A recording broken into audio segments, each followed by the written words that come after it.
Good morning and happy Friday, everyone. How are we doing today? Good morning, Jack. Great. Good Good to morning, see Jack. you. Morning. Awesome. Morning.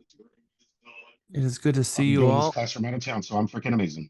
Nice. Well, I hope I hope your summer cool. All right, it is 9 o'clock. We are missing about 20 people.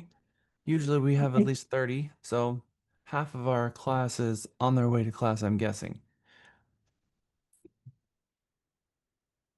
Wednesday's class was all about sitting with the seller and getting yourself hired for the job.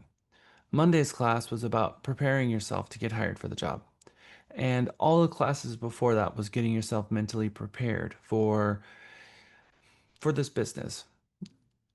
Understanding that you can make as much money, removing all of the roadblocks. And the biggest thing is knowing just how much opportunity is out there. There's just so much opportunity for a real estate agent at this moment in this state, in these markets. Today's class is about fulfilling the promise that you've made on Wednesday's class. And it's a big deal. And it's no tall order. We what we're going to do is very simple. The steps are very simple. There's just a lot of them, and it's very specific. Something can be simple but detailed. So blues, you're going to have no problem with this at all. Um, Greens, you're going to understand the purpose. Yellows, you're going to really have to button down on this one because there's a lot of technical things here in order to get this right. Which MLSs you have, filling out the data correctly, and some other things. There's a difference in the MLS between a required field and a non-required field, and the difference between those is huge. Knowing what fields are required helps you not just as a listing agent, but it also helps you as a buyer agent. One of the interesting things about being a good listing agent is knowing what the buyer behavior is and how buyers react in a transaction. Gives you that empathy where you can really help your sellers and vice versa. Knowing how to use the MLS, the buyer agent, really helps you understand what fields to plug in on the listing agent side. What fields do you think maybe are not required?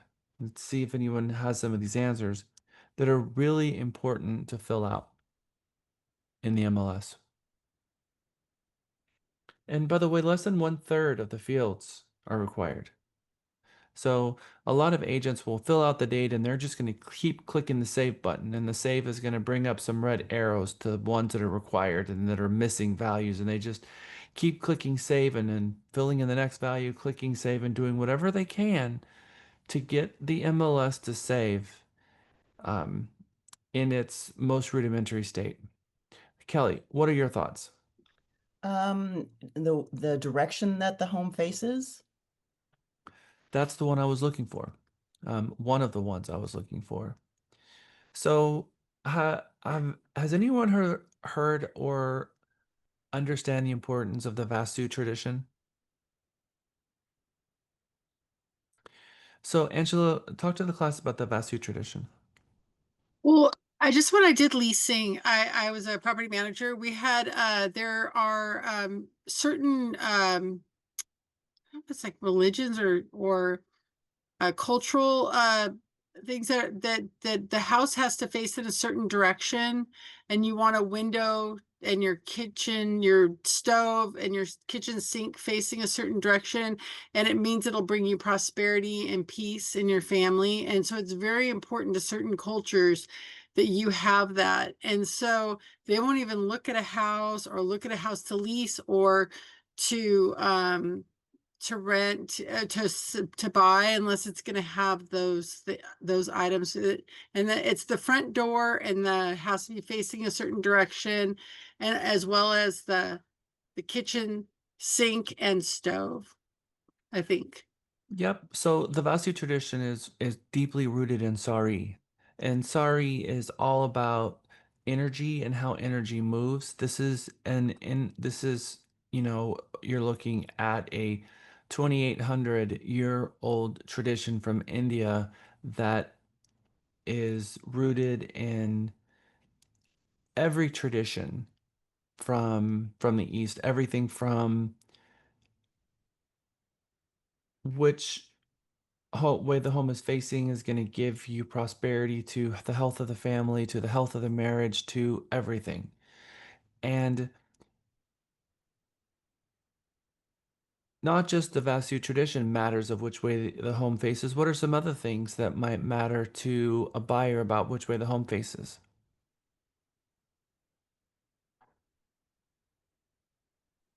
Sunlight?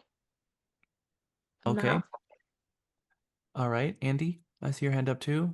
Sunlight. So I've heard sunlight. What about sunlight?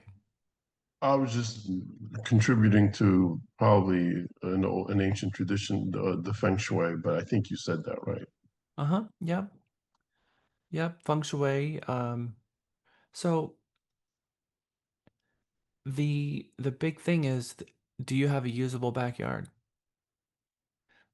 Depending on which way your home is facing during the summer months, you're going to have relentless sun in the backyard without any shade. And if you don't have a covered patio, it could make your backyard almost useless. So, I mean, Texas is hot. We need to be paying attention to which way the home is facing if we're big outdoors people and we want to spend time in the backyard. So, that field in the MLS is not required.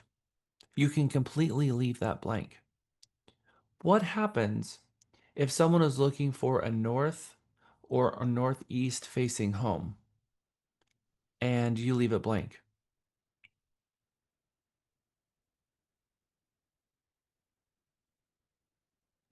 You're not going to find any homes that you're searching for at that moment. It's just going to pull up everything. It's going to filter that property out.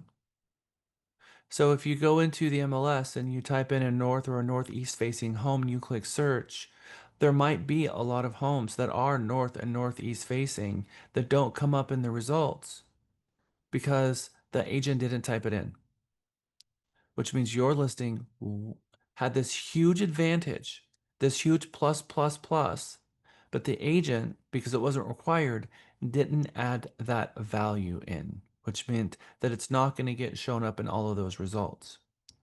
That example, I can tell you 100 different ways. There are so many required field or so many non-required fields in the MLS. Another one is the name of the builder.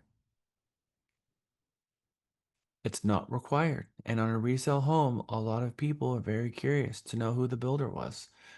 So I'm going to give you a list of the required versus non-required fields in the MLS, and I'm going to challenge you to, when you are entering your data, to go through and fill it out completely. I'm also going to challenge you to save the listing in the proper order. When we've just gone through a metamorphosis with one home, and one home is changing the order that the MLS listings are being saved. The traditional way was to save the listing, and then after it was active, and the next step was to upload the photos. What do you think the problem might be in saving your listing active and then uploading the photos? What could be problematic there? When it comes to technology, sometimes the older, like your initial impression doesn't come with photos, so that might be what people will be pulling up. So you want to make it as good as possible for the initial launch, so that you have the least amount of like data discrepancies. Okay, but let's not make any assumptions that we know what it means to click and save and go active. What does it really mean when you click and save and go active and there's no photos? Andrew, I see your hand went up. I think I heard that if a property doesn't have photos on its first listing, people, if they see it and there's no photos, they ignore it and then they may not come back to it again. Who? What people? Buyers, Uh-huh. How are they sent? Buyer agents or buyers? buyers or agents that How are are the buyers going to see it? through, I guess through Zillow, or they're gonna give their agents might give it to them. But if their agent doesn't see any pictures, then Okay. So how can an agent give a listing through the MLS?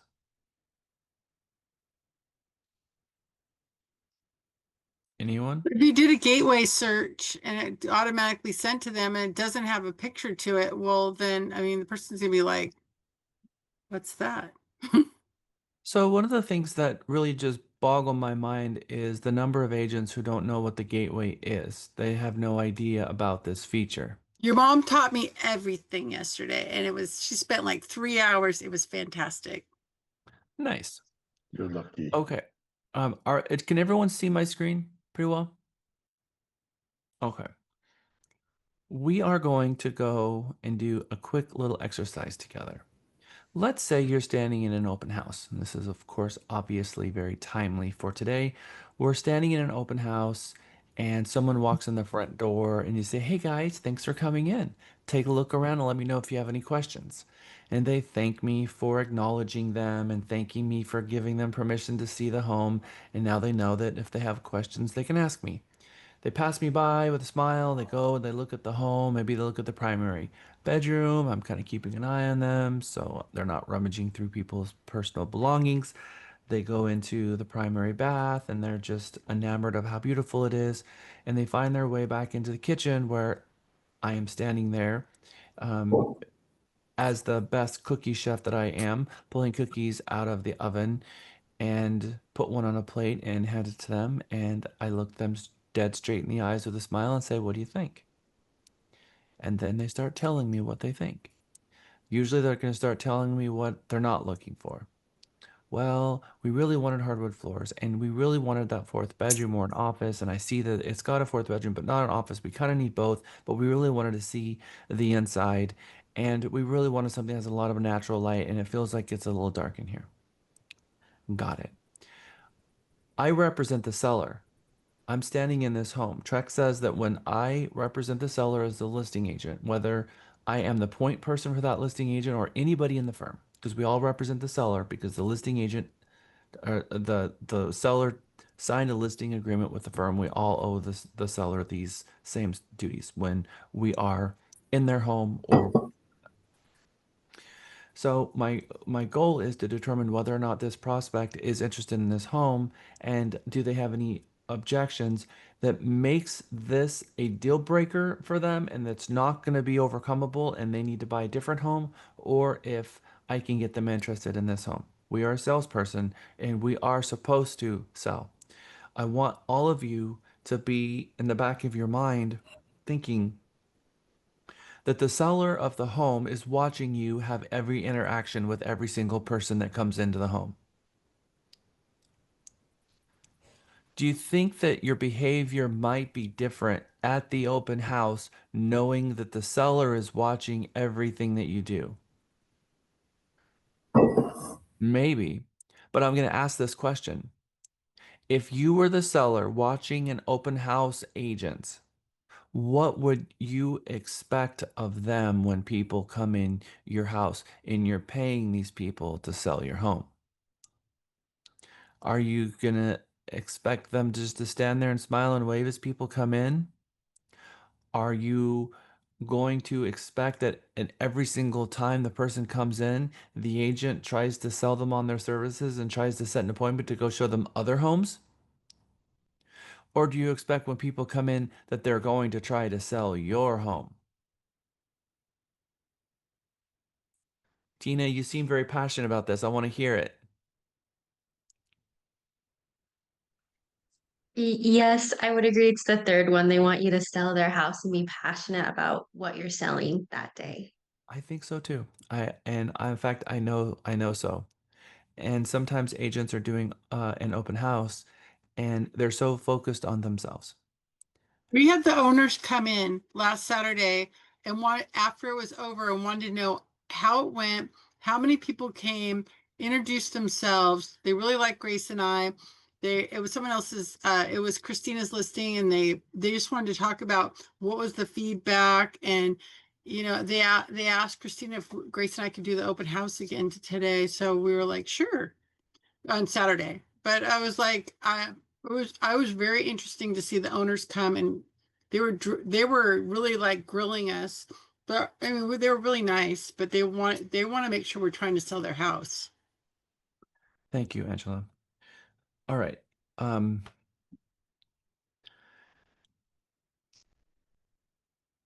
We were hired to sell the seller's home, and then the listing agent's not doing the open house. So the listing agent is asking another real estate agent to show up and do the open house for them, which there's nothing wrong with that. But the buyer agent, which we're going to call them that, the Realty Texas agents that's not the point person for that listing, even though it's a Realty Texas listing. It's not their sign in the yard. It's another agent in the office. They're thinking that they're there for themselves. They're thinking, I'm not being paid for this right now. I'm here on my own time, and they're trying to get clients. They're trying to find buyers. They're prospecting. You can do both and it be okay. You can show up and you can market that property and you can have conversations with buyers and try to sell them on that home. And there will come a point in which you find out that this is not the home for them. And that's okay because you can help them either way. But it's very important that we get this right because I want to tell this story. We are standing here at the property. They've come in. So far, I've gotten through the script, but I got cut off there in a moment. So right now, they're standing in front of me. And I said, "What are you looking for?" And then I'm hearing all this information. Maybe they say, "We're looking for something that had more light. We're looking for something that had a fourth bedroom and an office. This one didn't. And we're looking for something that was just a little bit bigger." So I'm thinking the home has light paint, light floors, light cabinets, and windows. There's about as much light as this house is going to ever get. It's as bright as it's going to get. And I can't cure that it doesn't have a fourth bedroom and an office, so I might inquire. So is that fourth bedroom and an office, is that a deal breaker item for you? Is that something that's absolutely a must have? Because I'm going to want to know that. I'm trying to find out 5 pieces of information. And when I ask them, what do you think? They usually are going to tell me what about the property is a problem for them. So after they've told me a couple of things that's a problem for them, then I'll ask them the next question. Well, what are you looking for? And then they'll tell me the rest. Well, okay. So, and they love to share. When you ask people, what are you looking for? And what do you think? Those types of open-ended questions psychologically create dopamine and serotonin in their brain. And it gives them an opportunity to speak and they can't stop themselves from talking. And they're going to tell you much, much more than if you just ask them specific questions. And they're not challenging questions. And I'm looking for, are they looking for a single story or a two? What size of home and how many bedrooms? What is their max price and what is their area? Because those are the 5 pieces of information that I need to put in a gateway search. Because behind me is sitting my computer, tethered to my phone on a hotspot. And I have the MLS exactly where you see it right now, where I'm doing a search. Because if I have those pieces of information, one story or two, and I have the area, I find out that they're just right now they're looking in Round Rock for a single story home. Got it. I'm asking their max price and they're telling me $575,000. I look at that and just between those few settings in the MLS, we have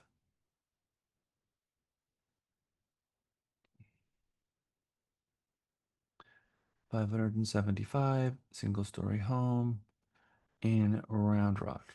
Just from these settings, how many listings do I have? Well, I have literally nothing. That's not all 575 minus.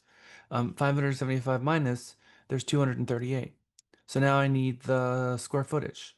They need something that's got, they need 4 bedrooms. Okay, so 4 plus. I get it. They need 4 bedrooms. And this 1,600 square foot is not going to be big enough for them. So 2,000 square foot. Now I've got 40 listings.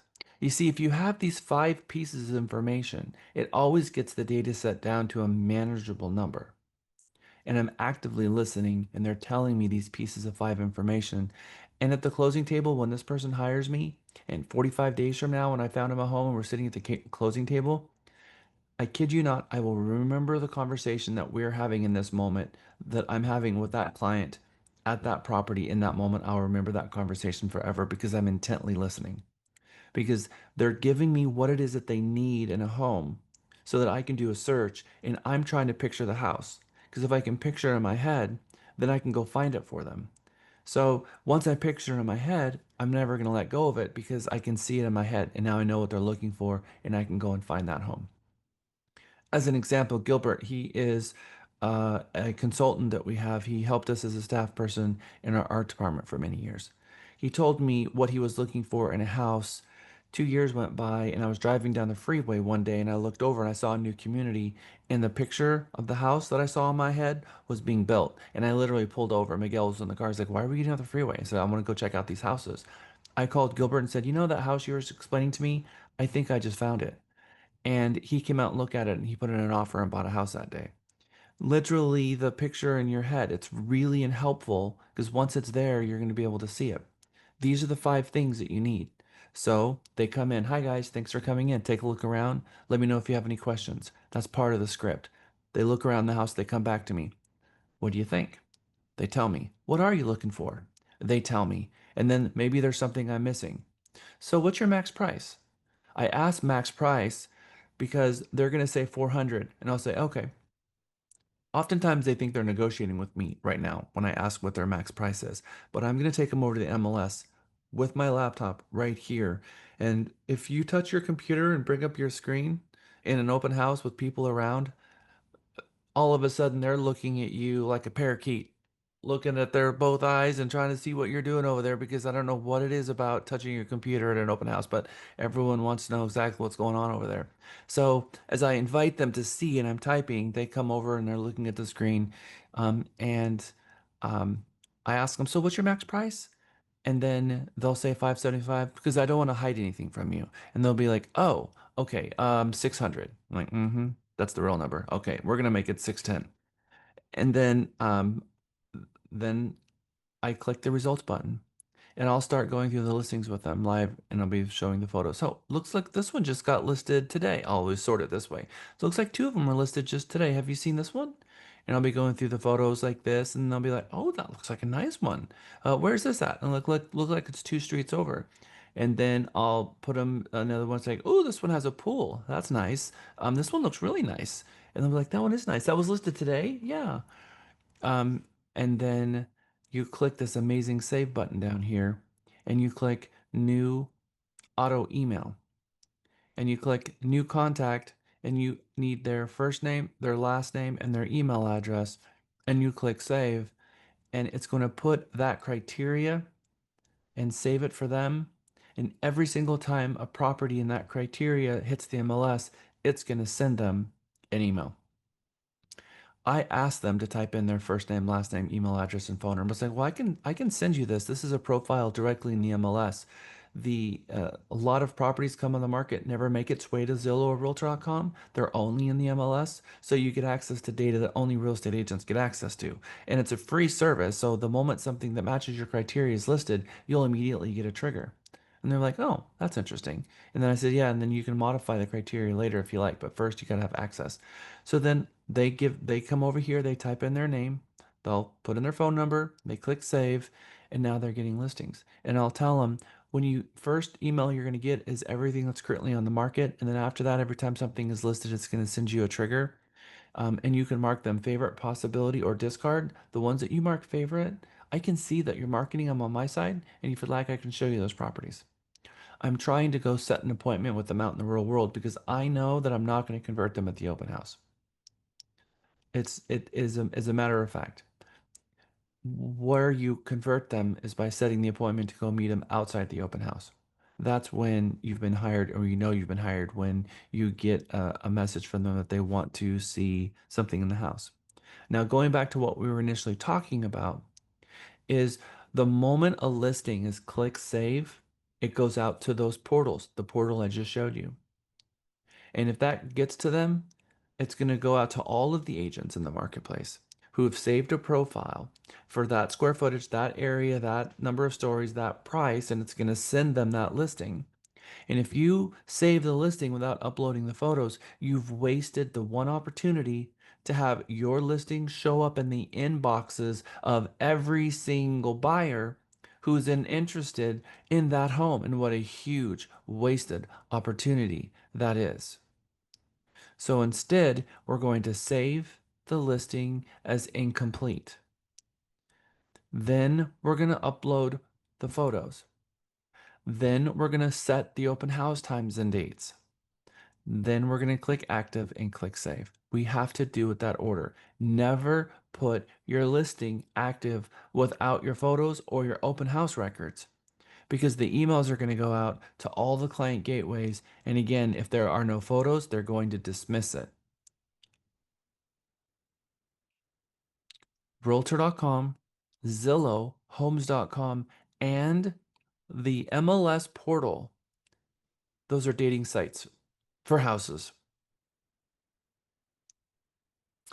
They're not reading the descriptions. They're looking at the photos. And as they're going through the photos, if there are no photos, your one greatest advantage of being an MLS subscriber as a listing agent was just ruined because you clicked the save button and you put your listing out without any photos. Okay. Very, very important that we get that right. Andy. I just had a quick question, Jack.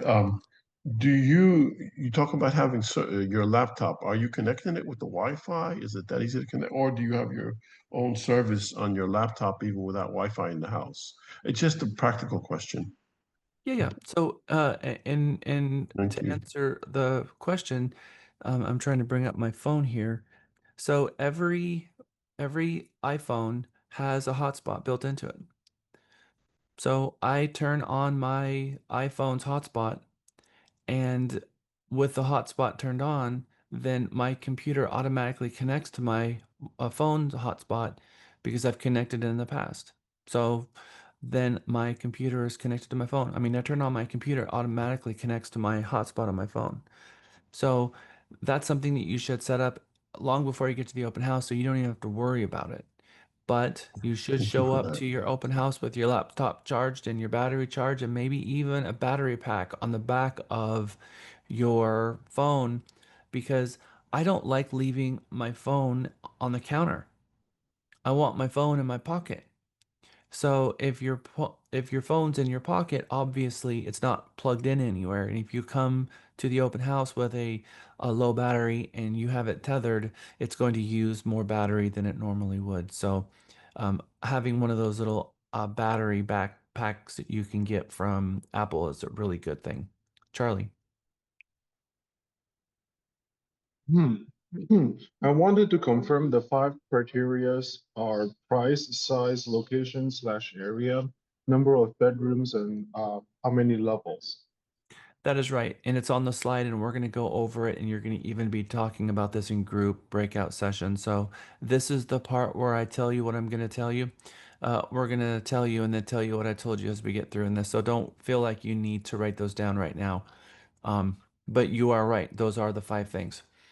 Okay, so I wanted to give you an idea and a glimpse of what today is going to be about. Today is about fulfilling the promise that you made on Wednesday, that you made when you sat with the client and walked them through the comps, priced it right, and said that you're going to saturate the market with advertising regarding their property, and that your goal in everything that you do is to attract the largest audience possible, the 70% and the 30%, and that the goal here is to get both of those groups to descend upon the property at the same time during that grand open house weekend, to give the seller the highest propensity of going into a multiple offer situation. And if done right, it is a very beautiful thing. The neighbors are taking notice. You're getting a huge audience showing up during the grand open house. The seller is pleased because they see the traffic. You're pulling in offers and inquiries and interest, and it just has a much better feel than doing what most real estate agents do, which is just out of the blue come up live and expect people to show up the next day for the open house. And they don't want to do open houses anymore because only one person came, but they only gave people, 24 hours notice, and the only people that really came was real estate agents with their clients. And they think, well, this isn't worth it. It wasn't worth it. What they did was not worth it. But there's a different way that makes it worth it. Okay. So today is the last day of our week 3. Feels like just yesterday we were talking about the mindset of a successful agent and just embarking on this amazing journey that is Mega. Next week is our final week. Monday, Wednesday, Friday. Friday is graduation. Thursday is your UVP presentation. We're going to be doing our graduation ceremony at our happy hour. We put our happy hour together along with graduation this time, and that will be next Friday. We're going to do a quick review of about a 10-minute review. An expert salesperson and a salesperson, the difference between a good agent and a good salesperson is 2 different things. We broke those things down and put those in 2 different camps. A good agent knows how to read the contract, explain the contract, they know real estate. A good salesperson knows how to sell themselves and their services. They know how to get themselves hired for the job. And we get hired for the job not by providing services and then later getting an agreement signed, but by getting the buyer up agreement or the listing agreement signed before we turn a customer into a client. The more the client feels safe with us, the more they're going to trust us. And the things that they're looking for to build that trust is our ability, our commitment, and our ethics. And I hope those 3 words are on your goal board. Because my motto of better and better is for me based on how can I continually increase my ability and how can I show the highest level of commitment at all times and how can I prove my ethics. And we have 3 seconds to prove this according to Vanessa Van Edwards. So how we look, the confidence we have says a lot about who we are. Just our confidence alone out the gate says a lot about who we are. We have a lot of hats that we wear as a profession. We are not an industry. If we sold candles, we would be an industry. If we sold homes, we would be an industry. The builders, they're in an industry. They're in the housing industry. We are not. We're in the professional services sector. That's a profession. What we do is a profession. We wear a lot of hats. We are our own salesperson and our own sales team. We are our own field services technician, often of putting up our own lock boxes, putting up our own signs, putting up our own flyers. We are our own showing agent, showing our buyers. We are our own listing management team of doing the data entry, of putting properties in the MLS and doing all of those things that we do, all of them. And so that's a lot of hats. The most important hat of all, obviously, is the prospecting. And prospecting is maintaining relationships and creating new relationships. So your train doesn't leave the station if you're not prospecting. And every day, most real estate agents, the 1.5 million, we know that 90% of them last year did not close a transaction from NAR, but 80% of our, or 89% of ours did close a transaction last year. 79% of ours did close a transaction. I think it was 81%. In any event, most of them are waking up unemployed. If you're waking up unemployed and then you focus on administrative tasks, you will remain unemployed. If you want to find a client, at some point, something's going to click in your brain and you're going to say, I'm going to push all of this busy work out of my way and I'm going to go find myself a client. And then you're going to find a client. Then you start working with that client. What's great about working with the client is that all of the reasons that you got into the profession is unfolding in front of you and it's very fun. And then you get into throes of showing homes and being out there, which is what a lot of us want to be doing with our time. And that's what we feel like the core job should be. So then we stop prospecting and we do more of that. But that, the showing and being out there, that is the definition of an administrative task. It's not prospecting. So we need to be making more connections, building more connections, and reconnecting with everyone that we know and having them reframe how they see us and how they look at us. Because they're not looking at us as a real estate agent.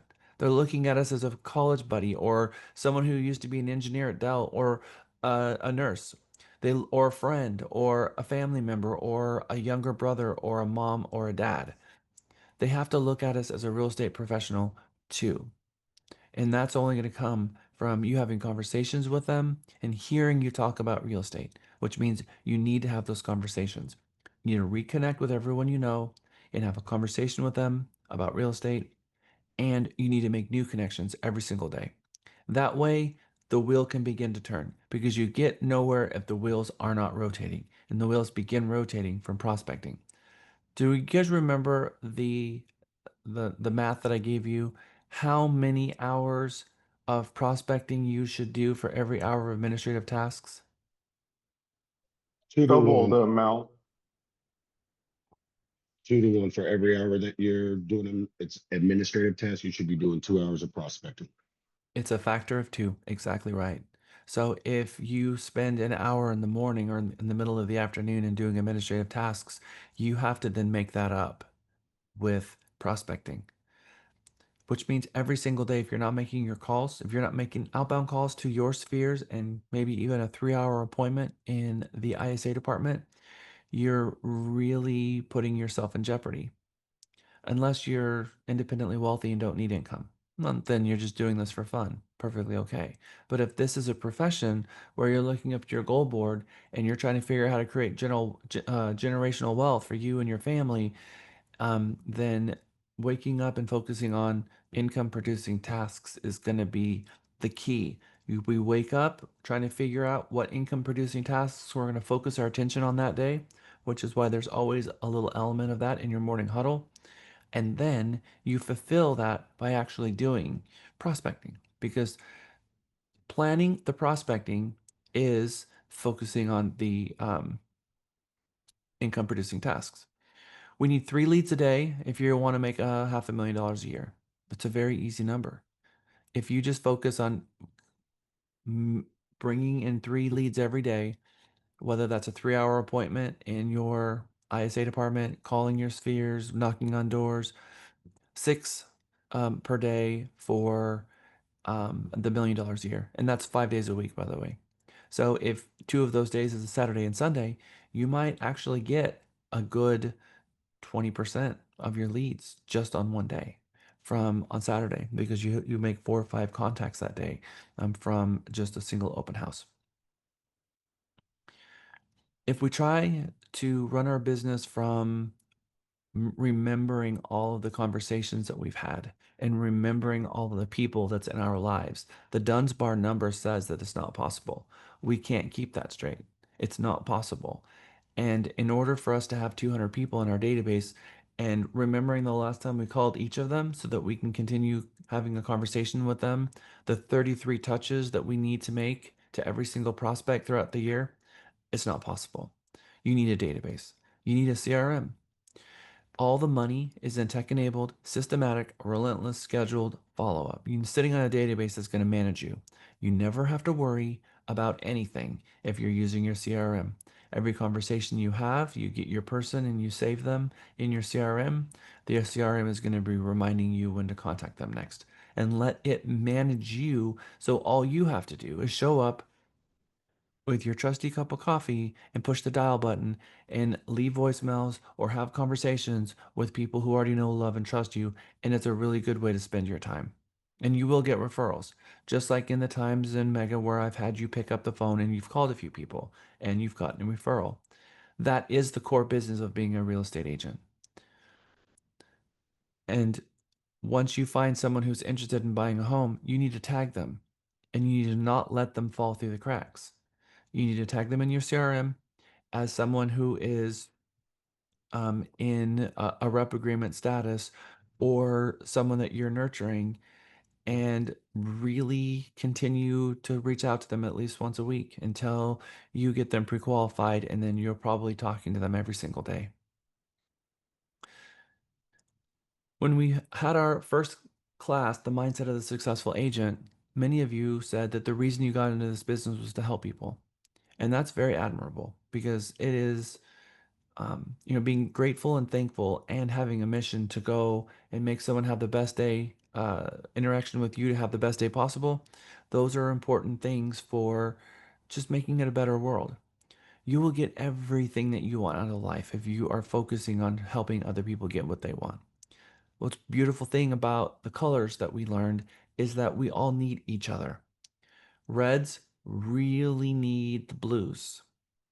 The greens really need the yellows. We all need each other in order for society to move forward.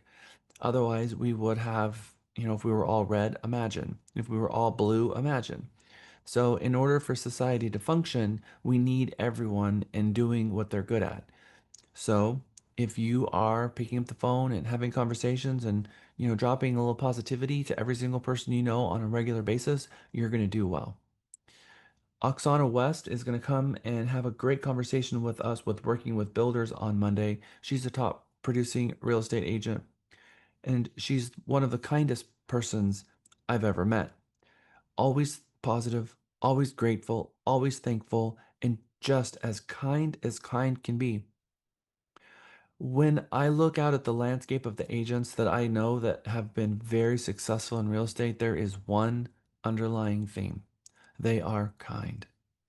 They are kind. Interesting that most of the top producers that I know are just very kind. That attitude takes you very far in real estate. You're going to be pulling in a whole lot of leads over the course of your career. And if our attitude is if someone reaches out to you and you call them once and then you don't call them again, you are not going to have the conversion rate or the number of closings that you really need to find success. We need to call them not once, not twice, not 3 times, not even 4 times, 5 times, but 6 times. And at the 6th call, we have a 90% chance of getting a hold of them. It's not up to them to chase us for us to work with them. It's the other way around. And so sometimes if you just put them in the CRM and you have your smart plans turned on, the system's going to remind you of when to call. All you have to do is show up and push the calls and continue having the conversation as I explained to have them. If it's in the morning, you got voicemail. Hi, Tom, this is Jack with Realty, Texas. Called you yesterday and let you know I was going to give you a call in the morning. So here I'm giving the call. Looks like you're still busy. No problem. I'll give you a call after my afternoon appointments this afternoon. I look forward to talking with you then. And then this afternoon, fulfill your promise and call them just like you said you would, and just keep doing that. They're listening to your voicemails, they're getting your messages, they will reach out to you when they're ready.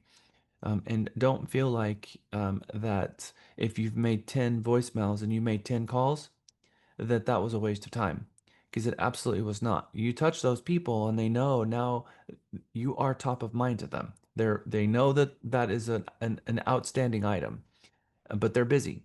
So just keep putting a light touch and keep reaching out so that you show that your commitment is there. There are certain days that are better, but there's never a bad day to pick up the phone and make your calls. Friday is a day that we see the less interaction. Wednesday is a day that we see the highest interaction. And making your calls between 11 and noon and 4 and 5 in the afternoon is the best time to make your calls. And I hope that all of you are really, really focused on making these calls because obviously nothing can be more important in your career than making the calls. We're going to do something kind of fun now. In fact, I was just talking with Lisa Ormsby about that very thing this morning. And I said, "Are you ready to have a fun day?" And she looked at me and she said, "I am always ready to have a fun day." And of course, I smiled and said, "Yes, I know that about you.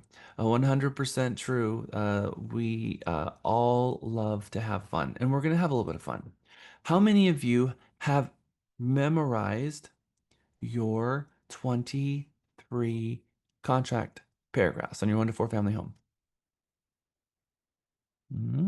We're going to find out.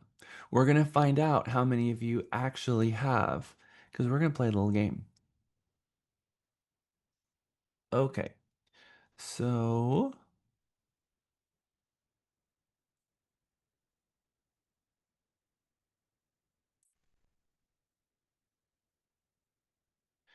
three, 6, 1, 4, 8, 9.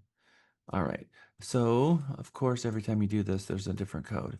93611489. All right, we're going to go with that. I would like for all of you to pick up your phones. And this is the first and last time I'm going to ever say that. Pick up your phone and go to kahoot.it, KAHOOT.IT.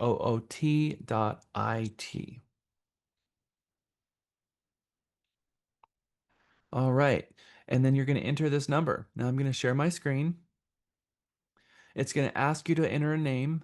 If you enter your actual name, that will be very helpful because I will know who's going to get a gift card, because several of you are about to get gift cards. I see Tina already in the system. I see Kelly in the system. Thank you. So again, you're going to go to kahoot.it. I've put it in the chat. You can just click that. Although Team is not great about, let me see. Maybe that's better. No, Team's really horrible about links. In any event, all right. I see Angela. I see Sherry. All right. I see 936181489. So you guys, somebody did that, and I'm not going to be sure who that is. When you opened up the screen, it is going to ask you to enter your name. If you've not yet entered your name, you might want to quit, open up a new browser and do it again so that we can see your name. All right. Louis, no problem. All right. So we have 33 people in class and we have 17 participants. So let's keep getting this number higher. I see 18.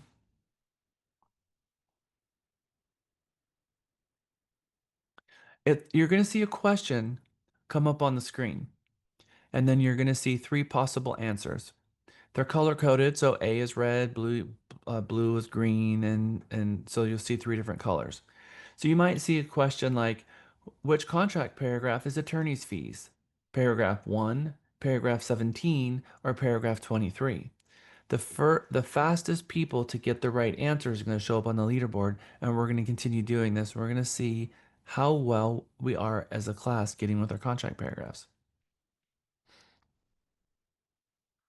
All right, 23 of us. Gabe, Darlene, Corby, Denise, Alicia Wells, Luckinson, Aki, Yana, Robert, Angela, Sherry, Rachel, Jonathan, Gabriel, Jeff, Iris, Isa, Shin, Andrew, Kelly, and Tina. All right. 24. All right, does anybody need any more time? Raise your hand. Jack, I was in and then got out. I'm trying to get back in. It says, It doubled me on mine. okay, hold on a second.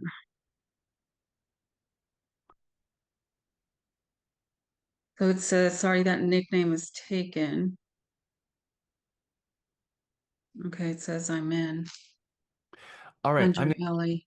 I'm going Okay. to start. Can everybody see my screen? Okay. We're good. All right, what paragraph number is titled Property Condition?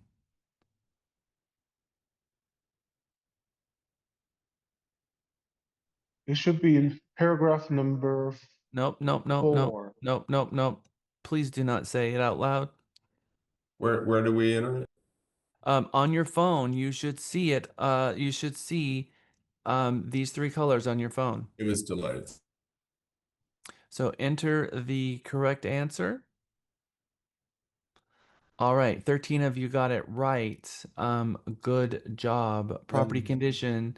Property condition is which paragraph? 6. I didn't get it. Paragraph 7. 7. Paragraph 7, I 7. couldn't unmute. That's right. So here we are, paragraph 7. So 13 of you got it correct. Excellent job. All right. So majority of the class got that one correct. All right. So now we kind of understand what we're doing here. The first ones to answer are going to be up on our leaderboard. What paragraph number is titled Settlement and Other Expenses? Paragraph 6, paragraph 1, or paragraph 12? Paragraph 12. Please do not give the answers. If you do, I'm kicking you out of class permanently.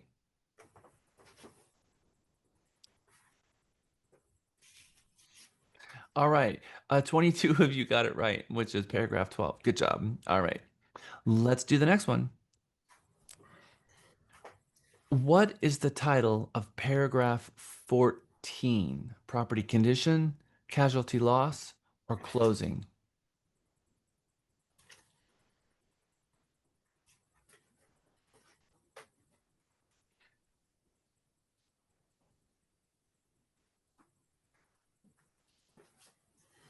Two, 1, 0, 100%. Good job, everyone. All right.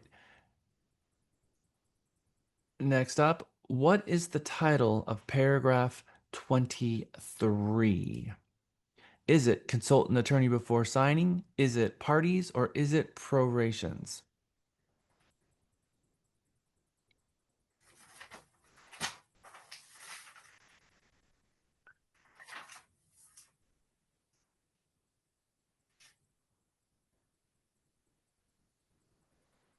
Okay.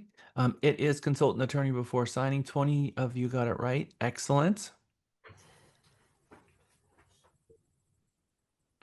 What paragraph numbers titled earnest money and termination option? Is it paragraph 5, paragraph 4, or paragraph 20?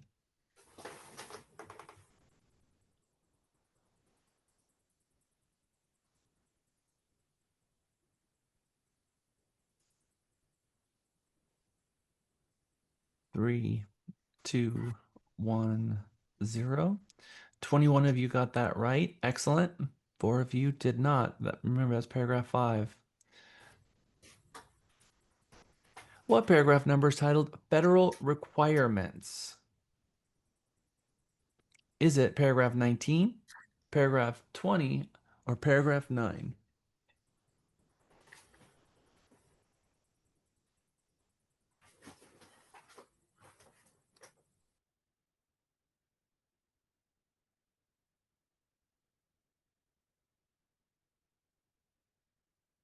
All right, 21 of you got that correct. That is paragraph 20. Good job. What paragraph number is titled Prorations? Is it paragraph 22, paragraph 11, or paragraph 13?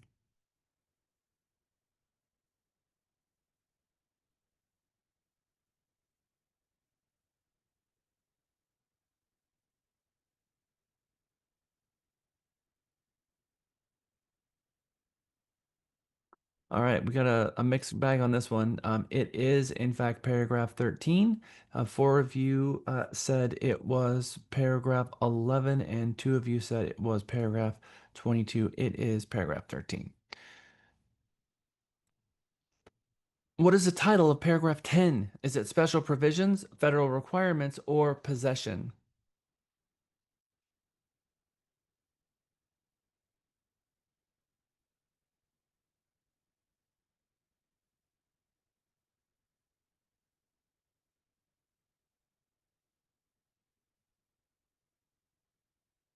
All right, 24 of you got that right. It is possession. Good job. All right, what is the title of paragraph 15?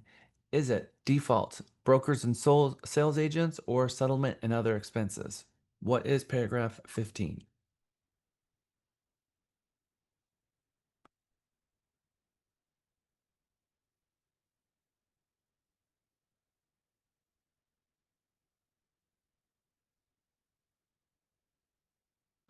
Nineteen of you got that right. It is default. Paragraph 15 is default.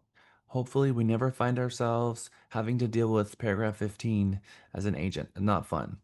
What paragraph number is titled sales price? Is it paragraph 14, paragraph 3, or paragraph 16?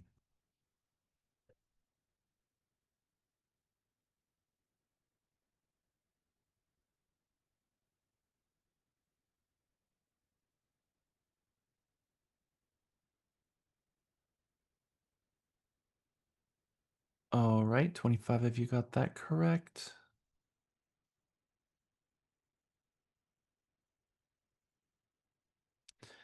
Guess who we have in first place? All right, we are just about at the halfway point. So Jeff is in first place with 10,000 points. Tina is in second place with 10,000 points as well. Ariel is in third place. Tasha, fourth place. Darlene, then Jonathan, Andrew, Isa. All right, let's keep going. What is the title of paragraph 1? Is it brokers and sales agents, parties, or closing?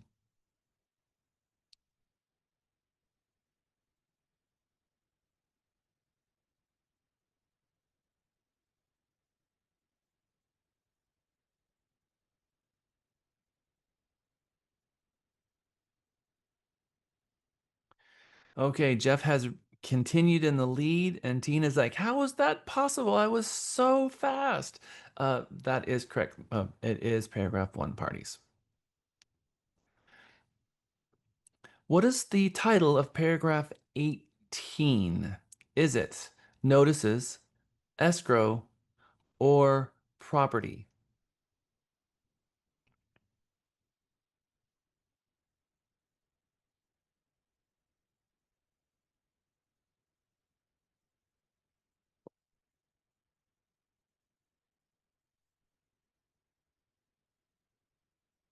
Oh, good job, Tina. All right, Tina just toppled Jeff into second place. Tasha's in third place. Jonathan is in fourth place. We have an upset happening right before our eyes. All right, going into question number 13. What paragraph number is titled Special Provisions? Is it paragraph 11, paragraph 13, or paragraph 6?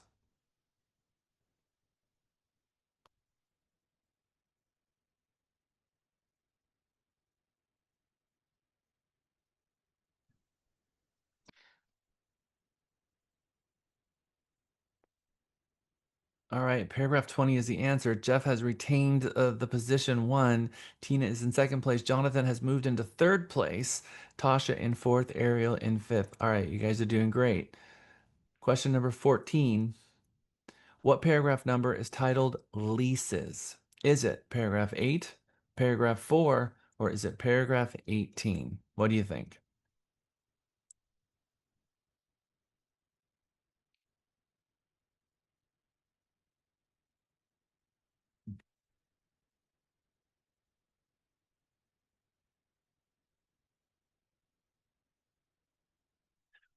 Jeff in first place, Tina in second place, Jonathan keeping himself right there in third place. All right, up next.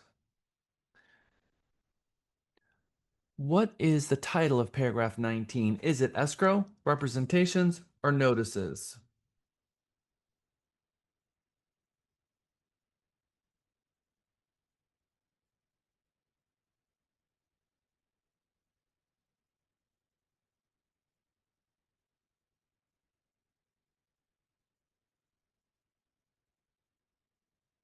All right, 17 of you got that right. Let's see what happened to our points. Jeff in first place, Tina in second place, Jonathan in third place, Ariel in fourth place.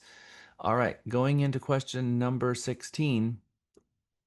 What is the title of paragraph 9? Is it broker and sales agents? Is it closing, or is it default?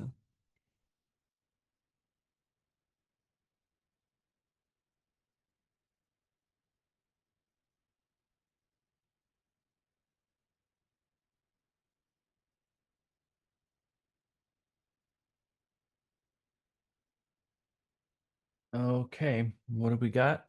Drum roll, please. Ooh, Tina just toppled Jeff again in first place, and Ariel just toppled Jonathan. So we have Tina in first place, Jeff in second, Ariel in third, Jonathan, and then Darlene. All right. Very interesting. Going on to question number 17. What is the title of paragraph 17? Is it attorney's fees, mediation, or notices?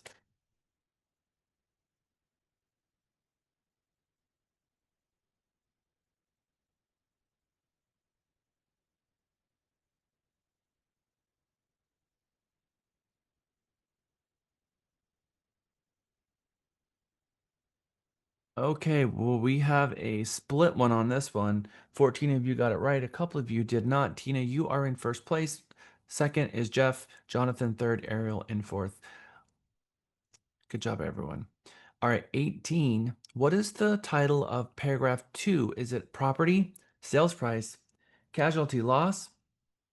What do you think?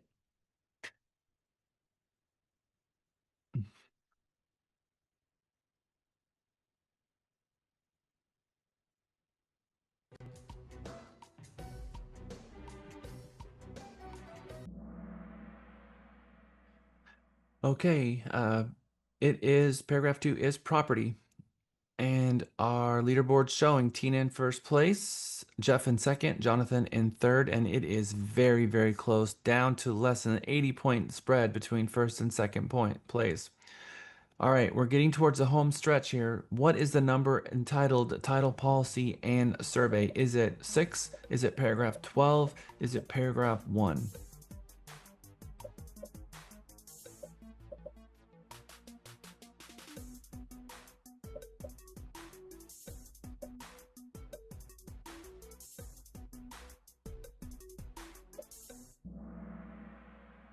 All right, it is paragraph 6. All right, Tina's still holding in the lead with 14-point spread between Tina and Jeff going into number 20. Double points here. What is the title of paragraph 22? Is it consultant attorney before signing, agreement of parties, or closing? Double points. This one's important.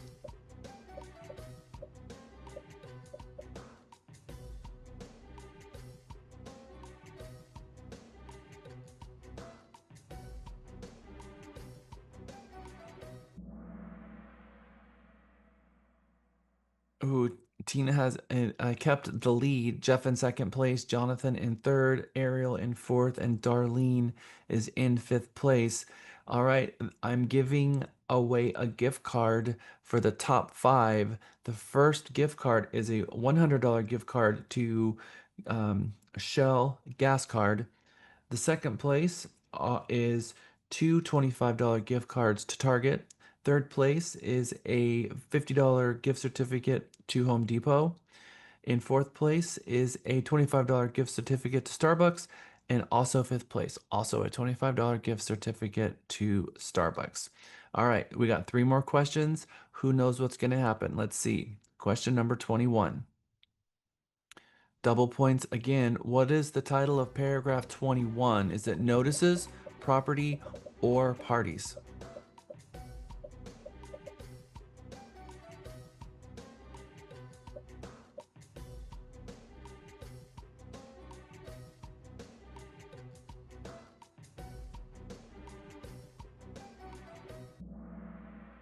Ooh, looks like most of everyone got that correct. Let's see what our leaderboard says. Tina in first place, Jeff in second, Jonathan in third, Ariel in fourth, and Darlene in fifth. All right, question number 22. Double points. What is the paragraph 16 title? Is it casualty loss, possession, or mediation?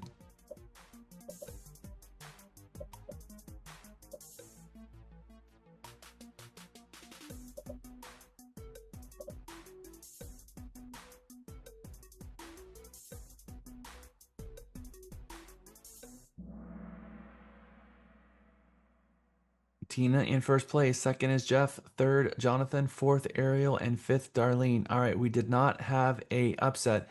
Last but least, last question. Let's see if the top 5 remain in our top 5 quiz. Double points again. What is the title of paragraph 8? Is it casualty loss, brokers and sales agents, or notices?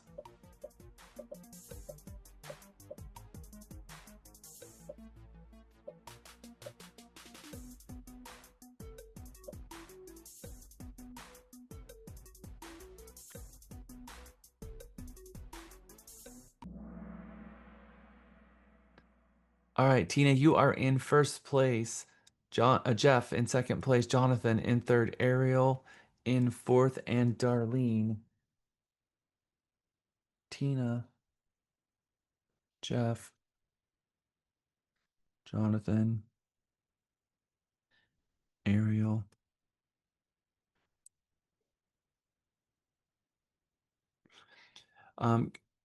Congratulations. Number 3 is Jonathan. Officially, number 2 is Jeff. And officially, our big grand prize winner is Tina. Congratulations, Tina. All right. So here, Tina, is your gas card for $100. Jeff, you have two $50 gift certificates to Target. Jonathan, $25 gift certificate to Home Depot.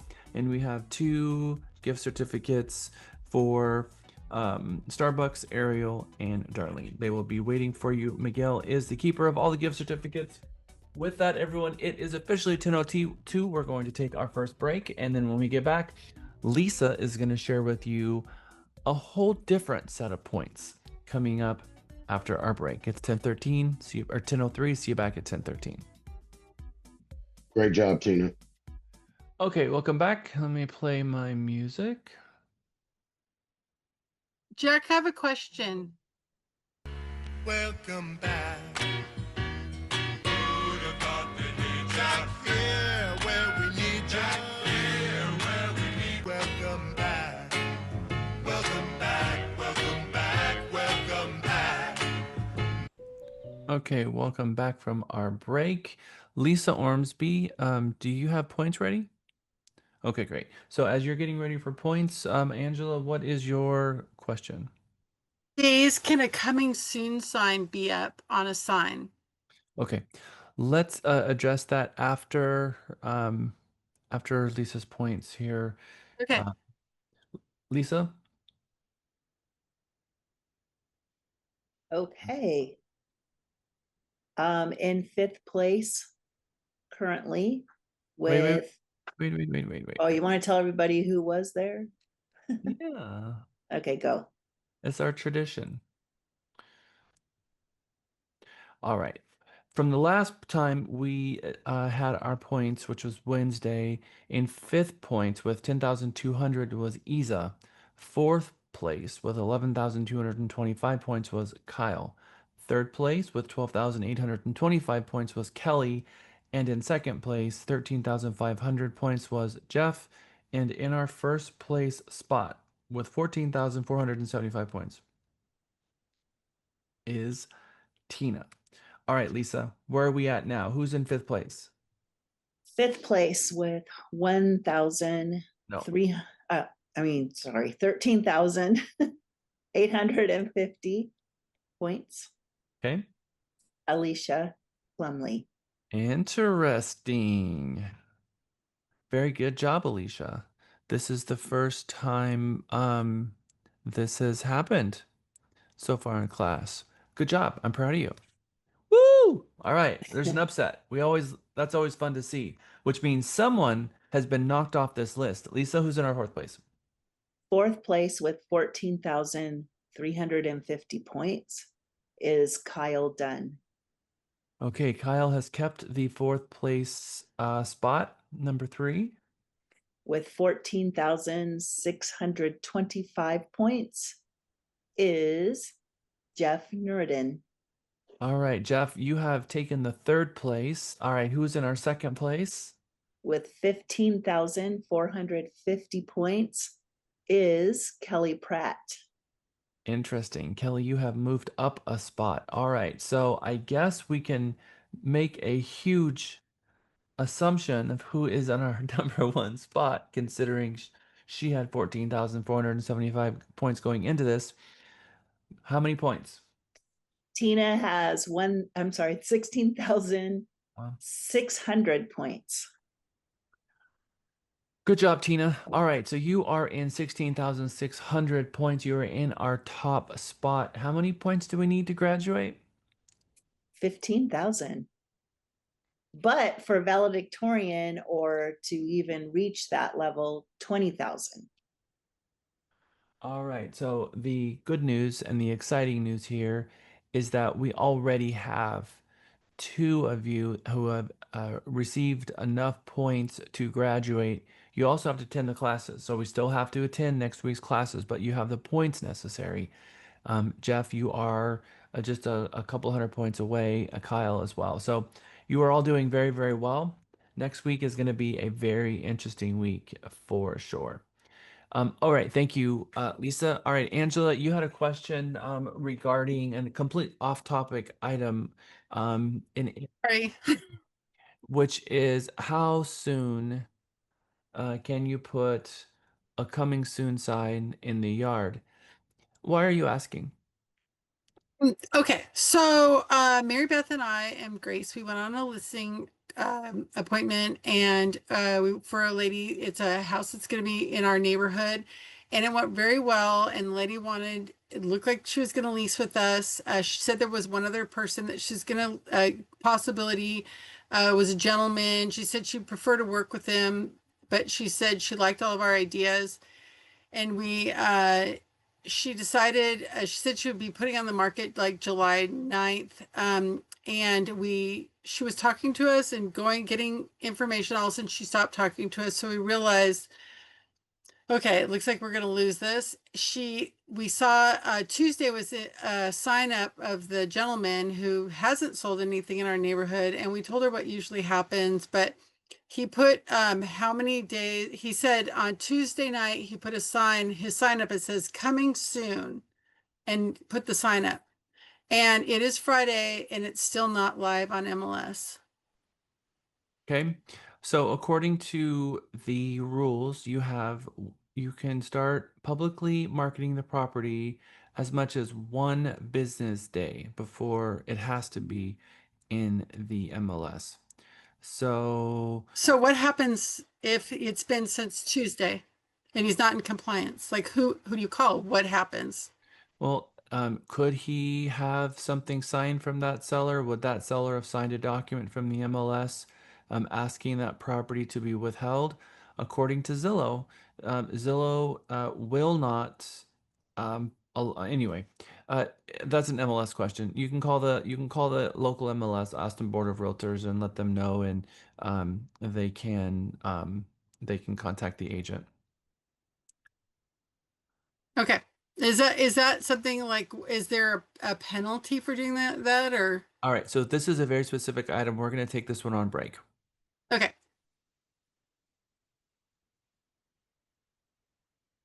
All right, we have a lot of information to cover in this group in this day, because really this is the promise, the delivery, the fulfillment of the promise that we made to our client real time live when we met with them at their property.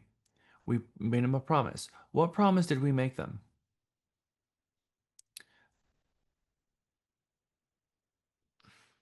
There was a promise we made them on Wednesday, and there was a possibility. What was the promise versus the possibility?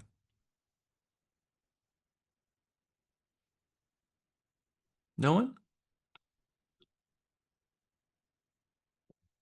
I have a guess. The promise is to get the top dollar for their house,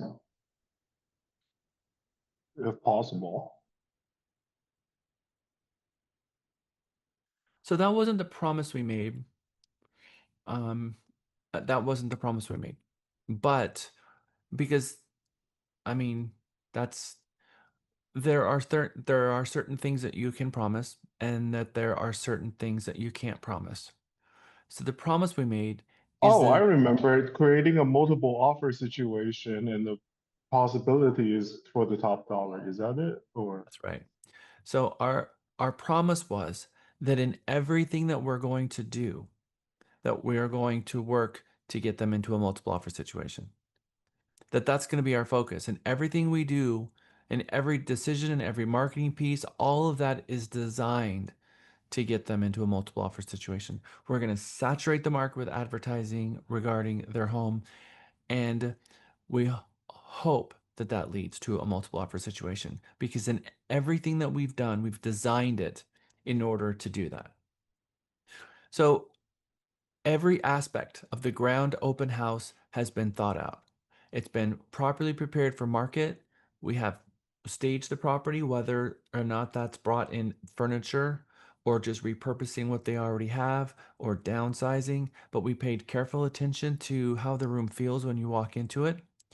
We've gotten the very best quality photos, the collateral that we can, which is video. And the difference between taking iPhone photos and taking a DSLR photo, digital single lens reflex or digital camera, the difference isn't necessarily that big of a deal between the two cameras. That's true.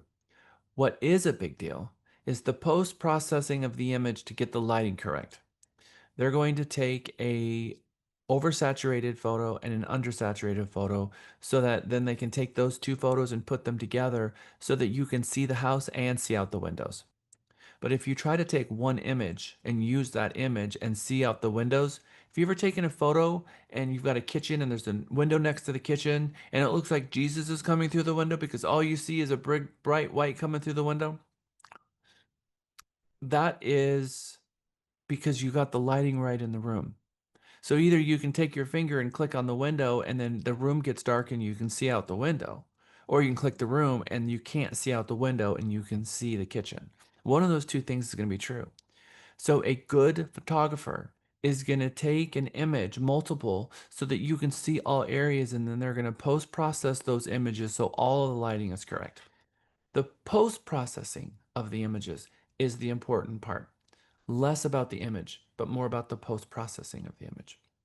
So if you're taking an iPhone photo and you think that it's going to be everything to be able to upload that photo, and you think that that's going to work out for you, I promise it's not. Even on a lease listing. Cheryl Wakes or a couple of our Realty Texas agents who happen to be photographers have a deal for lease listings that is a really good deal. And you can continue using those photos year after year after year as long as they still represent the condition and the look and the feel of the property. Once it no longer represents the property, then you need to take new photos or increase the property back to what they look like the photos look like in the first place. But in any event, my recommendation is that you get professional photos all the time. That's very important. And I think what's really cool about that is if you remember what it is to take photos, I think even Christine mentioned that there is a huge marketable difference between the response that she gets when she lists a property with photos, even on her Airbnb listings. I too have experienced the same thing in my lease listings and my sale listings. The $200,000 listing and the $1 million listing all deserves the same level of fiduciary service, which is to put that property in its very best light. Because regardless of the buyer or the tenant or the occupant, they're going to be looking at all of the other homes in that space. And if you can make yours look better in the photos without misrepresenting the property, but you always have one person for one property. But if you can pull other people from those other properties into your mix, that will help you get into a multiple offer situation. When you get those many buyers, it means that you've got more buyers than house. You got more tenants than house. Go help them on something else. That's going to pay you back for your photos.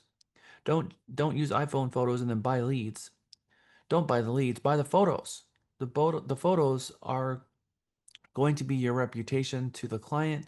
It's going to be what helps you get standout notice from the sellers and the landlords that are nearby in the neighborhood who also need your services, as well as getting you connected with more buyers, which is prospecting. Remember, you need 3 prospects a day in order to make the 500,000, 6 prospects a day to make that million plus. And these photos is going to help you get there. It is an investment in your business, 1,000,000%. Sometimes you can even ask the landlord, look, my fee is X% and I'm going to back charge you $100 for the photos. You can do that as well in your listing agreement.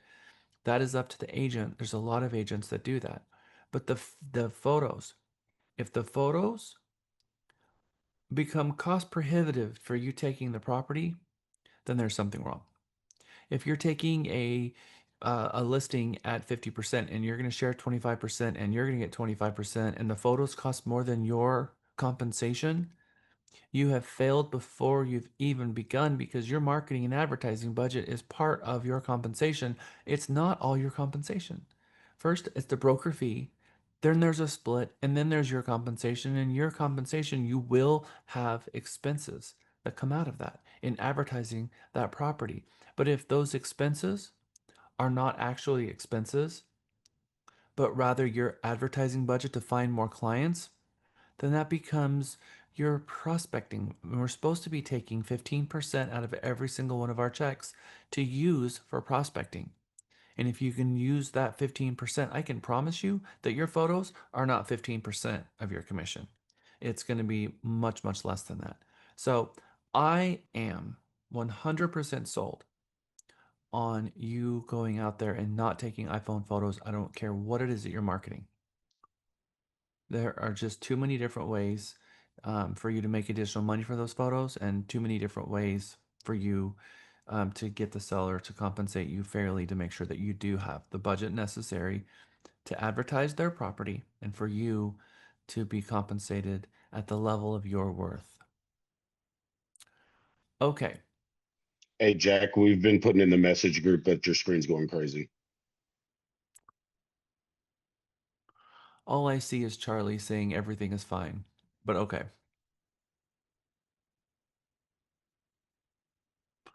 I will put that back up there. Thank you, Jeff.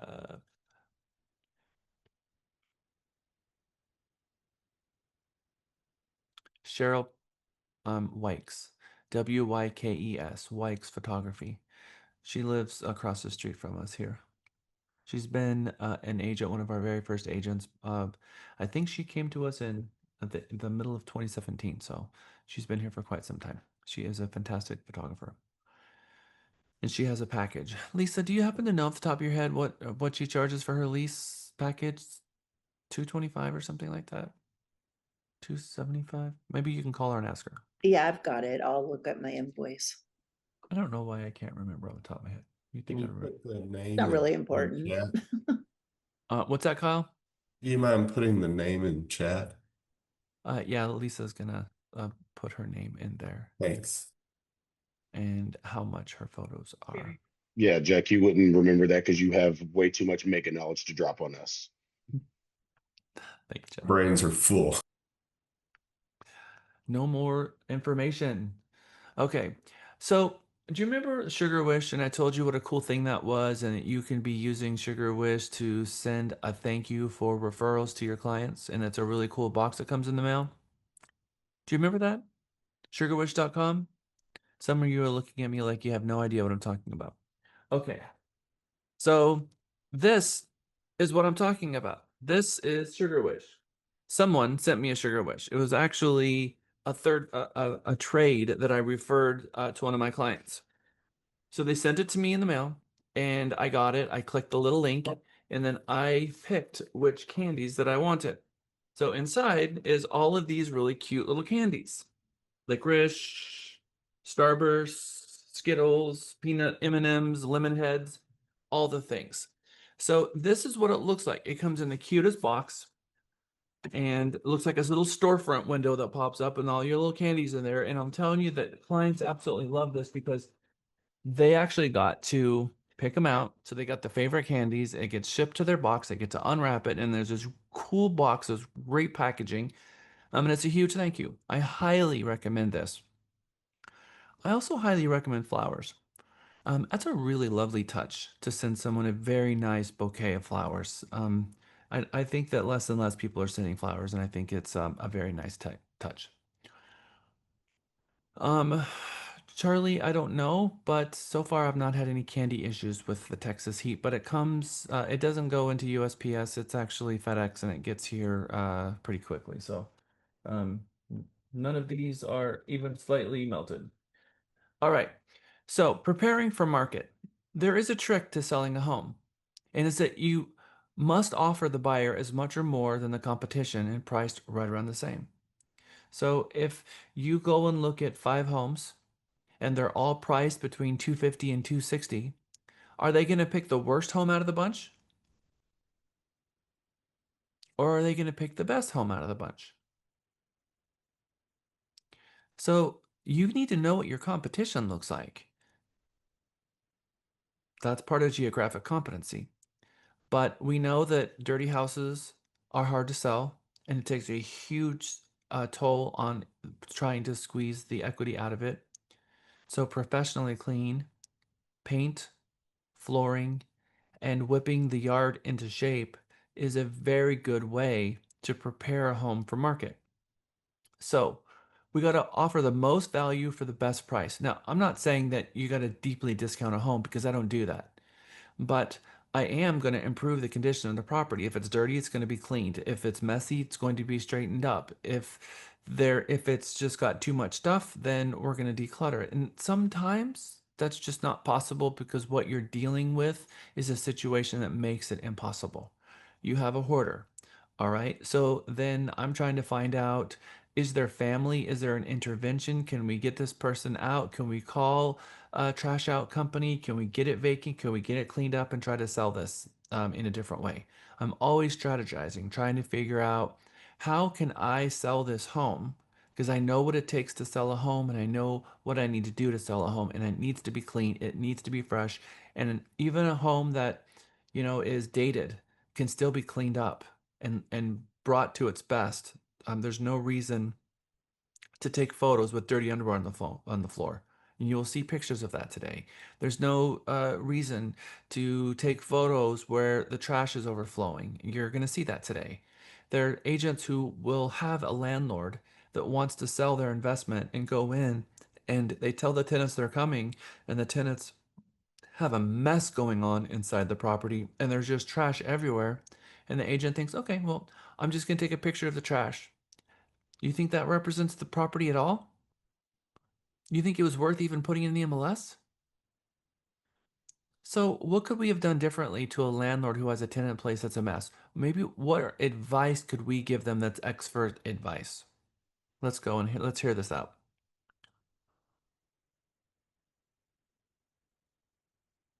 Corby. The first thought that I had, Jack, was to hire a cleaning crew to go in and clean up the house and make it more presentable. Okay. That is a good first thought, but hopefully after the class is done, you're going to have a different first thought because hopefully that's the third thought because that is a possibility, but maybe there's something that we can do even better because there's a couple of issues with selling a property with a tenant in place. Iris, and then we're going to jump into it and we're going to pull back the layers. Iris and then Wells.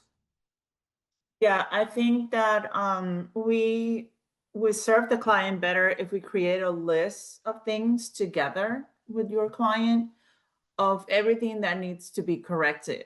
Not only structural things, but also cleaning, which is so important. Things like that. That's what comes to mind. And I think when you enroll them in your vision, they can get motivated, and then you will bring a list of your preferred vendors for them.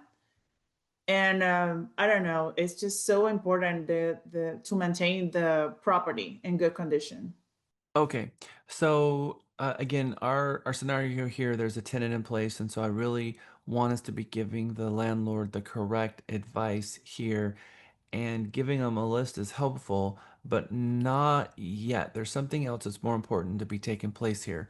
All right, Wells, I'm going to have you speak, and then we're going to talk about what our advice should be to a landlord who has a tenant in place. Wells, are you going to give me the answer?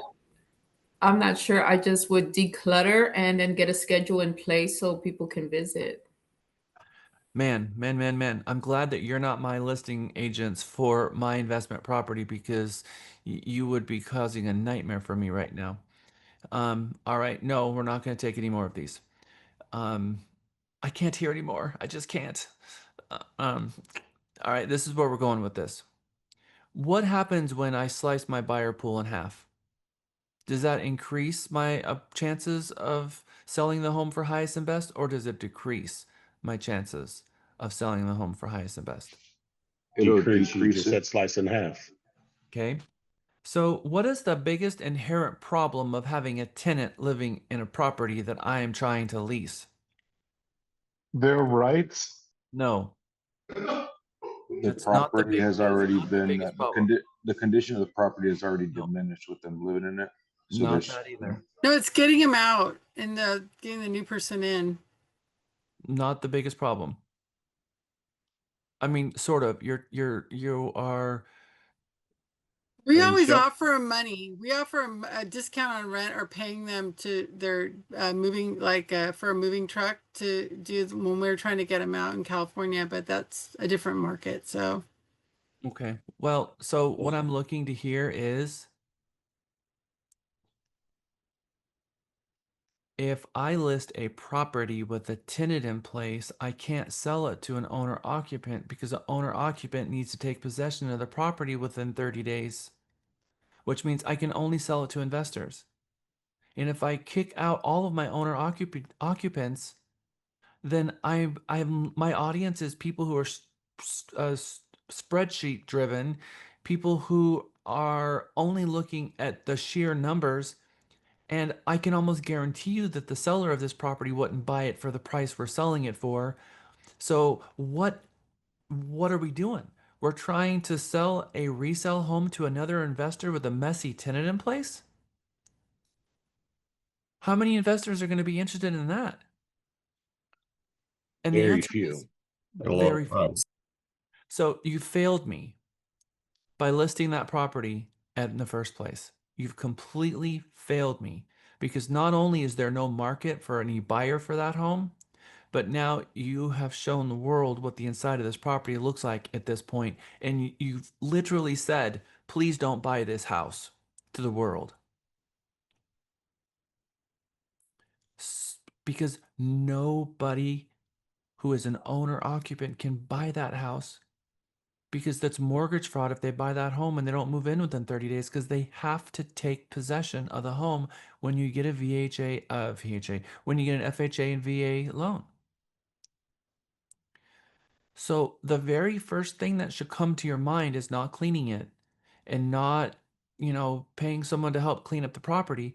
It's how can I get this property vacant is the first question in our mind.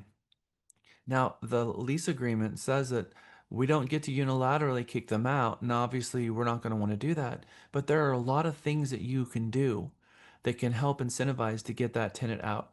Let's just say the rent is $2,000 a month.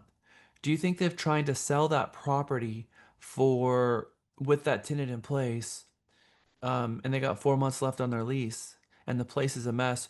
Do you think that that property is going to sell for $2,000 less than what it would have sold for had you properly prepared the home for market and it was vacant?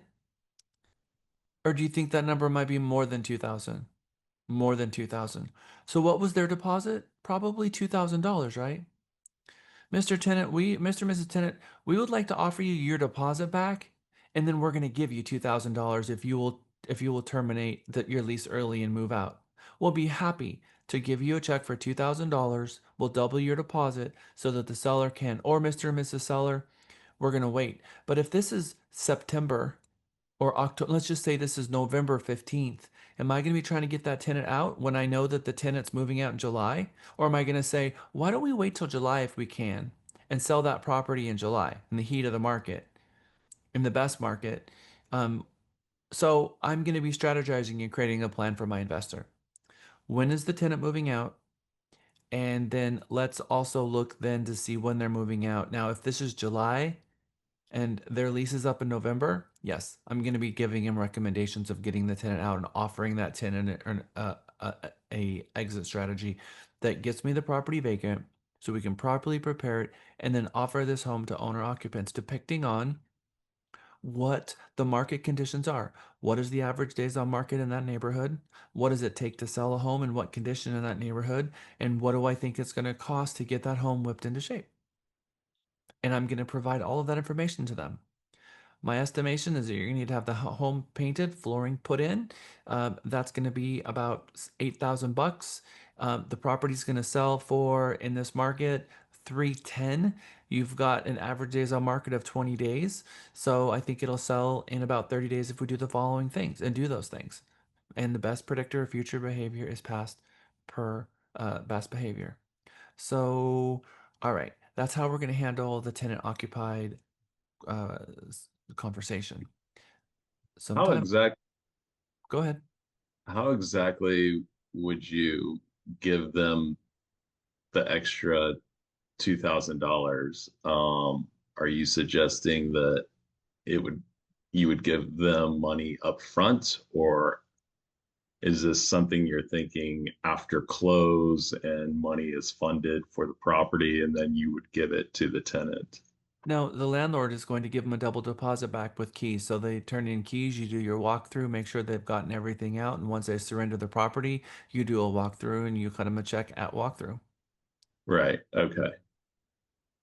Okay, that makes more sense. But okay, I didn't know if there was like a strategy that you could incorporate that into the contract or something like that. So No, I mean, asking that, telling the tenant that we're going to give them $2,000 if we sell the property is not going to do what I need to do with getting them out. Because I know what they're going to need to do. They're going to have to pay first month's rent and they're going to need to pay a deposit somewhere, which means they're right. their deposit back. So, my goal is getting them out of there. And maybe when we look at the termination date of the lease, so we don't need to do any of that. They're just going to not be renewed and they're going to fall out of their lease in the spring or summer market, which is perfect, and all that works out.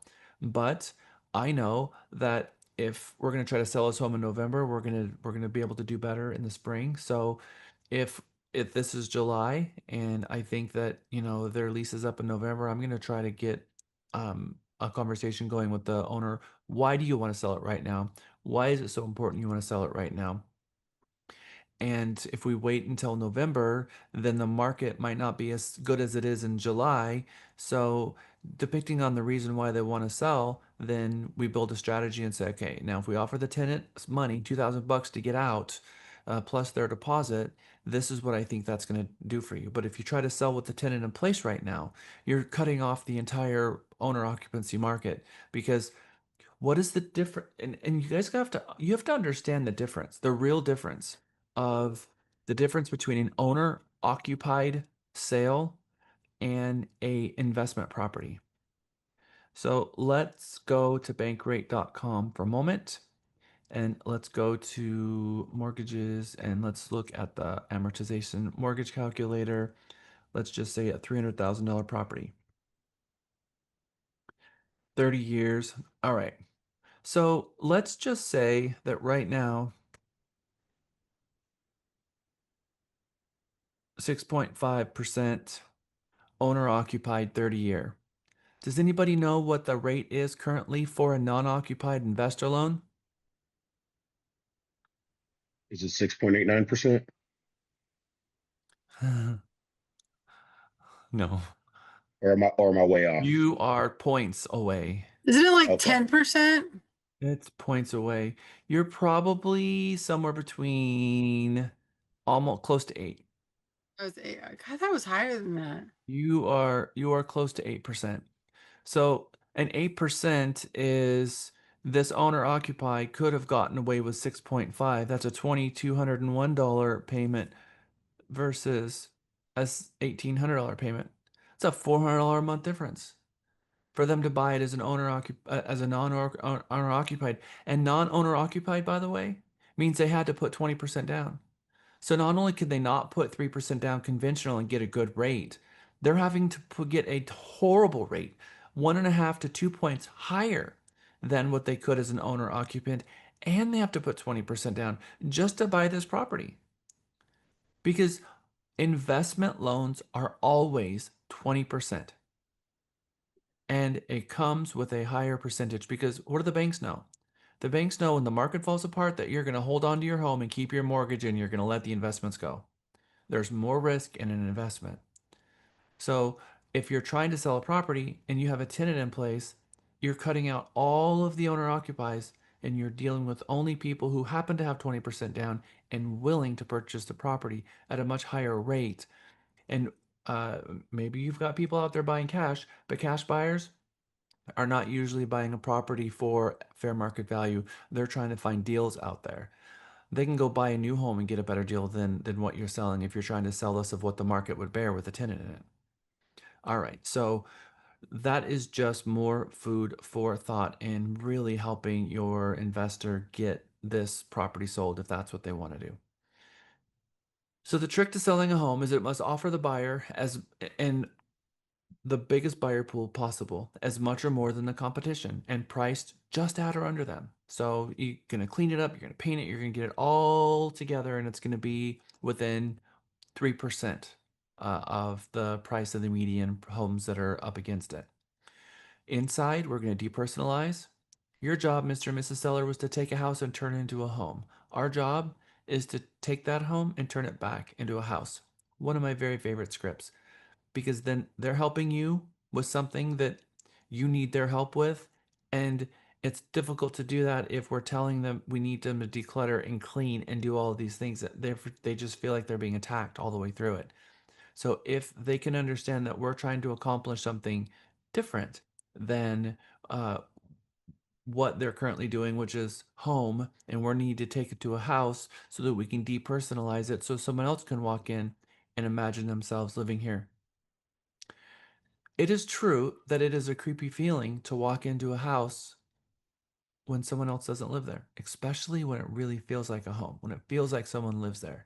Pictures of the family all over the place, and you can just really see a family living there or people living there, even when no one's home. It's just kind of like a ghost of something. It's just a weird feeling. And that's what you get with lots of family photos around. And you're going to be touring the home without them home. You're going to be with an agent walking into people's homes, and there's just this kind of weird feeling that comes over you when it's not prepared correctly. So depersonalize, remove all the personal photos, especially of kids. We know that we're going to be taking photos of the inside, and if there's a bunch of kids' photos on the walls, then you're going to be disseminating those kids' photos onto every website imaginable all over the place, and you don't want that. Never leave rugs on carpet, ever. It's a hazard, but also people are going to assume you're trying to hide something, and maybe they are, and that's even worse. Walls should be neutral and clean and mark free. If, you know, maybe some of you remembered the green cabinets from our CMA class, probably would have been a good idea to paint those cabinets. Um, and sometimes people really love that color that they picked. The reason you don't want that color is because a lot of people are going to object to that. So they walk in and they're thinking, all right, I buy this home and I'm going to have to spend uh, 1,400, 1,500 bucks painting the cabinets. Yes, 2,000 bucks to paint the cabinets. They got to take the doors off and they got to use the type of paint that's going to be oil-based paint and all of that. So yes, that's going to cost a couple $1,000s. When you have a buyer that is thinking that they already have to spend money before they move in, then they go to another home that offers them just as much, but they don't have to do that, they're going to buy the other house. And maybe they liked this home a little bit more than the other one, but they don't have to do anything to the other house. So they're going to buy the other one. We want to make sure that people can just move right in and not have a big project ahead of them, if at all possible.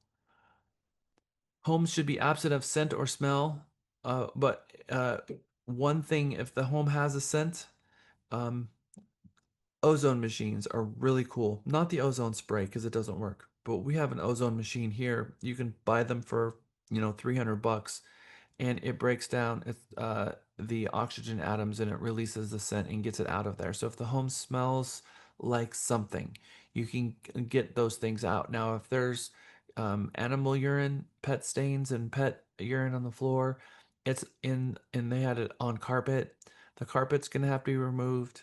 The underlayment's gonna have to be removed, and that pet stain removal is going to have to be treated on the slab because it's going to come back again, and the baseboards are going to have to be cleaned as well because most likely it's going to be on the baseboard. So you're going to need to put a black light around the baseboards to see if there's anything there. That's what it's going to take to get that scent out of the home. It can be mitigated. You just have to go about it in the right way. Ozone's not going to take care of that. But you should also be prepping your clients to not have a huge breakfast in the morning like pancakes and eggs and waffles and all the things and then have a showing right afterwards because people are going to come in and then they're going to smell breakfast, and that's not what we're looking for either. That's not a good thing. They want to come in, we want it to be fresh and clean. the kitchen should smell like apple cinnamon spice or nothing at all, and the bathrooms and laundry rooms smell like clean linen or nothing at all. So that's what we should be looking for. I don't recommend you do caramel and all of those other all of those other scents. The two scents that work is a apple cinnamon in the kitchen and a clean linen in the bathrooms. Better not to have anything, and better not to have those if you're trying to mask another scent, because all it's going to do is give people a headache. And especially a lot of real estate agents, are very picky when it comes into scents, and they're gonna freak out. I mean, I've had agents who just, oh my gosh, I can't handle the smell when we're on property tour. Like they're gonna pass out and just big drama queens. In any event, knowing that that's a thing, you don't want that present on your listings, because they very well could be doing that in front of their clients as well, and you don't want that. So scent in the home is a really big thing, and so it's also a touchy subject. But if you have to mitigate something like that, then you know what you're going to have to do. Remove everything from the refrigerator front. If you can get them as part of the list, go through room by room, remove all of the magnets and the photos from the kitchen, remove as many things as the countertops as you possibly can, remove the toothbrushes from the bathroom countertops, and just try to declutter as much as you possibly can to make it more about the house and less about the things in the home. If you're trying to sell the home based on the furniture, you've already lost. You're selling a home, not the furniture. So try to tone down that stuff as much as possible. Make it clean. And you have to work with what you have to work with. So you're only going to be able to do so much. There have been situations where I've told a seller, you know, we're going to need to replace the carpets. We're going to need to paint the entire house. My recommendation is that you hand me the keys and you guys move out. If you can do that, I can get all of this done and you can sell the home for drastically more. But in place, here's what the number is going to be. If you move out and we do these things, this is what the number is going to be, and help them with that. But I mean, you just give them a plan. And remember, you listened to my listing presentation. You heard how I spoke to the seller. Very kind, very fact-based oriented. And just letting them know, here's the plan and here's what I recommend, and find very tactful, very professional, very kind way of telling them what you need to tell them without offending anyone and without antagonizing them. The house and the baseboards and the floors and the blinds and the fans and the vents and the vent covers and the sinks and the counters should all be clean. The home needs to be clean. And you should have a really good make ready person who knows how to clean a home, that you can refer to them if that's what's necessary. And we've got several in our .me as trades that we can refer to you guys if you need a good make ready person. That's not $80, by the way. If someone comes and cleans the house, they're 80 to 100 and $120, easy. But a make ready person, they're cleaning the baseboards and they're cleaning the fans. That's going to be a couple $100. That's going to be maybe even 250. Might even be 300. There was one recently that was $450 because they needed a deep clean. That means grout and the whole bit. So don't also underestimate what it's going to take to really do a deep clean. All right, I see a couple hands starting with Andy.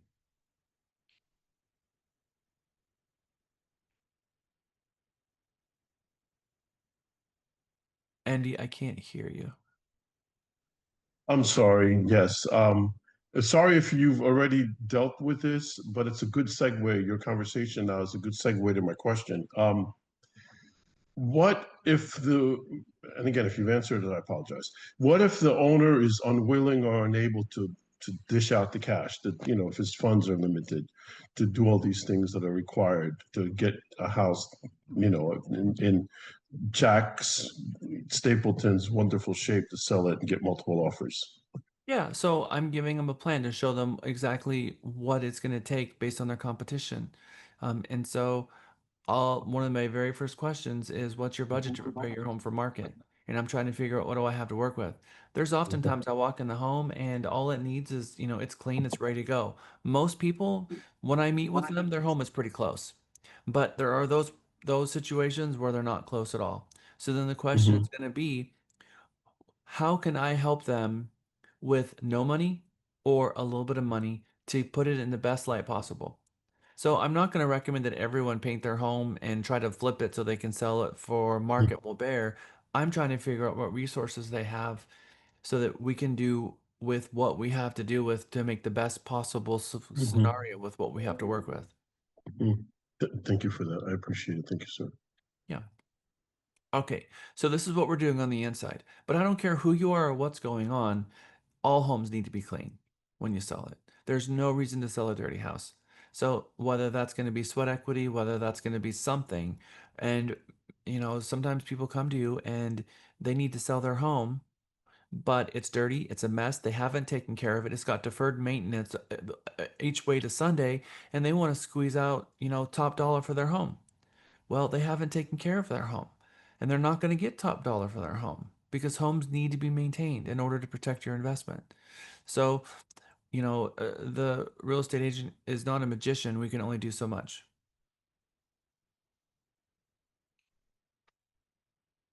So, all homes sell for the right price. And sometimes you just have to price it, but you still can get them to pick up things and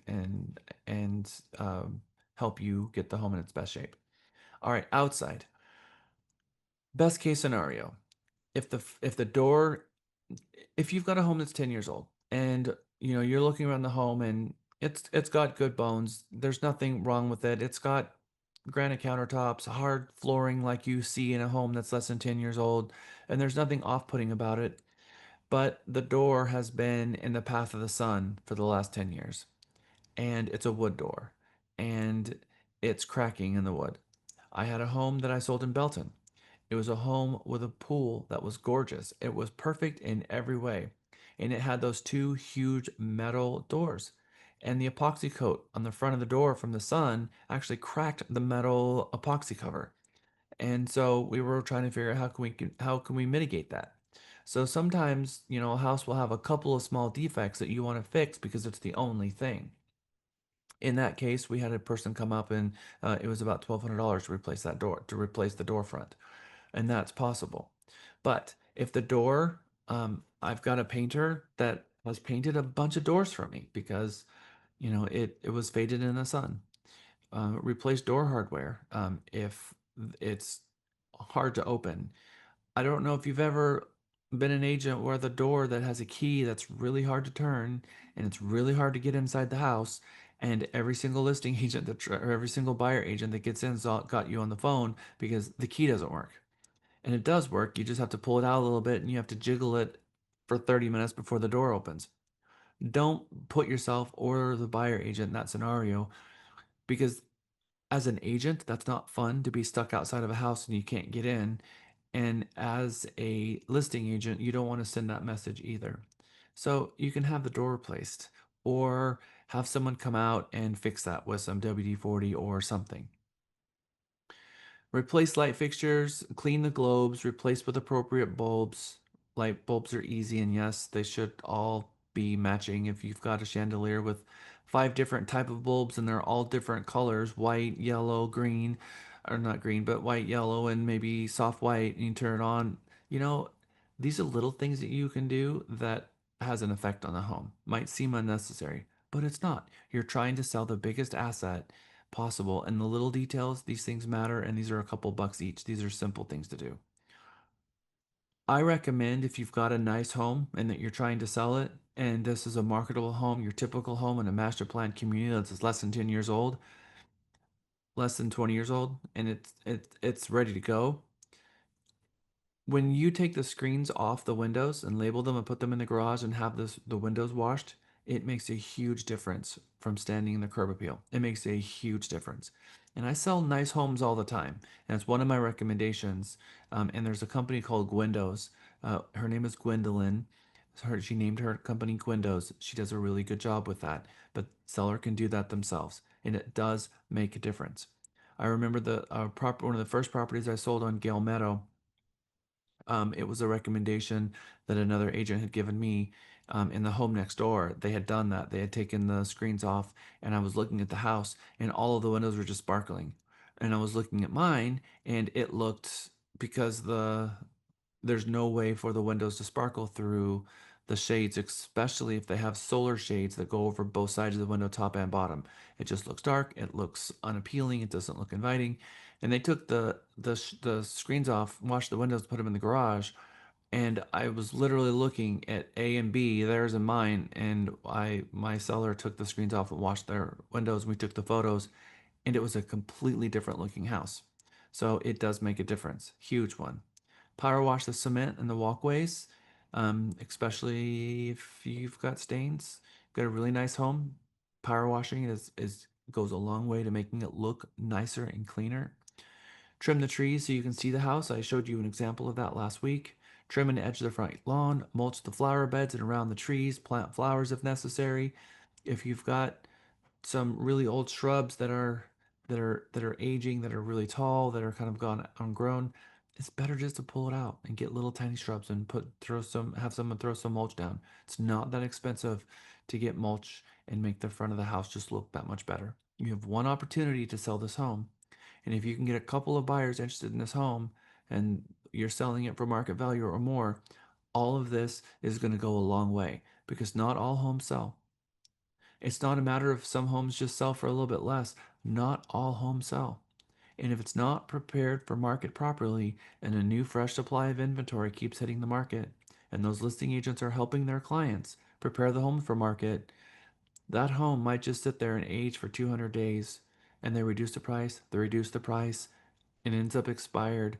And then some other listing agent eventually will list that property and they will prepare it properly, and then it will sell. So I have seen a lot of agents jump into the business having no idea how to list a home. They just take it, get the listing agreement signed, nothing is done at all, and it not sell. So they're hiring us for our advice, and our advice needs to be present on that day that we're walking them through on how to properly prepare their home for market. After the home has been properly prepared for market, the next step is the photo shoot. And we're going to take a break and come back, and we're going to talk about preparing the home for market. Then we're going to talk about the advertising campaign. And the next half, the second part of today, is going to be everything to do with the MLS, listing the property in the MLS, the correct order to do all of the marketing, and then everything to do with the open house day. From the morning, how you set up your signs, the scripts, what should be present, what you say to them, everything. All right, so it's 11:07. Let's do our second break. Let's come back at 11:17. And I know a couple of you had some questions, so I will stick around for a couple of minutes, although I do need to talk to my team. So if someone has any pressing questions, I can answer them really quickly. Just Mary Beth wanted me to get back to her what you thought we should do, if we should call, if she should reach out to the agent because has coming soon, and she thinks it's because she's trying to get a buyer, like a flip, buyer, and she thinks she said, or should we let it go? Should we call let the MLS board know that has this that he has coming soon, and I have it photographed Wednesday morning, but he put it up Tuesday night. Yeah, so Chuck doesn't care.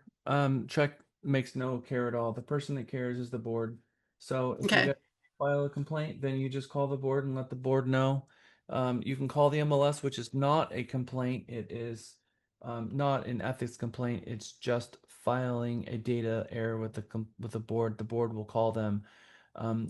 If you want to hit them hard, you call Texas Realtors and you file a professional standards case against them. That would be the most stringent thing that you could possibly do, is file that with Texas Realtors and file an ethics complaint. Otherwise, you can just simply anonymously call the board and let the board know what's going on, and then the board will reach out to the agent and their broker for corrective action, and probably not fine them or do anything other than tell them they can't do that. Okay. What would you suggest we do? I'm not going to give you a suggestion on this one. Okay. Thank you. Welcome back. Who'd have thought that we'd out here where we need you? Here where we need. Welcome back. Welcome back. Welcome back. Welcome back. It is 11:21. We are back from our break. All right. We've got a very busy second half. We're going to be going to lunch at 12, back at 1, and it's going to be a very, very busy second half of our day. What journey have we been on? We got a call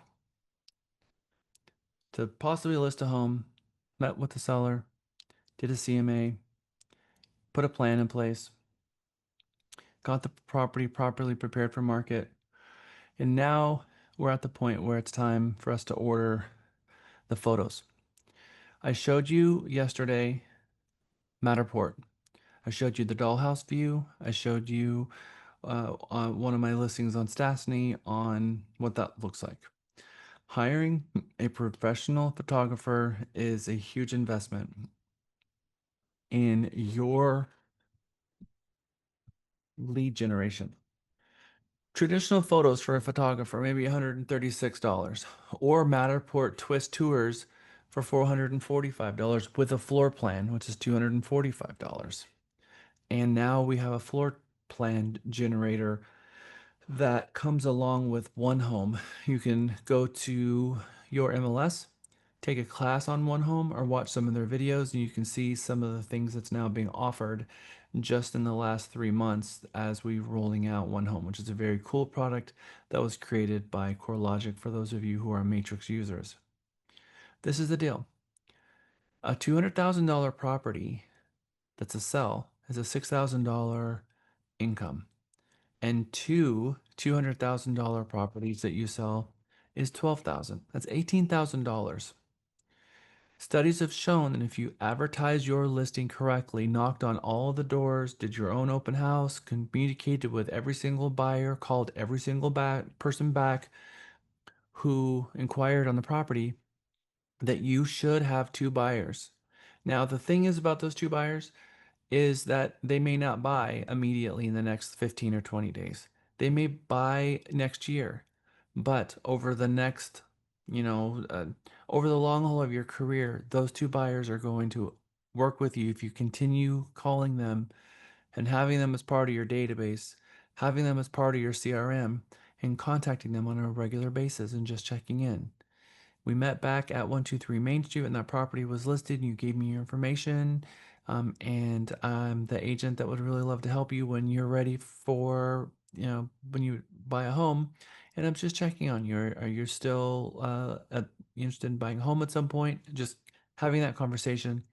What's great is the calls are recorded. Our system's going to digitize the call, put it in the notes. So the next time you call, you know exactly where they are, so you can pick up on that conversation as you're checking. Your photos should bring you money. It should not be an expense, but it should be generating money.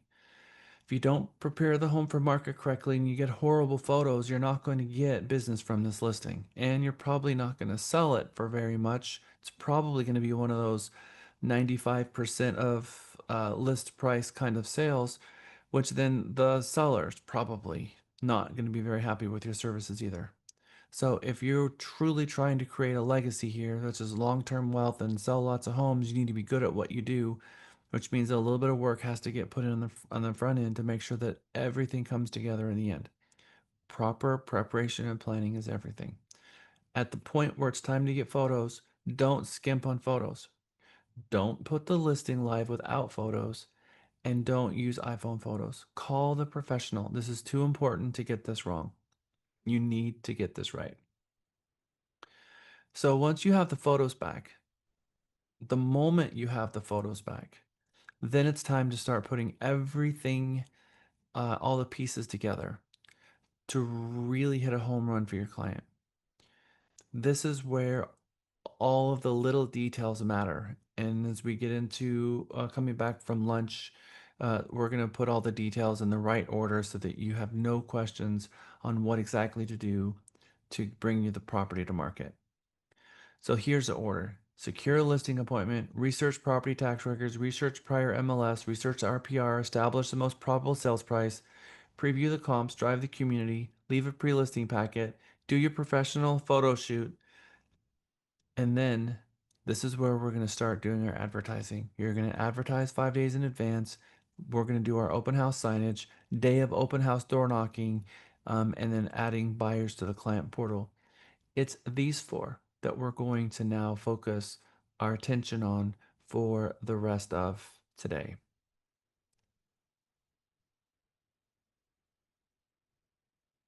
Tom Ferry has the ultimate open house strategy.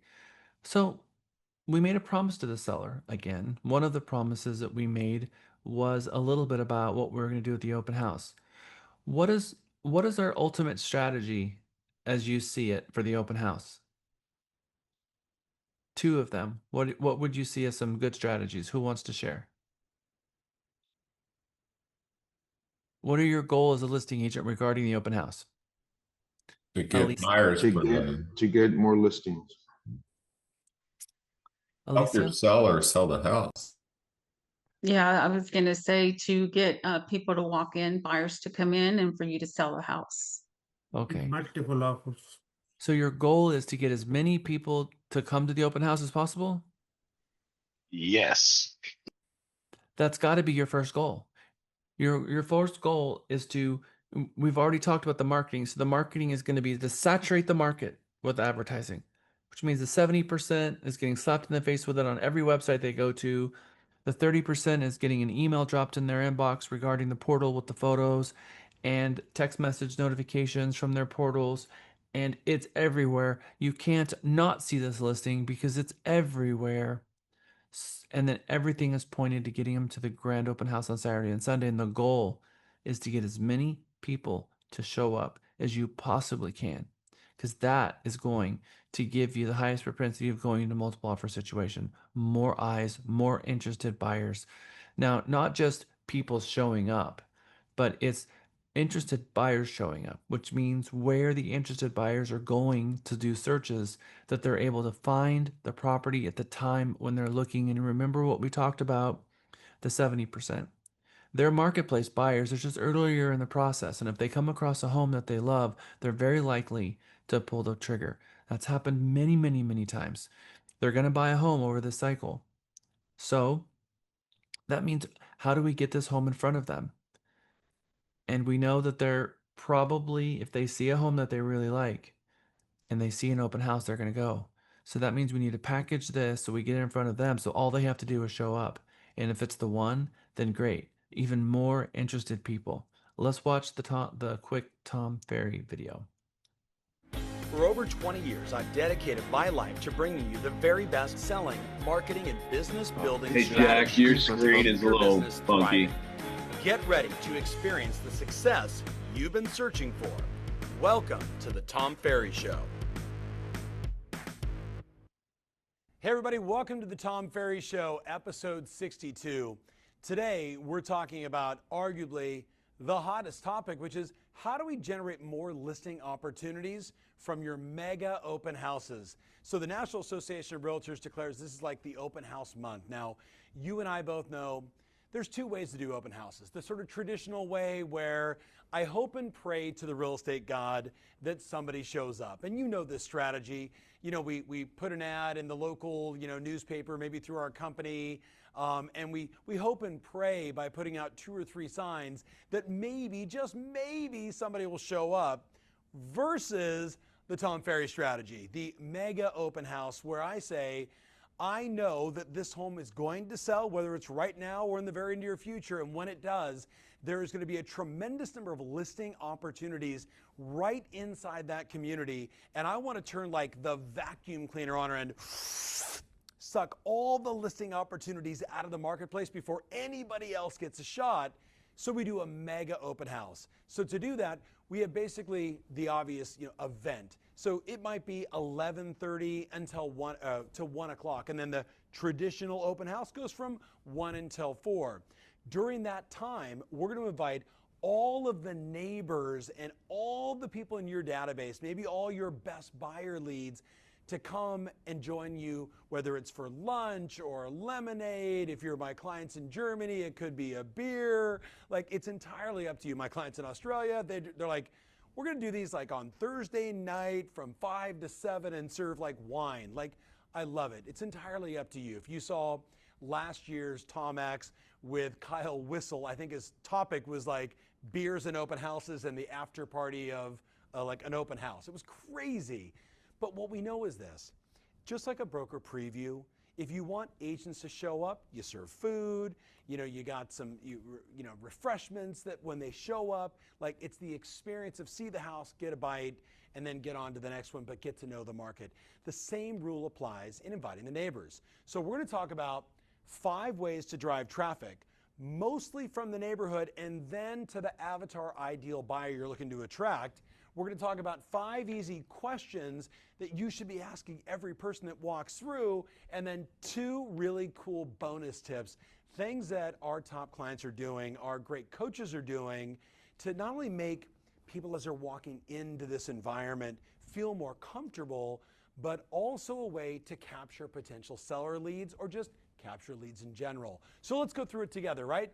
5 traffic, 5 easy questions, and 2 cool bonus tips. So let's talk traffic first and foremost.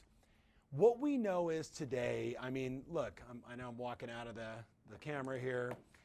Like, we got to get them here, right? You got to get them here. What's up, JD Leonard, by the way, just sending me a text.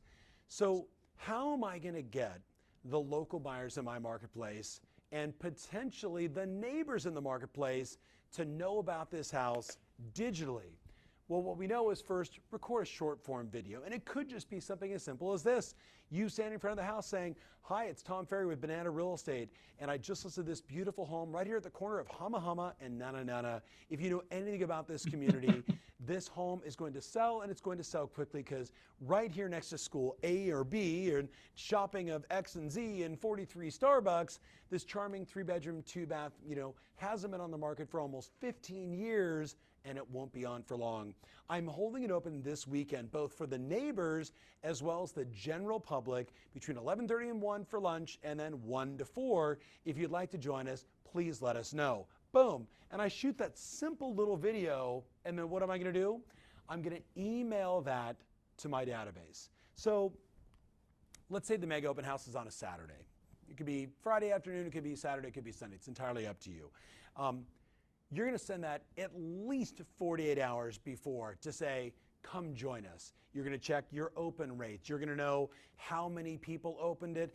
Are you going to ask them to make a reservation for lunch? Probably not. Just, hey, hit reply and let me know if you're going to join us. And you'll get a bunch of people that'll say, "Hey, sounds great. No, we're not interested. It's all good." What we want, though, is exposure, and specifically like our database and all the buyers you're currently working with that are looking for properties to know about this house. Number 2, I want to do a Facebook boost, like from your page, or you can actually run an ad. Either one is fine. I would be more inclined to run the ad because I want to do a Facebook targeted campaign to the specific avatar of buyers in that zip code. So let's say I'm in Corona Del Mar, and I'm in property in the Flower Streets, right, in the village. And I say, so who buys in the village? Well, generally speaking, they're single people or they're couples. They're 45 years old. They make $200,000 a year. Well, you know that on Facebook, I can go in and say the only people I want to see this live in these zip codes already, live in these areas already, make this kind of money, single, married, kids, whatever you want, it's all there and available. My point is, you can target advertise specifically for 3 or 4 days before the open house, letting those people know that would be the avatar, the ideal prospect, about this open house. I like that one a lot. Now, number 3, I want to door knock and invite the neighbors. So Sarah, I'm just going to grab a piece of paper over here, my little top secret folder, and I want you to imagine this. This is really important. It's Thursday or Friday before. Knock, knock, knock. So knock, knock, knock. Hi, and I immediately hand them the flyer. I hand them the flyer. Ideally, price big, photo of the house, price big. Hi, my name is Tom Ferry with Banana Real Estate. I hand them the flyer and say, "I just listed your neighbor's home. It's hitting the market this weekend. We're going to hold our first open house, and I'm inviting all the neighbors to come by and see the home before anybody else. Say goodbye to your neighbors and join us for lunch. Would you like to come with us?" That's it. Just, would you like to come with us?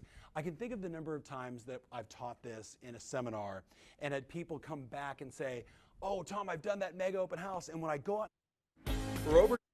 Who do you think would want to help you with this? My mentor. Your assistant?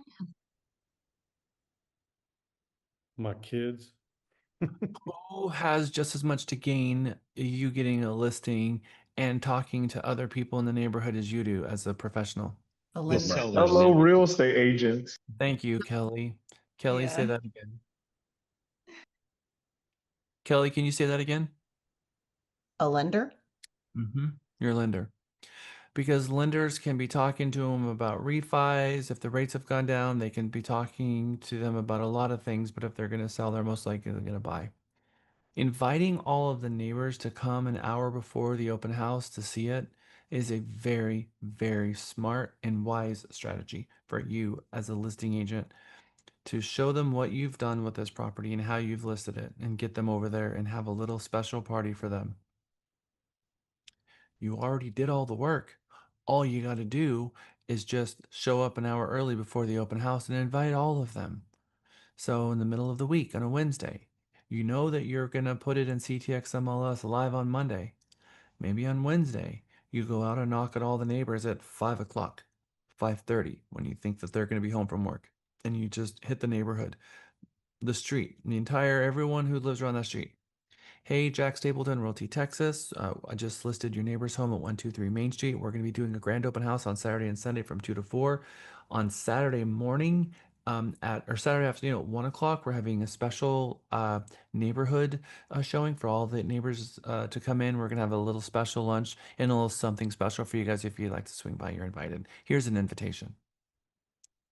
What do you think might come from that? Wells. No, I was going to make a comment in regards to the knocking.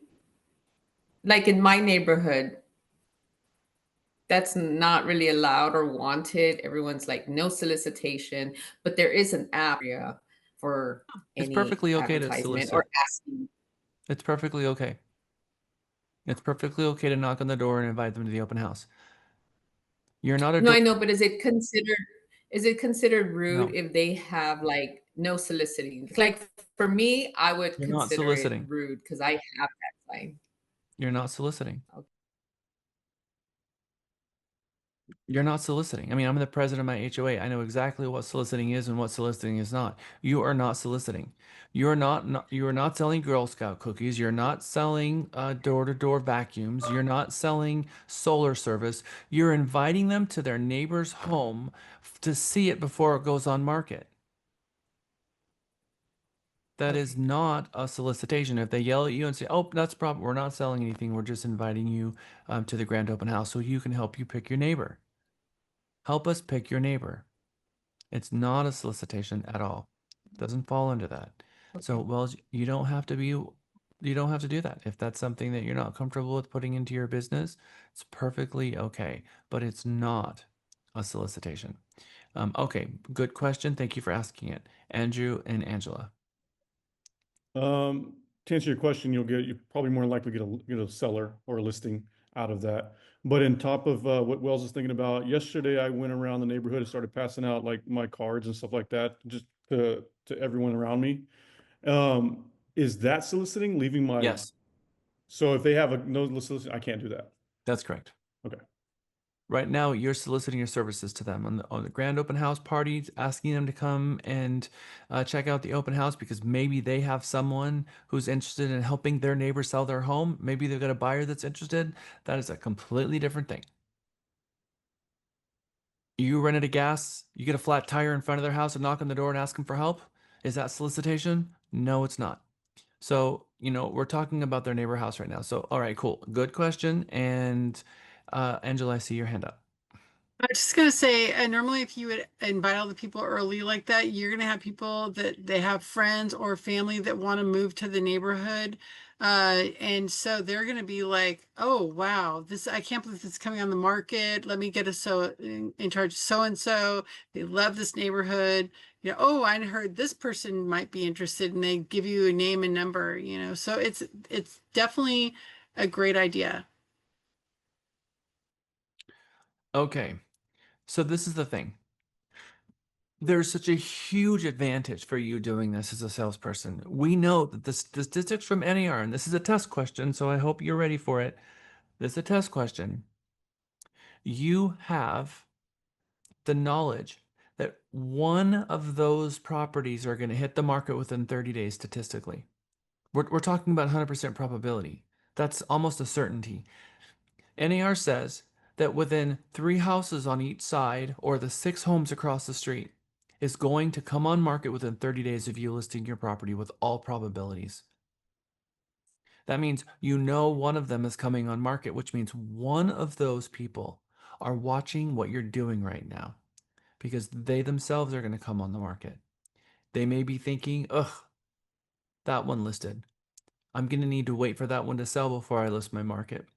Or they may think, okay, cool. That's priced this one and mine's better, so I'm going to be priced even better than them. That's good, and they're not worried about it. But in any event, one of those people are going to list within 30 days. If you understand that and you're on the hunt for them to try to figure out who that is, it's not always one. Sometimes it's 2. Georgetown Village, circa 2009. Timmy Talbot works for the I can't think of it at the moment. FDIC. She works for the FDIC office. She goes in and audits banks and walks in the door, and they're terrified to see her. She's a bank auditor. She invited me out, and I listed her home.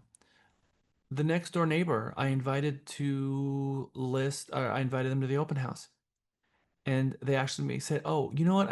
I was talking to my neighbor about you. Do you have a moment?" And they invited me inside. And I had an impromptu reverse listing appointment at their kitchen table with no comps because I went through the entire process with them. And then I did the same thing next door to it. And I have a picture of me standing in front of my car, and behind me, there's a sign and a sign and a sign because I had 3 homes listed in a row on the same street. And I'm like, huge win for me because I had 3 homes in a row and they were all mine. And so I held all 3 of them open at the same time. It was a very cool feeling. And it was because I knocked on the door, and I'd not been knocking on those neighbors' doors, I would have never gotten those other 2 listings. And I have that story that I can right click, copy, and paste a million times because it's so often I've gotten the neighbors' listings because I know one of them is going to list, and I'm trying to figure out who it is.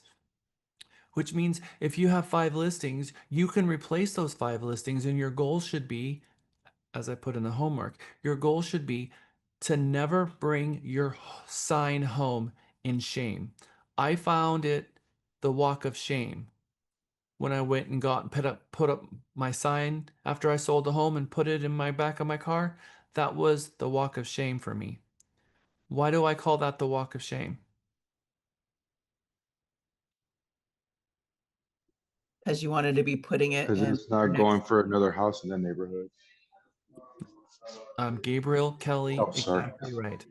Exactly right. What you both said. Because I had to bring that sign home. Because it's my goal that when I have a sign sitting in a neighborhood, that sign is going to go from one yard to the next, to the next, to the next, to the next, and I never bring it home. Those are kind of things that you can set a goal for yourself. And if you set a goal like that, you're going to be really trying to materialize that. You're going to work a little harder to find a new home for that sign. And there's even times I've told people, hey, it's my goal that I don't bring that home sign. I need to find another yard to put that sign in. So if you know someone in your neighborhood that's looking, please let me know because my goal is to put that in another yard. And then people hear that and they're like, okay, I'm on board with that. And it's just something that you can do to implement in your business. It's just one more of those things. And if I had to go put the sign in the back of my car, I'm driving home. No. Now, if I listed a property and that property came on market before that one closed, then it wasn't the walk of shame. I did replace that sign in the yard and I felt good about it. But if I leave a community and I don't have anything going on in that community, I feel like I failed. And I don't like that feeling. So I'm going to continue working just a little bit harder to push myself a little bit harder to find those people who are going to continue to sell and continue to sell. That requires doing things just a little bit differently. Your video here, this video, I'm going to ask you to watch this entire thing. It's 14 minutes and we watched the first 5 minutes of it. So that's going to be part of your statement, or part of your homework. And I'm going to want you, there's a couple of things that I'm going to ask you about that video and the homework that I'm going to want you to put in Teams for extra credit points. Angela asked a question earlier today, and this was the answer to the question, which is, how soon before you go on market can you put a sign out? This is called the Clear Cooperation Policy Statement 8.0. This is currently being challenged at the federal level from NAR about Clear Cooperation Policy Statement 8.0. And NAR is in the crosshairs of the DOJ because they settled, and now they are in a defensive posture, and they're defending themselves, and they've continued defending themselves, and now they're under attack, and they keep just trying to settle out of everything. Zillow, Realtor.com, Homes.com, Redfin, Compass, and a few smaller brokerages have taken a posture online, and you can see this conversation taking shape over the last couple of months, 60 days or less, on Inman. Zillow said that if an agent pre-markets a property more than 24 hours before they go live in the MLS, that Zillow will not allow that listing on their website for the entirety of that agent's listing cycle. They will refuse it. Homes.com says, fine, Zillow, you want to take it off there? Not only are we not going to refuse it, but we will allow that agent to sponsor that ad for free. So obviously completely different polarized things. Compass said, well, we want to create our own private listing network. So there's a lot of changes going on because really the seller should have a choice. The idea that a seller has to keep their own listing a secret because of our listing agreement is over the top, and it's overly restrictive. A seller should be able to do whatever they want and not keep it a secret. This is throw the baby out with the bathwater kind of stuff here. I'm going to explain where this came from and what problem the Clear Cooperation Policy Statement 8.0 was trying to solve. And it didn't solve it, and it wasn't the solution. And I'm not a big proponent for the Clear Cooperation Policy Statement 8.0. We already have a process of professional standards to handle this sort of thing. It didn't fix anything. We had a market in 2007 where we knew that we were in a buyer's market. We knew that it was going to take a while to sell the home, and we had to do some really special things to get a home sold. The reality, though, is the market eventually is going to change. And it went from a buyer's market to a balanced market. And somewhere in, 2013, 14, 15, things started changing and the market started picking up a little after the Dodd-Frank Act. After the bottom fell out, things started healing and the market started getting better. And when it did, the market started getting really hot and it went from a strong buyer's market to the strongest seller's market of all time. So the pendulum swung and it swung all the way until we got to 2020 and we saw the craziness, right? But it continued swinging into the direction of 2020 until it hit the apex of the seller's market. And now we're coming down here where we're kind of in the middle again. So we've seen the pendulum swing of our market going back and forth. About 2015, we were about here. Buyer's market way up here, mixed market, where we put a sign in the yard one day and I started getting calls and I ended up getting a contract. I got an offer on a sign before it was in the MLS. And then, because we were used to having a couple week coming soon, there was coming soon signs and we signed it and we put the sign in the yard and we put the coming soon sign in the yard. And we did that while they were putting up photos and cleaning the home and getting the property prepared for market. Our coming soon sign was sitting there that whole time, letting everyone know it's coming. That was good in our minds that was there because it had more eyeballs on it and got lots of calls and people were asking in the middle of me making ready, can I see the property? We're interested. And sometimes we were getting offers and we were in the middle of painting. So there were agents that saw this practice and instead of them thinking, how can I make this even a bigger advantage for my seller? How can I get my seller to even in a more multiple offer situations? They thought about themselves and put themselves first and said, how can I use this where I can double in the transaction and represent the buyer and the seller and get both sides of the commission? That's obviously not where your mind should be going in this. It should always be, how can I get the seller's property sold and yes, me get more clients, but not change my listing and hide it from the agents because I want to get the buyers. So they said, maybe I can withhold it from the MLS even longer so that I can try to sell it before it even hits the MLS. And there were so many agents doing this that NAR created this rule to stop that from happening. There's other ways for this to happen, but right now it says it. But of course, NAR went from having no rule to you can not put a sign in the yard or let anybody know about this at all. And if you tell anyone, then you have one business day to get in the MLS. So of course, NAR pendulumed and went way too far on this, overly restricting the seller's rights because the listing agreement withholds the seller's rights from any telling anyone. The seller can't even put a sign in their own yard or tell their neighbor or tell anyone that their home is coming on market. And that's a little bit ridiculous. In any event, times are changing right now and they are giving sellers an option to have it coming soon. And MLSs are building the forms as we speak. I talked about that at our business meeting in May. So here's the timeline. Photo shoots and have the photos back by Sunday. Why Sunday? Because Monday we're going live in the MLS. So I need my deadline to get my photos is uh, by Sunday because Monday morning I've got to get the photos into the MLS. And maybe you don't start your database your data entry for your MLS on Monday. Maybe I started my data entry for the MLS a week ahead of time. So I had my MLS saved as inactive. I already have my listing agreement signed long ago. I've already helped them prepare the home for market, and I'm waiting for the photos to come back because we already ordered the Twist Tours photos, and I'm waiting for them to come back. And I'm Holly with Twist Tours. I'm emailing her. I've got her personal cell phone number and her personal email address because I don't know how many times I've had to message her and say, I need a rush. It is Saturday and my sellers have just finally got this done, and I can't order photos until I know they're done. And sometimes I'm not sure when they're going to be done, and I'm not going to order the photos until I know they're done. And then I find out they're done. Okay, cool. Let me contact my photographer and do whatever I can to get the photos back by noon on Monday. I will have already had my team build the MLS, and the MLS is done. My what I call the vanity description or the public description of the property is already done. You can use ChatGPT, but we're going to talk about how to craft a good vanity description, and it should have your biggest assets in front.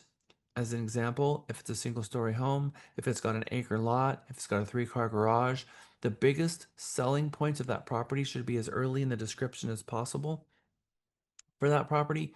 And you should go through the MLS for like the last 30 days and read all the other agents' descriptions because there might be something in there that you hadn't considered, like Dell is a mile away or Samsung is just down the street. And you start reading that like, oh, I didn't even think about that. That's a great idea. So I always read all of the other agents' vanity descriptions to see if there's something in there that's great. And I'm copying and pasting them into Word. And now you can just take all of that and dump it into ChatGPT and say, craft me a 1,200 word or less public description of my property, front loading all of its best attributes, and then put in the property address, and then read it. And then I always put in there, and don't violate fair housing. Put that line in there, and it will also help you. So that's a trick that we couldn't have before. It's just going to speed it up and then wordsmith it to make sure that it doesn't sound too wordy. You want things like abundance of natural light and all the rest of that kind of stuff. In any event, have the listing all filled out and ready to go so that when you get the photos back on Monday at 9 instead of Sunday at 10 p.m., all you have to do is upload them and click save. Instead of now you have the photos and you got 3 hours worth of work to do on a Monday at the very last moment and you're trying to hurry up and get it active. Have it already saved and ready to go. The only thing that's left to do is upload the photos. Because remember, you're going to want to have attachments in the MLS with your offer instructions and the seller's disclosure and the T47 and the survey and the MUD notice and the PUD notice and the SUD notice. You want all of those attachments in the MLS. My mom is a mentor. She's been my assistant for 15 years. She has a process. She knows me inside and out, and she knows exactly what I require in all of my listings, and she teaches our agents exactly what I do. And she will spend hours with our agents showing them exactly to the very details of what I do, what she does for me on every single one of my listings. So a lot of agents have sat with her for a couple hours when they had their first listing, and she walked them through step by step by step, showing them how to do the data entry, how I do my offer instructions, and all the rest. So anyway, photo shoot by Sunday, photos back by Monday, live in CTX MLS by noon on Monday, live in Actress by 2 p.m. on Friday, and then the grand open house Saturday and Sunday. When I go live in CTX MLS on Monday, I have showing time already set up. And in showing time, I have blocked out the days for showings on Monday, Tuesday, Wednesday, Thursday, Friday morning all the way up until 1:45. So the very first appointment available is 2 o'clock on Friday. So they go into showing time and they can't schedule an appointment until 2 o'clock. And then they call me and say, hey, my client found a property, found one of your listings, but I can't find it in the MLS. And I know what's happening already before they even open their mouth. They're looking in Actress, they can't find it, and I'm live in CTX MLS. So my script for them, which Lisa has experienced the same thing, and every one of your classmates who have taken Mega before you, who are out there doing this right now, has had the exact same thing. The agents say, okay, can I schedule an appointment with you? And I tell them, it's live in CTX MLS. If you'd like to schedule an appointment now, you can schedule it in CTX MLS. We're already accepting appointments from 2 o'clock, but we're going to have a grand open house on Saturday and Sunday. And there is no chance of us going pending or having any showings before Saturday and Sunday. Well, that's not true. There's no chance of us having any showings before 2 o'clock on Friday.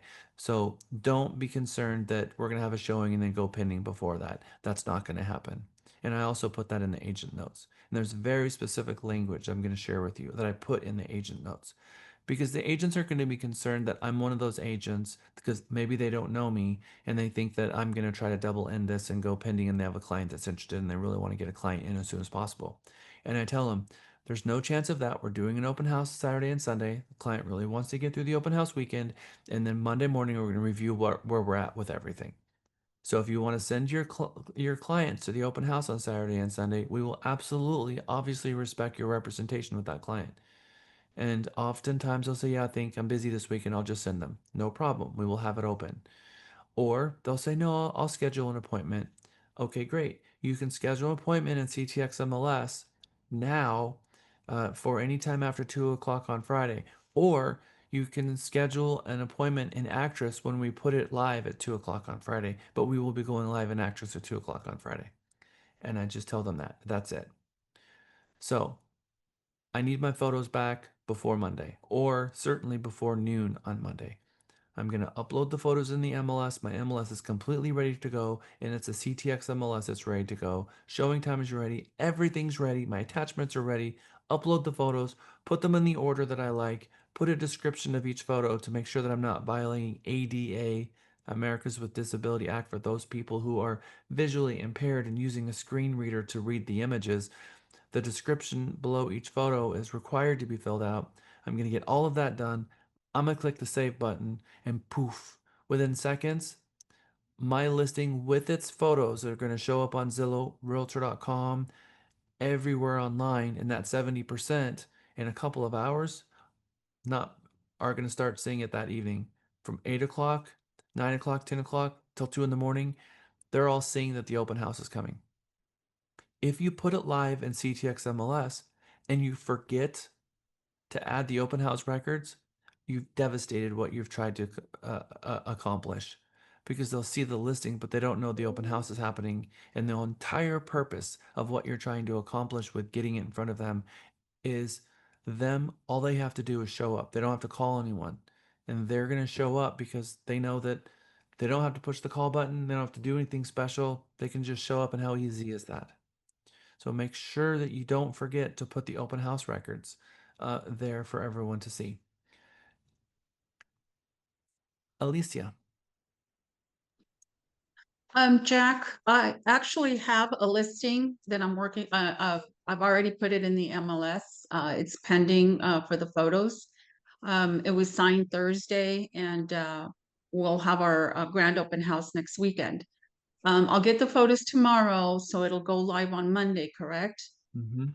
Now, when you say, because this is in the Sabor, okay? When you say, the Put it in open house documents, Put it in CTX MLS on Monday. Don't put it in Sabor on Monday. okay, okay, Put it in CTX MLS on Monday. Put it in Sabor at 2 o'clock on Friday. got it, So okay.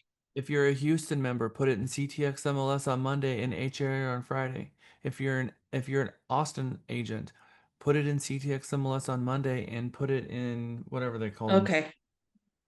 What about Beaumont agent? Same exact thing. CTX MLS on Monday and Beaumont on Friday at 2. So it's Okay.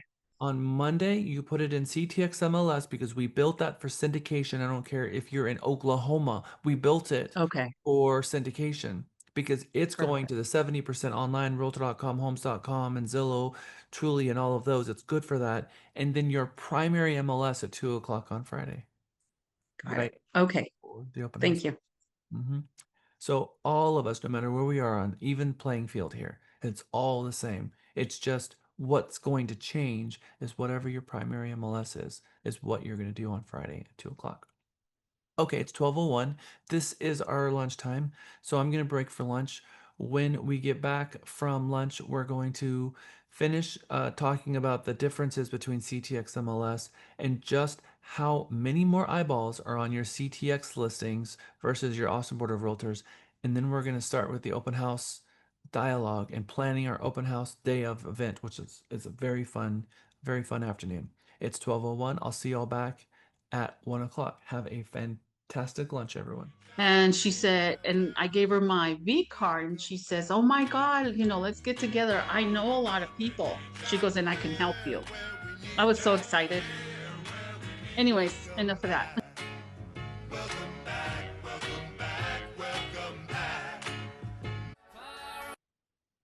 All right, it is 1:02. Welcome back from lunch, everyone. We have a lot to cover in this second half of our day. We are looking for Rachel, Ariel, Corby, Kyle, Denise, Robert, Sherry, Angela, Jonathan, and Gabriel.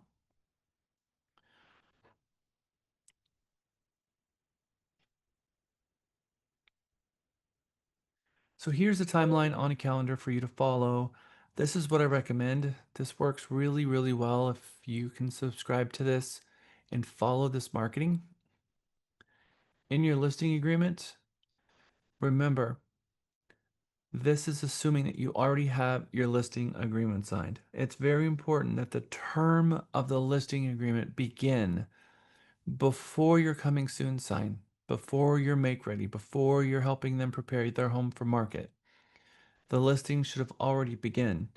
Sometimes agents get the listing begins at confused with the date that you're going to put it in the MLS, and they post date the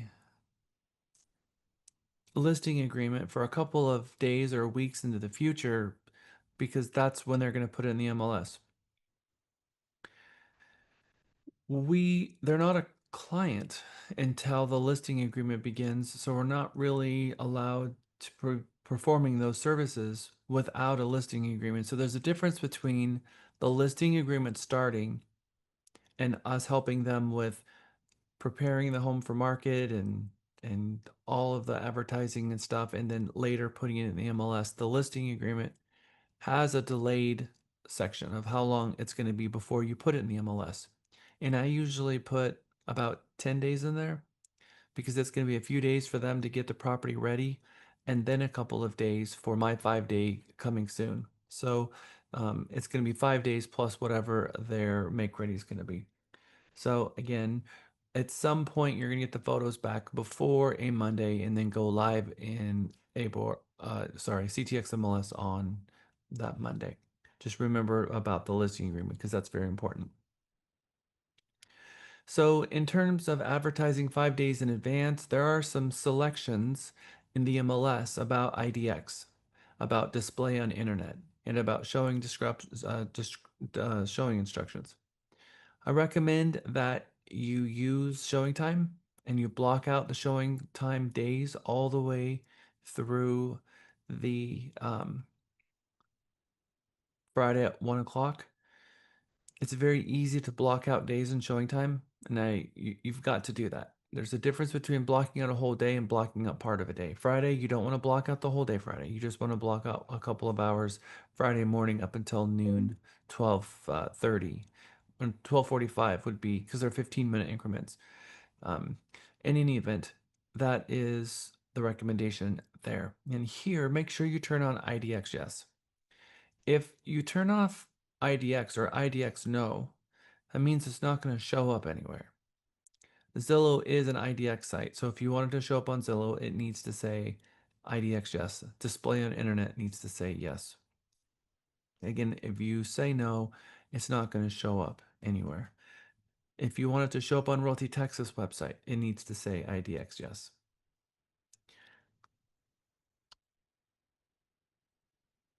List Hub is a syndication engine that allows us to push data out to all of these third parties. A couple of classes ago, I think it was Monday's class, I took you into our Realty Texas List Hub page and I showed you the difference between the Austin Board of Realtors and CTX MLS in terms of their publishing network.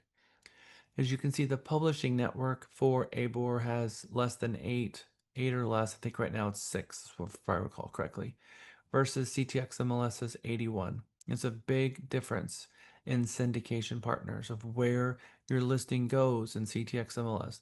That's why we use it, because it's a very powerful syndication engine. It's very good at taking the listing and plastering it all over the internet to make sure that it goes everywhere. So it's why we use that site. So we leverage CTX MLS as a coming soon. So we go live Friday at 2 o'clock, the day before the grand open house. We put the listing live in ABOR Actress or your primary and make sure that it says IDX yes, that you've not set IDX to no. Okay, so then when do you put up your for sale sign?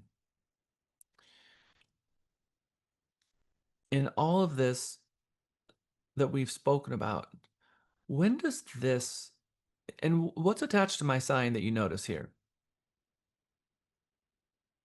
The open house time. What? Okay. Flyer pamphlet box. Is that oh. So I've got I zip tie my flyer box to my sign so it's all in one. But just as an FYI, what do I need to have before I can put this out there if I've got my flyer box attached to it?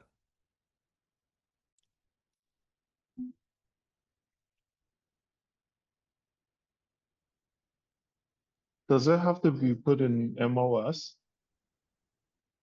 Yeah, so in order for me to have flyers, I would have had to put it in the MLS because I use Cesium to print my flyers. So if you go live on Monday, then once you go live, within seconds, it's going to show up in your website or in your .me, and you can print flyers and bring your sign out there. So you might just decide that you're going to do a 2-step. If you know that you're going live at noon on Monday, how soon in advance can you put your sign out? I think we talked about 24 hours. So when is that if we're going live noon on Monday? noon Sunday. Noon on Sunday. Okay, so Sunday afternoon, you can go put up your sign.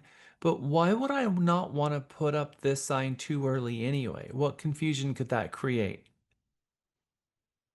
Am I going to want to go put this sign out on noon on Sunday?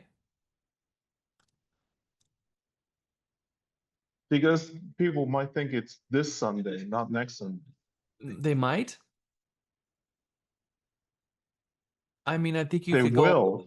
people are going to knock on the door because the sign literally says Sunday from 2 to 4. So if you put this sign up the weekend before, they're going to knock on the door, and that's not what you're looking to do. So obviously, if you're going to install this sign, it has to be after 4 o'clock on Sunday. But noon is the soonest you can put the sign up anyway. So what would be the advantage of having this sign in the yard Monday morning?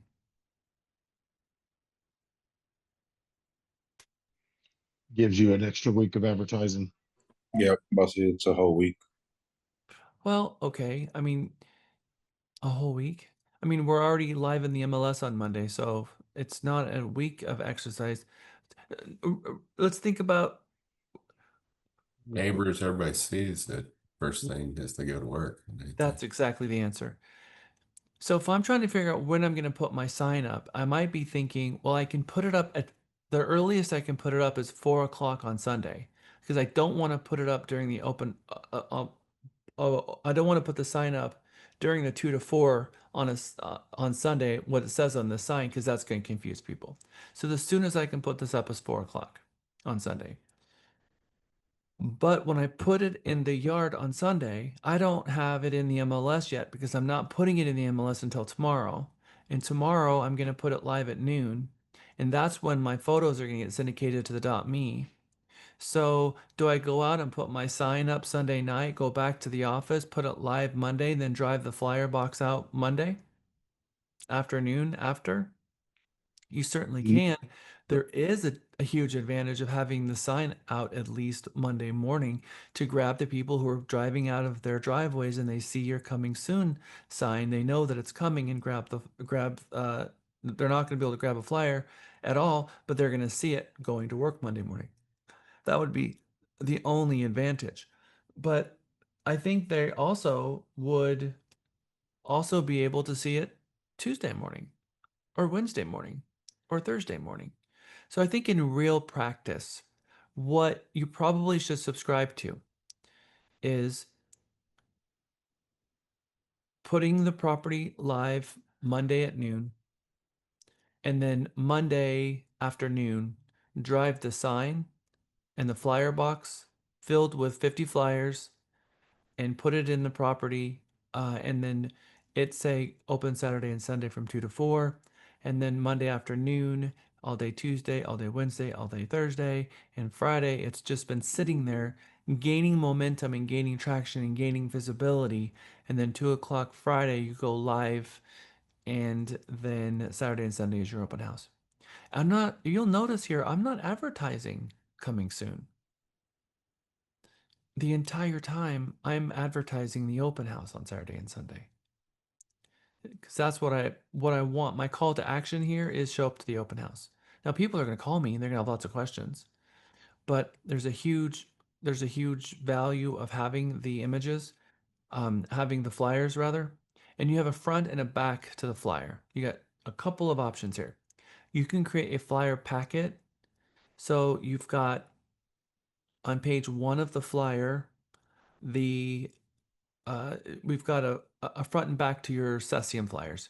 The front is just you've got 7 different front flyers to choose from, and then you have a whole page of flyer option that's got 6 photos.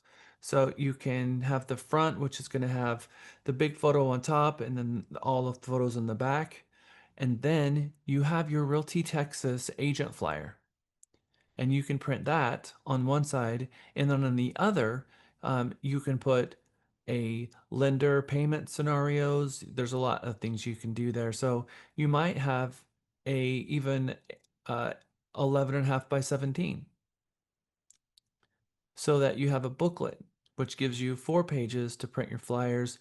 You would have on the first page, you'd have the flyer. On the back page, you would have maybe the other photos. So if they turn upside down, they see the photos and they open it, then you're going to have your flyer on the left-hand side and payment scenarios on the right-hand side. So you do a twofold. That also is an option, but most people are just going to put the front as the property and either the back is them or the back as the images of the property. The seller, what do you think they want on the back of the flyer? Probably not you, probably more pictures of the photo. Why do we never put the price on the flyer? Drives people to actually come see it. You want people to reach out. Yeah, what Jeff said. Mm-hmm. That's right. So there are two designations that you can get, one called green and one called eco broker, and both of them talk about sustainability. If you have flyers and you do a price reduction, you have to throw away all your flyers. And that doesn't make sense either. So for sustainability reasons, and because you want people to call you, we don't have the price on any of our flyers. We have the school district. We have the HOA. We have all the things on the flyer, but we don't have the price. And I don't recommend that you add the price to your flyer, especially during the open house. You should go and pluck the flyer box out of the ground and put it in the back of your car altogether. Or just take all the flyers out of it. Now, there's one other thing I'm going to recommend here. How many of you have used a flyer box in the past? So for those of you who've used a flyer box, you know that the lids on the top of them, they buy extra lids because they snap off, they get brittle and the little pegs break off, and so you can buy new tops for them. But also the glass just slides in and out. And there's no way to clip it in. It's just, if you turn it upside down, it'll fall out. It decides to slide in and out. My recommendation is that you take one of your flyers and you tape it to the inside of the glass window. That way, if you run out of flyers, there will always be a flyer visible about the property in the first place so that it's never empty. Well, it's never completely empty. There might not be any flyers inside, but it's still doing its job of advertising the property. So tape one of the flyers. Those plastic windows are 25 cents each. So they're very inexpensive, and you can buy a stack of them. And they will get scratched up, they will get cloudy, you won't be able to see through them anymore, and so you want to make sure that you replace that as necessary. So during the open house, you can just open it up, pull all the flyers out. You've got one taped to the door so they can still see it there. Who's my Star Trek fans here? Nobody? I'm all by myself? Okay, thank you, Jeff. Yeah. Thank you, Gabriel. I say, yeah, I definitely used to watch Star Trek. I'm a huge Voyager fan. I'm also a Next Generation fan, but not nearly as much as Voyager. I have pretty much all of the Voyagers pretty much memorized from beginning to end, or I can recite some of them because I'm that big of a nerd. Can't help it. I use this as an example because I think we can all use the example of having shields up, right? Red alert, shields up. We do that as a human. We have shields. And once our shields go up, and when we're at red alert, we put our shields up, and once our shields go up, they don't go back down, usually for quite a while. So when I look at if you do what Warren Buffett said, which is try to figure out a way to delight your customers, and when you think about an open house guest and you're trying to throw a party, for those of you who are a party planner, you've probably thought everything through, from the invitation that they get to the concierge people who are helping them park, to where they're gonna park, to what the entryway looks like, to how they're greeted by people. When you throw a party, every single step, everything to the bathroom and how the bathroom towels and make all the things. You just think about all of the different places of where your guests can be, and that they're going to give them the best experience possible. And of course, as an open house guest, I'm also thinking that how can I give my open house guests the very best experience possible? And if you really want to sit and think about that and write that out, where does that begin? Does that begin at the property? Does that begin at the subdivision when they saw your first sign? Or does that begin online when they saw your first marketing piece? So I go back as far as I possibly can to where I think that that consumer might have been introduced to this property. And for the 30%, it's probably going to be a client gateway or an MLS sheet that the agent handed them. The 70%, it's going to be online. So for the 70%, I want to do a paid advertisement on Realtor.com and Zillow and Homes.com. You can pay to boost those posts and have them as sponsored ads. And I want to make sure that all of my photo descriptions are there, that I've got my grand open house Saturday and Sunday language, and then I've got a very compelling vanity description and very good photos. I know that that's where my journey with them begins. Did you know that we have our own Realty Texas virtual tour that we built for each of you? And that virtual tour is incredibly valuable because of the SEO. The majority of the first page listings that we have with our listings are not actually the listing page, but rather it's the virtual tour page because it's light, it doesn't have a lot of data, and it has just the data that Google likes to index. So our virtual tours are showing up everywhere. Very powerful. You can take your photos and you can brand the photos. And what I always do in every one of my listings is I take the Realty Texas virtual tour link that you can get out of Cesium, and I go put that in the MLS. I don't use Twist Tours virtual tour. That's different than Twist Tours Dollhouse View because they have an entire website devoted to that one thing. So the MLS has a branded and an unbranded virtual tour, and they have a website. And for Twist Tours, it's seetheproperty.com.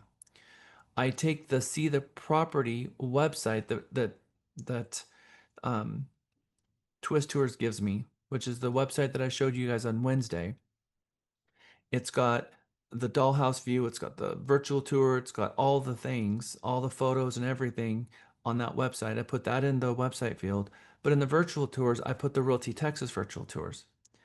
Inside of Cesium, the Cesium is going to import all of the photos, but you have the ability to go and delete all those photos and upload a new set. What do you think that I can put on my photos that might help me?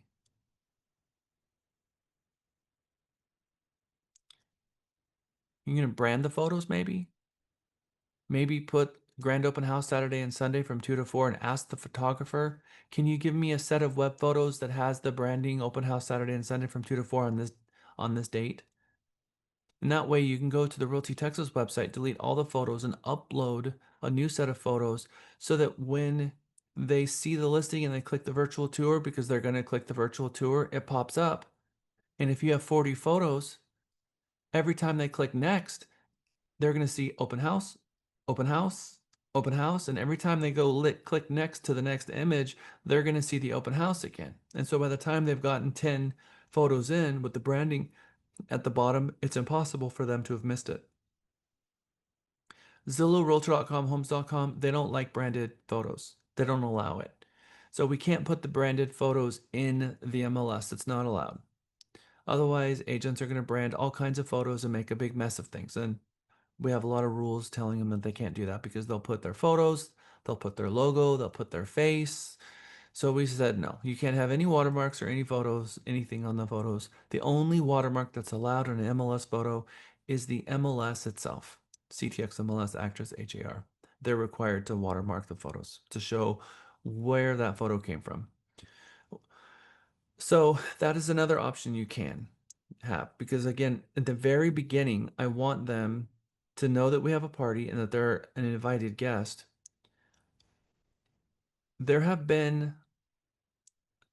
Have you ever been to an open house and you knock on the door and the open house was canceled and the seller answered the door? It's happened to me. Who knew? No one knew. In fact, they were invited to a party and they pulled up in front of the home. There's probably still a sign in the yard that says open house because it could just be that the agent didn't show up at all, or an hour before it was canceled and no one's been able to even get out to change the sign. And then the seller didn't leave and people are knocking the door Or people are knocking on the door and the Ring doorbell is going off and the seller is calling the agent asking them where they are. You can't cancel an open house once you advertise it. It's impossible for you to be able to reach all of the people who are coming because you invited them to come. It was plastered all over websites. They wrote it down, and there's no way for us to know. There is no RSVP list, and if there was an RSVP list, they probably wouldn't have RSVP'd anyway. So the reality of the situation is canceling an open house means that you're going to look bad in front of the seller and the firm, and the consumer is going to get out there and they're going to knock on the door and they're going to probably have an irritated seller answer the door. Remember what we talked about with Vanessa Van Edwards? A happy smile, the micro expressions. Do you think the seller is happy when they open the door and an open house guest is standing outside and their open house was canceled? Who are they upset at? Are they upset at the buyer standing in front of them? No. But do they look like they're upset to the buyer who's standing in front of them? Yes. So the buyer is very startled by this experience and they're just like, oh, because they weren't expecting that. And in fact, the seller might be upset because the buyer was jiggling the doorknob trying to get in. And that might make them feel very unsafe because you advertised a party and didn't show up. This means that if that's ever happened to a buyer, do you think the buyer, the next time they go to an open house, they're kind of sneaking up to the front door afraid about what's going to happen when they ring the doorbell and knock because they don't know what's going to happen? The reality, this happens a lot. I will be in an open house and I'm baking cookies and I hear the doorbell ringing. Bing, bing. If they feel like they need to knock or they feel like they need to ring the doorbell, then you've lost. You've lost the whole purpose here. Their shields are up. They're up about here right now. So I'm going to teach you another way because that should be an indication to you that we didn't do a good enough job letting them know that there's a party going on today. So instead, we're going to get those 12-foot tall flags that says open house, and we're going to put one of those in each side of the driveway. And we're going to have open house signs from every major entrance of the subdivision with the signs that are the directional signs. We're going to get a pinwheel and tape a pinwheel to the sign. So they pull into the subdivision, they see your sign, they see the pinwheel, they get to the next street, they see your sign and their pinwheel, and your signs are guiding them right to the house. If you've got a huge stretch of road, you're going to add a few forward facing ones to keep them going forward so that if maybe you put up your signs at 12 or maybe even 11:30 because you have an open house from 2 to 4 but you invited all the neighbors an hour early, well, guess what? You could put up all your signs and another agent put up a sign in between a long stretch of road where you didn't have a sign and everyone not realize and they turn left and go to another open house and not go to yours at all because you could be just getting passerby traffic. So make sure that you don't have a too long of a stretch of road where you don't have a forward facing sign. You should have 12 signs at least for your open house. So plan accordingly. And there are some municipalities that require that you have a permit on your sign. Round Rock is one, Leander's another one, and those permits can be up to $10 per sign.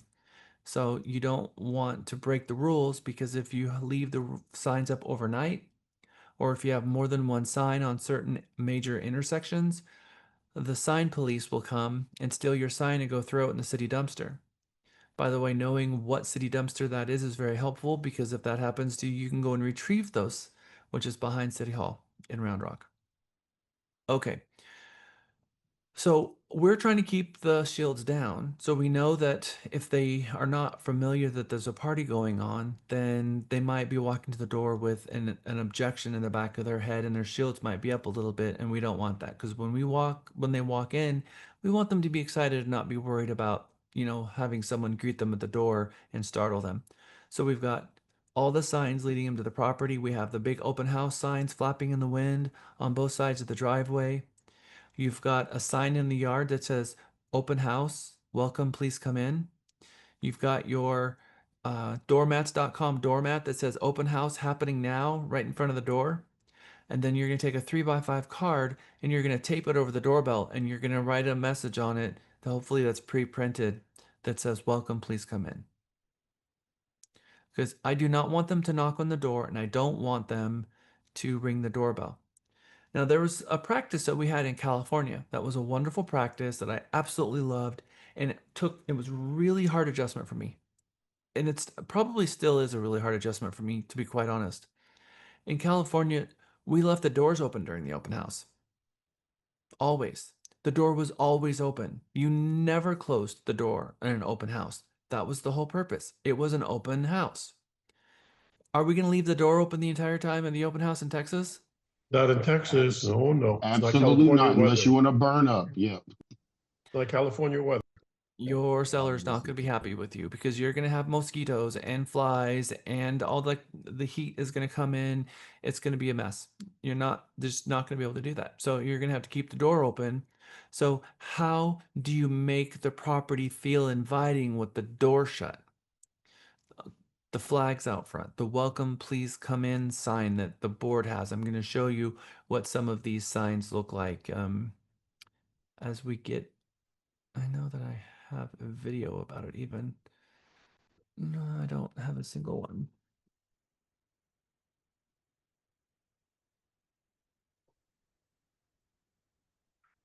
Okay. Can I make a comment Yes. about placing signs? Like when you're placing signs, it's always good to kind of know where the irrigation is because there's sometimes like soaker hoses underneath the grass, and if you puncture one of those, it's kind of on us or you to like pay for it and to fix it. So kind of ask where if they have irrigation or whatever. So it's always helpful.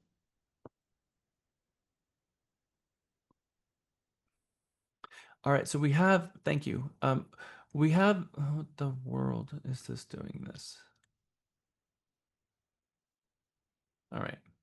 You can buy these signs at your local realtor association in our store online. And it is a red sign. They've got them in red and blue. And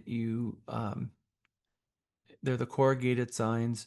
You have put them on an H stake and you put them right next to the front door so that people can see welcome, just please come in. There's also a um, floor mat, doormat that you can put out that has the exact same thing. It has this really cool doormat that you can that says open house, please come in. And then of course over the doorbell, or somewhere hanging, you want to invite them to come in. So when they show up to this property, they have no question that there's a party going on. They pull up, you've directed them directly to the property based on your open house signs and your pinwheels. You can buy pinwheels at Hobby Lobby, and you just tape them to the sign. Sometimes people want to do balloons. You can do balloons as an eco broker and as a green realtor, which is two designations. They ask you not to do balloons. They'd rather you do something else more sustainable. So I liked the pinwheels, and it gives the sign dimension. It gives it some movement. It's easier to see, and it just makes it a lot more fun. And that's what we're trying to pull off here anyway.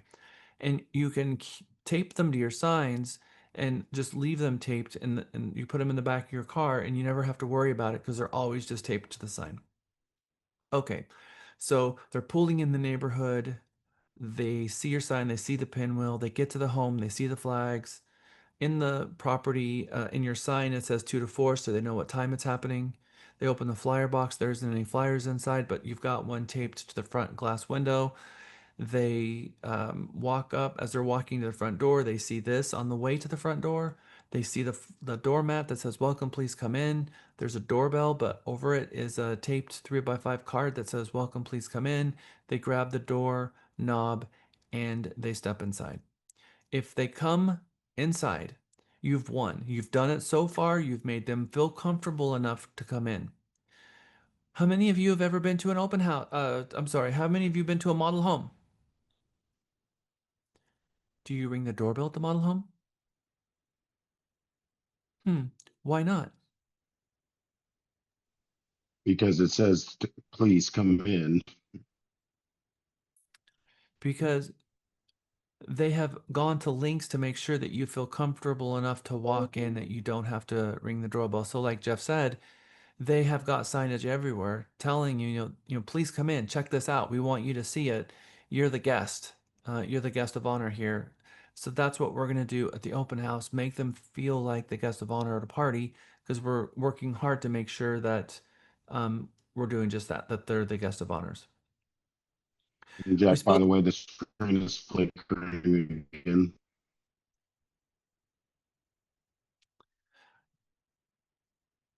Thanks, Jeff. We spoke about the neighbors a couple of times. It's obviously important enough to nail this one 10 times, but the goal, we know that the neighbors are watching what you're doing.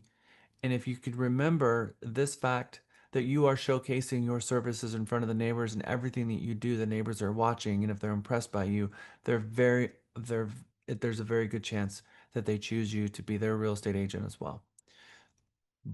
But no matter how well you showcase yourself, if you don't ask for the business, you don't deserve it. So on Wednesday, stopping by all the neighbors' homes and knocking on the door and inviting them an hour early, either on Saturday or Sunday. And maybe you do on Wednesday and you're only going to do this once. Maybe on Wednesday you do a Saturday morning, because you know that Saturday is going to be a slower day. Saturday is what I call the soft open. And I would recommend that on Saturday you have your open house from 2 to 4, but you invite the neighbors at 12:30 and invite them over. And maybe even you send postcards to the neighborhood inviting them, neighborhood open house party, light refreshments, please stop by and check out the house. And you mail one of those out, you're likely to get a bunch of neighbors coming in, not just on that street, but the whole neighborhood. So put a lot of thought into that, because that's a way to help crowd fund buyers, because maybe there are people in the neighborhood who love their neighborhood and are passionate about it, who have friends that would like to live closer so they can help bring buyers. And there's also people in the neighborhood that may be wanting to sell their home. So for the same reasons you're knocking on the doors on the neighborhood street, you should send out postcards to the entire neighborhood. It's to your benefit and to the seller's benefit. And they are watching everything that you do.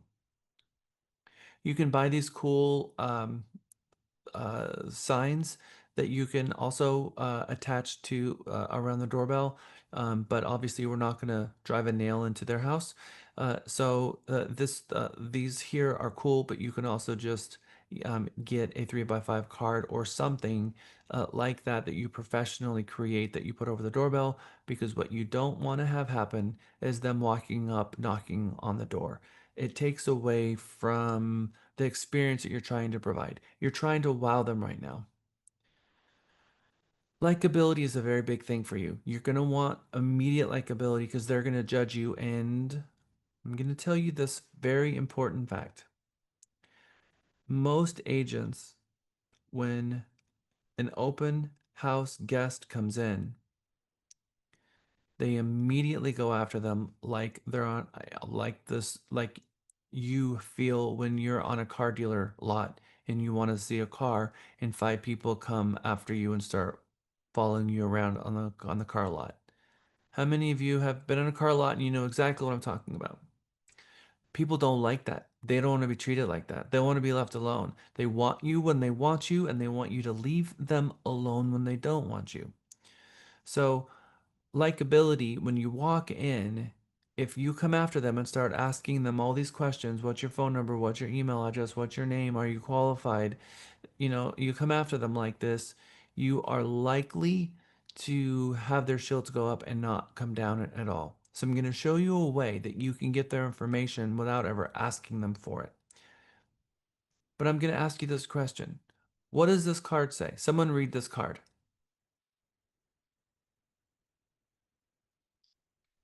Alicia. Okay. When you think to your past, tell me the last person that comes to mind that you can remember baking cookies. I want to hear from all of you. Who is that person? Think back. Who's the last person? Tina. Alicia. I was Tina. Elisa St. John. Okay, Mom. Who else? Grace. Auntie. Your aunt. Okay. Who else? Grace makes cookies. That's Grace. My abuelita. Let's say, Jack, you've tasted the cookies back in my house. So Grandma. So we have kids, grandma, auntie, grandmother, our friend. These are wholesome memories, aren't they? These are, in fact, some of the best memories that people have in life is remembering a loved one in a kitchen baking cookies. There are fewer memories that we carry with us in life as someone making cookies. Now, obviously, we're not pulling out the eggs and flour and creating cookies from scratch. That's not what we're doing. We got Toll House cookies. We throw them on a cookie sheet. We put them in the oven. But the act of pulling the hot, fresh cookies out of the oven on a cookie sheet, putting them on a plate and handing them to someone, there's a lot going on here. A ton of things. Number one, you're showcasing the utility of the kitchen, which is the most important room in the house where people congregate. The smell of cookies obviously brings back a lot of memories that people have, and it floods them with really, really good memories. And people like cookies in the first place. It's just one of the American things. So here we are.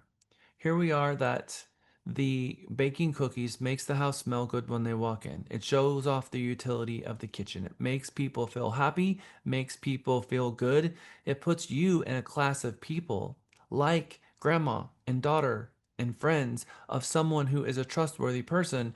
Just the fact that you're standing there making the cookies and handing them one puts you in that class of people. Not that they're going to run over to you and give you a hug and cry. Obviously, that's not what's happening here. But just like we prepare ourselves for making our calls and we get the rearview mirror and we look at the micro expression on our face and we really put a lot of thought into our likability, we represent the company, we represent the realtor brand, we represent that seller. And when we come in, we have lowered their shields, we've invited them to come, they walk in, and now they are in a much better place than they were when they could have been had they walked up to the property, knocked on the door, and been abruptly, had a conversation with the seller. They walk in like, "Hello, is anybody here? Is this an open house happening today? Okay, okay, we're good. All right," and then just kind of walk around the house. You can give them a completely different experience, and how they react to you after all of that stimulus is going to be a difference between night and day. But you also need to be wearing your suit. You need to dress and look and act like a professional. All right, Andy, I see your hand up. Yes, sir. Thank you. I want to strongly reinforce what you're saying. There's it's a digression, but it's very relevant. Um, Remembrance of Things Past was written by Marcel Proust. It's 3 volumes, thousands of pages. The man won the Nobel Prize, and the book starts out with the memory of a cake that he ate that as a child, and the whole book is just a whole memory. So yes, strongly reinforces what you said about the cookies and how it brings back those triggers, the memories. Thank you, sir. That was it. Thank you, Andy. And how many of you watched the cartoon Ratatouille? Do you remember what happened to the food critic when he put that ratatouille in his mouth? And all that flood of memories came back and all of that. I mean, Yes. we're on to something here, right? That's what we're on to right now when we're bringing back these types of memories. This is real stuff now. No difference than your casinos in Vegas removing all of the clocks, having special colors and having special scent that is pushed into the casinos to put people in a specific mindset that they want. There is absolutely no difference. We're just talking about R&D and putting yourself in the right environment to do the right things. All right. One of our agents had created these really cool chocolate chip cookies with instructions and ingredients and put them in individually plastic bags. You can certainly do that, but do not replace the cookies that you're baking with this. Don't pre-bake the cookies the night before and put them in plastic bags and hand them to people, because a large portion of this is the smell that they walk in the door and the house smells like cookies. This is where someone asks me, Jack, can I get the cookie spray? And Jack says, no, you can't get the cookie spray. It needs to be authentic. They've got a cookie spray that's a house smell, like Glade or whatever. It doesn't work. This is not what we're trying to accomplish. Utility of the kitchen, baking the cookies. Now, 11 to 13 minutes, not 25 to 45 minutes. Don't forget the cookies are in there and create cookie pucks and have the entire house smell like burnt cookie. Yes, I've done it. It's very easy to get sucked into a conversation, and 18 minutes later, the cookies have turned into charcoal. Bad, bad. That's obviously people coming like, ooh, not a good smell. So be very cognizant. 11 to 13 minutes, and be on top of that. You burn cookies, you'll probably never do that again. But as you get into a conversation, it's really easy to lose track because I'm cooking them continually. I'm not putting, 18 cookies on a cookie sheet and then pulling them out. I'm cooking nonstop. I'm cooking 3 cookies at a time because I want that smell to continue permeating through the house the entire time. And it's very easy to forget that they're in there. Okay. This is a very important rule. It's probably one of the most important. To keep this in your mind that they're not there to see you. They're not coming to see you. They're coming to see the house. Don't hover. I don't have a sign-up sheet. I'm going to get their information, and a lot of agents put up a sign-up sheet to get them to enter their information. And you see that somehow John Glenn came to your open house, and Barack Obama came to your open house, and Fred Flintstone. It's amazing people come to your open house, but you just read your sign-up sheet. It's phenomenal. Some A-list celebrities came. You're not going to get the real information if you do a sign-up sheet 90% of the time, and their shields are going to go up. So instead of doing it that way, I have them give me their information by typing it into my MLS portal. We're gonna talk more about that as well, especially with we have a lead gen page that you can have on an iPad as well. So don't hover. Obviously, we're not going to ignore them. That's not what we're going to do, but don't hover. But dressing to impress the day of is really important. I want you guys to dress just like you would dress if you're going to a very, very important job interview. How would you dress if you were going to a very, very important job interview? Would you wear sandals, shorts, and a t-shirt? No. So how would you dress? Suit and tie for gentlemen. I like that. I don't think I've ever been to an open house where I wasn't wearing a suit and tie. And trust me, I know the struggle because I have to take a sledgehammer, the small sledgehammer, but a sledgehammer nonetheless, and pound the signs in the yard uh, at some of the intersections because the Texas dirt is basically turned into cement and you've got a tie on and it's 114 degrees because that does happen on some of the August 11:30 in the morning and it's 100 degrees already. It was 100 degrees at midnight and by 7:30 a.m. it's still 100 degrees and by 11 it's 108 and you're standing there with a sledgehammer with your car and your emergency hazard flashers on trying to get the sign to stay in the ground because it's the Texas sun. Who's done that? Okay, we've been there. That's part of what this is. That's what you're dealing with. So just know that, if, I mean, there's sweat dripping off my head and I'm wearing a tie and I've got my jacket and I'm about to put on a jacket. I'm about to put on a jacket and it's 110 degrees outside because I'm going to wear my jacket at the open house, just like this person here is wearing their jacket. Who's this person?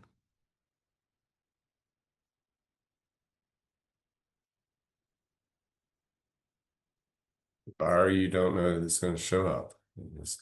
That's the buyer. Exactly right. That's the buyer trying to figure out how can I get in and out of this house without having to talk to anybody? and not give them my phone number and not give them my address and not give them 2 pints of blood. That's what the buyer is thinking. When we need the buyer, they're hiding. They're hiding. And when the buyer has a question, they make it very clear that obviously they have a question, and how dare that we did not anticipate that question when they've been hiding from us the whole time. All right. So behold, the elusive buyer. Buyers don't want to be sold a house. They're not there to see you. They're tired of being asked for information. They were invited to a party, and then it's like they walked into the vampire's den, and all of a sudden they have blood extracted from them. So we're going to do something a little bit differently. When they show up at the front door, we're going to acknowledge them, we're going to thank them for coming, and we're going to give them permission to look around.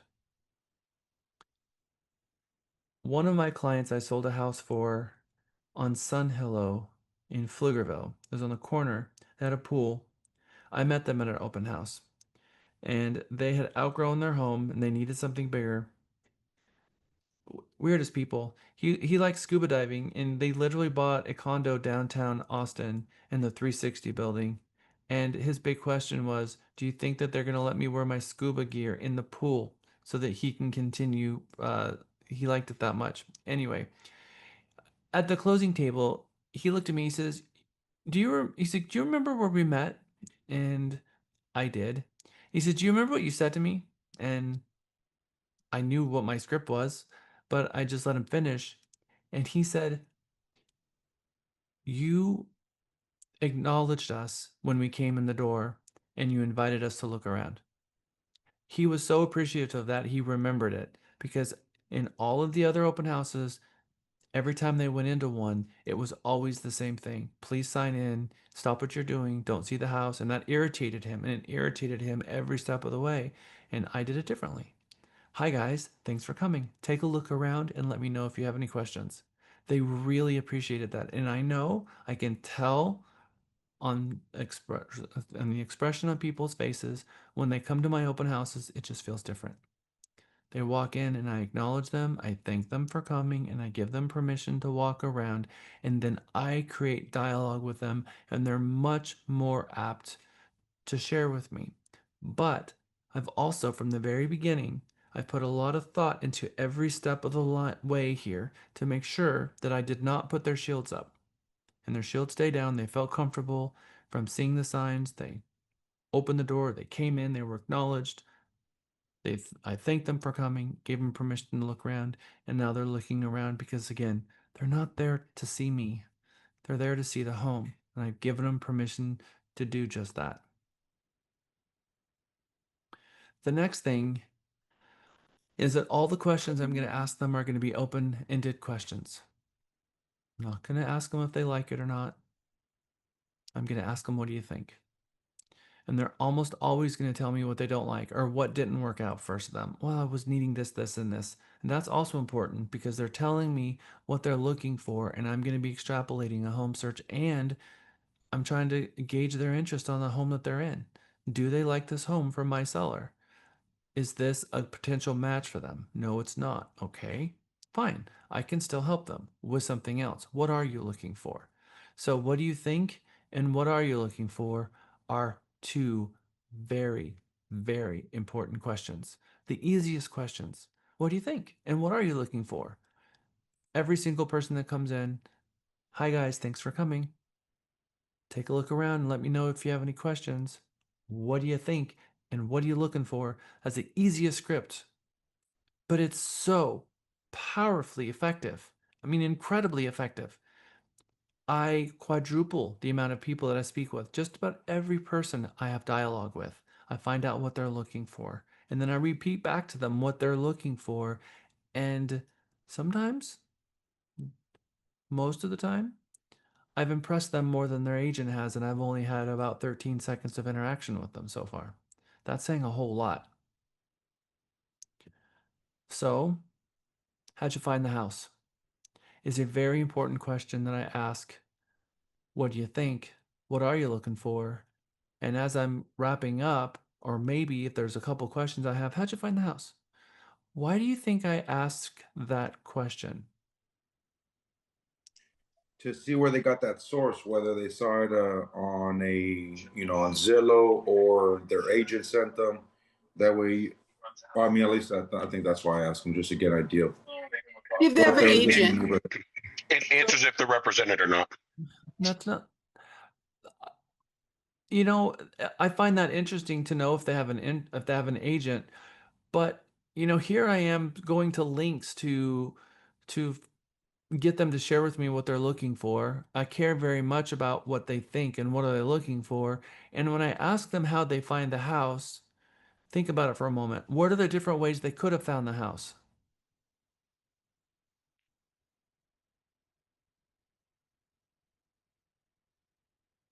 What are a couple of ways that this person standing inside of this house could have found themselves inside this house? Wells. Driving around. Yeah. So if someone is just, yes, Wells, absolutely, driving around. And Kelly, I see your hand up too. Online searches like Zillow. Okay, Tasha. Maybe they know a neighbor that lives next to the house. 1,000,000,000%. All right, so someone's just walking down the sidewalk, looks to the right, voila, there's a party going on. Oh, I'm going to take a look because I'm interested. And there's cookie smell coming out the front door. Number two, they're driving a car down the street and they come across our signs and pull over versus someone who is sitting at home at 2 o'clock in the morning and saw this open house and they got in their car, they started it, they drove 30 minutes across town and pulled up in front of the property and walked inside. 3 different scenarios. And what does it say about those 3 groups? What are the differences right now in your mind as a salesperson? They're on different levels of wanting to buy.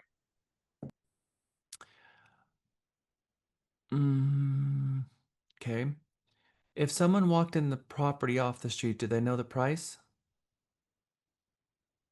Did they know the square footage?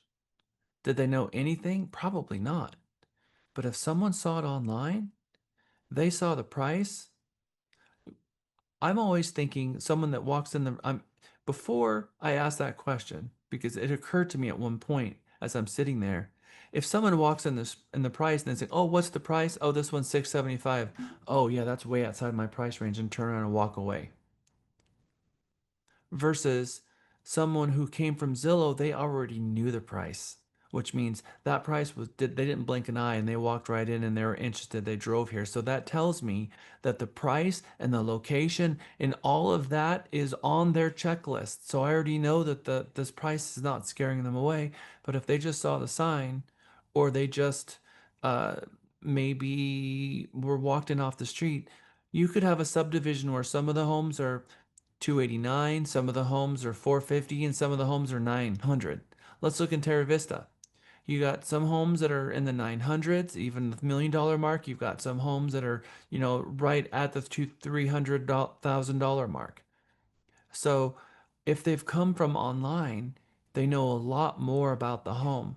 And I don't know where they came from. They're standing in the home. I don't know if they're a neighbor or anything else. So when I ask them, how'd you find the house? Oh, Zillow. Boom. That just told me a whole lot of information, didn't it? Versus, how'd you find the house? Oh, I'm a neighbor. Or, oh, I was just driving by, saw the sign. Got it. So you don't know how much this thing costs. You don't know the square footage. You don't know any of the data about this home. So that means that I'm going to have to share more with you. But more importantly, it's very possible that you are a buyer that's interested, but this isn't a price range. So now I'm going to ask more questions. So it's always been the more questions you ask, the least likely they are to tell you. So if you ask open-ended questions, they're more likely to share with you and fill in the blanks of the information you're trying to get. So how can I ask someone a bunch of questions without asking them a bunch of questions? What do you think? Ask an open-ended question. Yeah. These 3 questions are the answer to that after years of study. 3 open-ended questions. What do you think? What are you looking for? How'd you find the house? And then all of a sudden you learn so much by asking those 3 questions, and they are seemingly innocent questions, and they don't know that you have a whole plan built around these 3 questions and how much you're learning about them by asking these 3 questions. Now, Charlie asked me about this very slide, the beginning of class. What are we trying to learn? Can you fix the screen so we can see the slide, please, sir?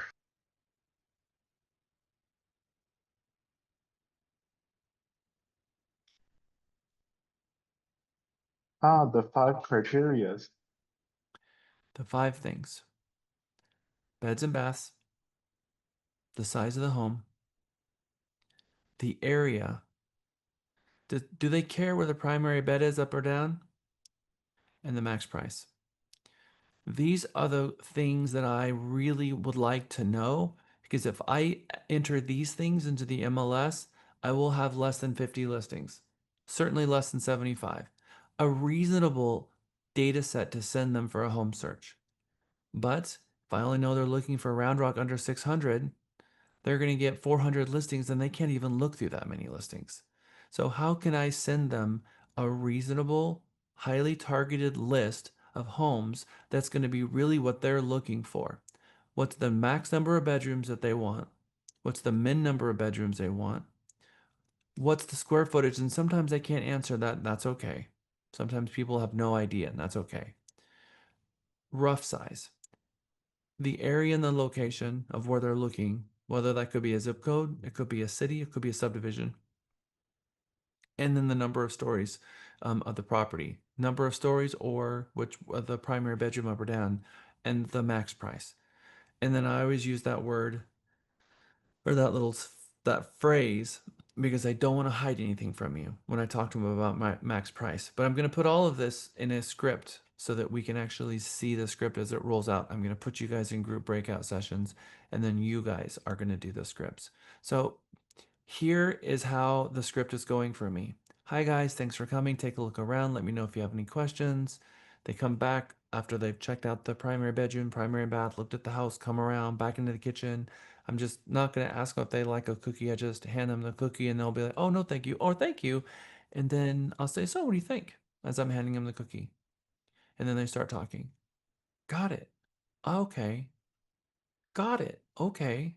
And those are my usual responses. Got it. Okay. Got it. Okay. Active listening. Very interested in what they have to say. So what are you looking for? Uh-huh. Oh, got it. Okay. How'd you find the house?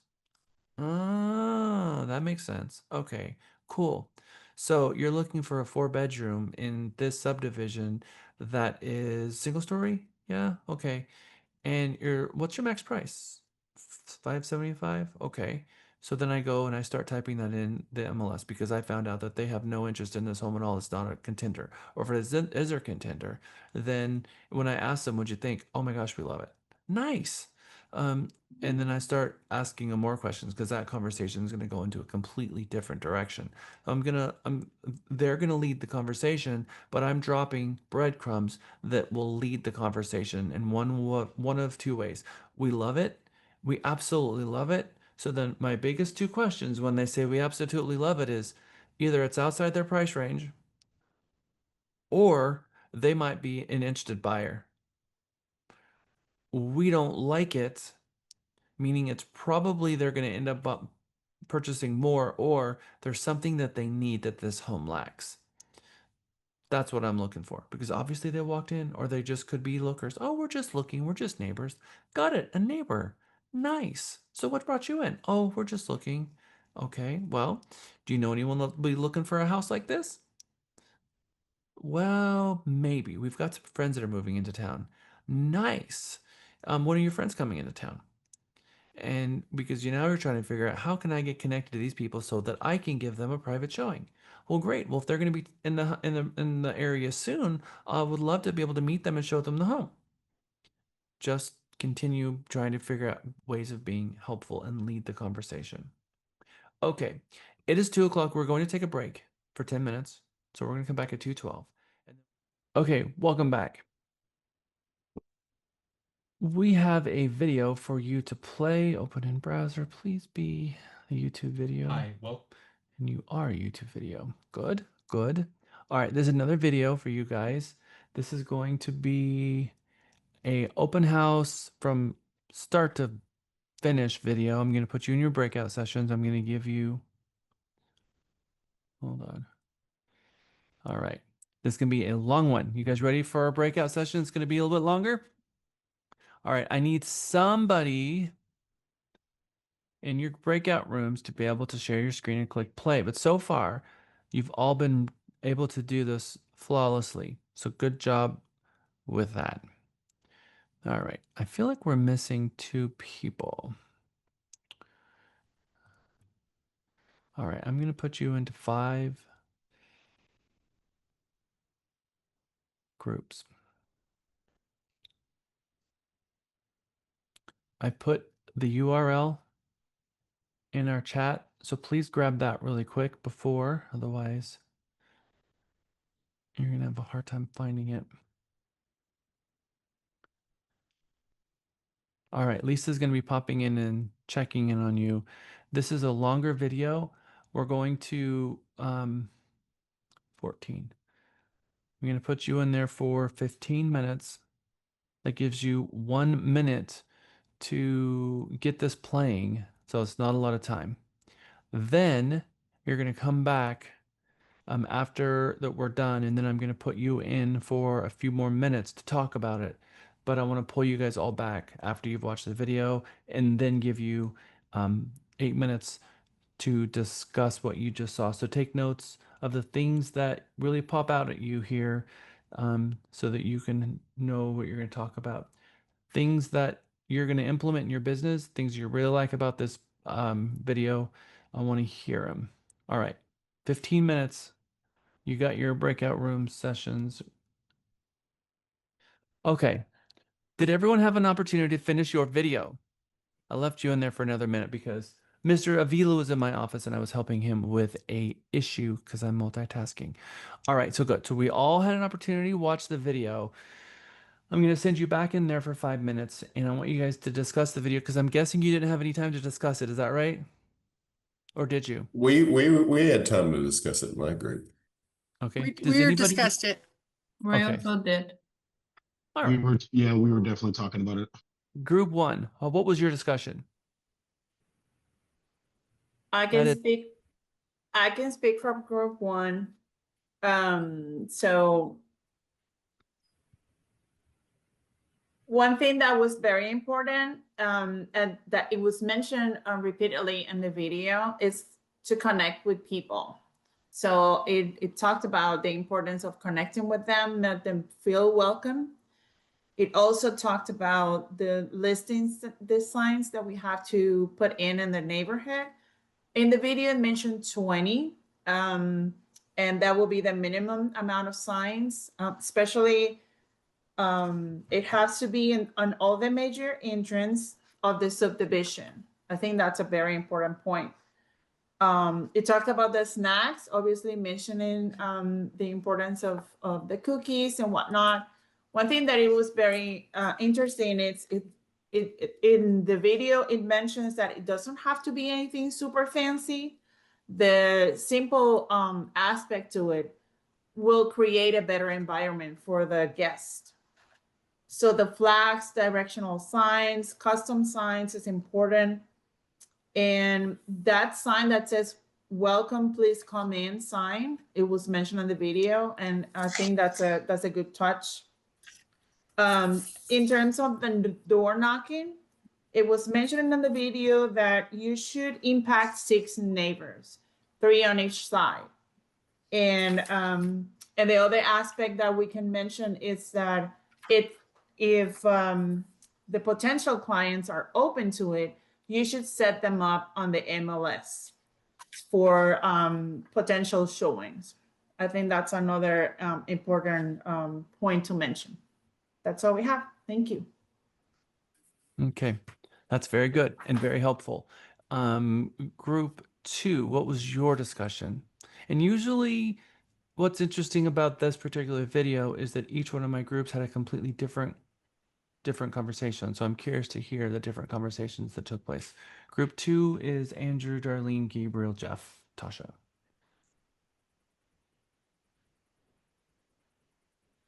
Oh, all right. Well, I guess I'll do the talking for us. So a lot of what our topic was, we did talk about like making sure to have that fresh cookie smell. You know what I mean? Because that was something you kind of brought up as something that you did.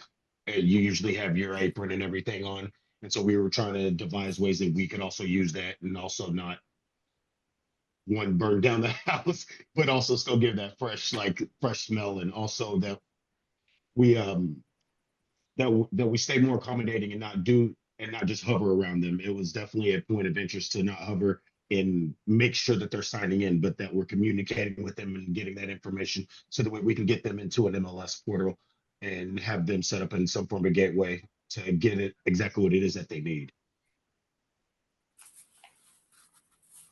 Okay. Excellent. Thank you. Group 3, what do we got? We had mentioned that we had most of the stuff you'd already gone over, but the things that were extra that we liked were we all liked the sign, the flags, and putting 2 flags in there in like on either side of like the house of like for the entrance. And I thought that was a great idea, the 10-foot ones, and that says, you know, welcome and agent inside. And then also we liked the other thing I thought was really interesting was the fact, like they said, when you come early, make sure all the lights are off and the toilet seats are down. Also, you can see like if maybe someone has left, you know, paper strewn around, or maybe the selling agent has all their paperwork. You can kind of put it away, put your own stuff out. You know, it gives you time to get the temperature right, and you know, make it very inviting inside. I thought that was great. And then I like that we're set on Really Texas, where you can get the signs with your own branding on it. And as a good reminder of getting multiple different ones, ordering 10-20 signs. I thought that was really good. I thought they're all really good reminders of what we need to do during the open house. And then also to remind us to always ask for referrals.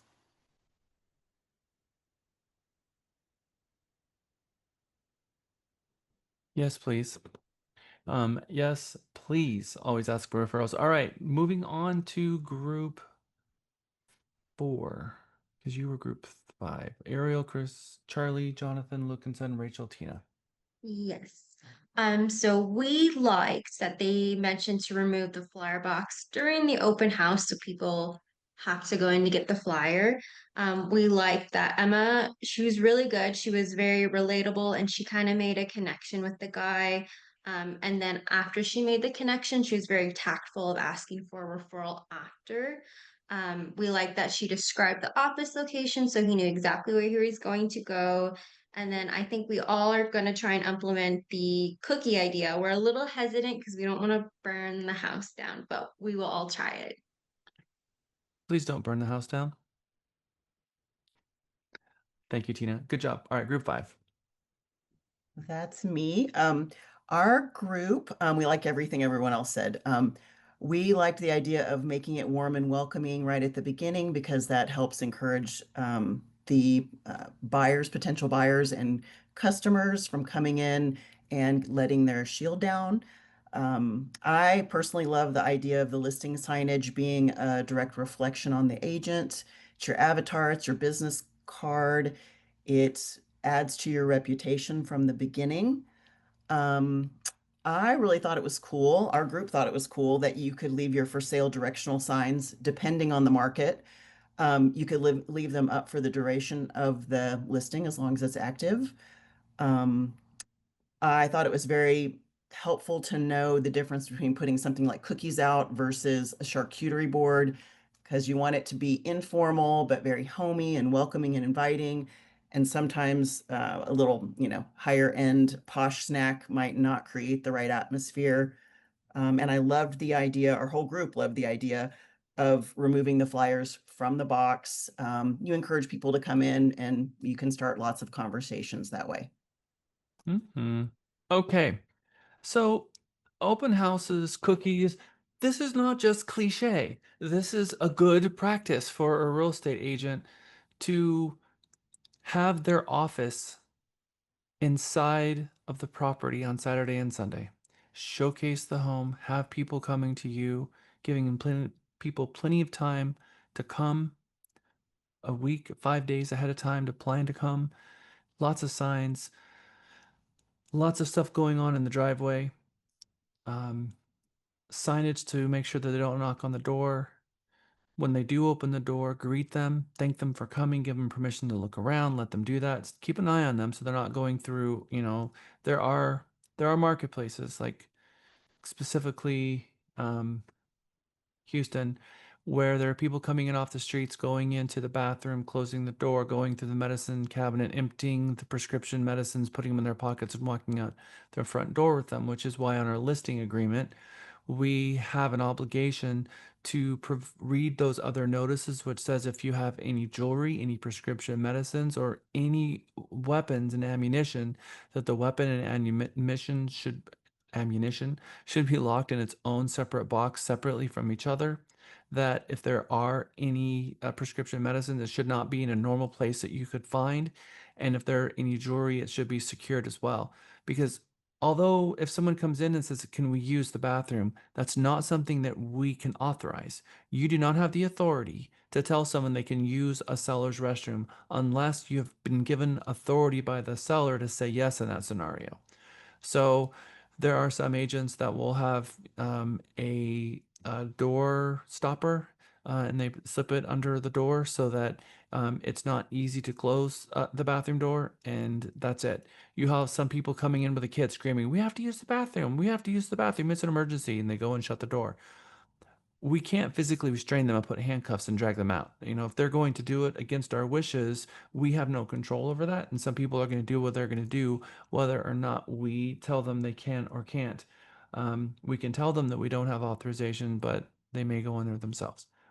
I've had situations where I've had a mom come in with a kid and they had no interest in going to my open house, but they had an emergency scenario and they went running in, went into the bathroom, and I don't even have the ability to, say anything before, they got in there.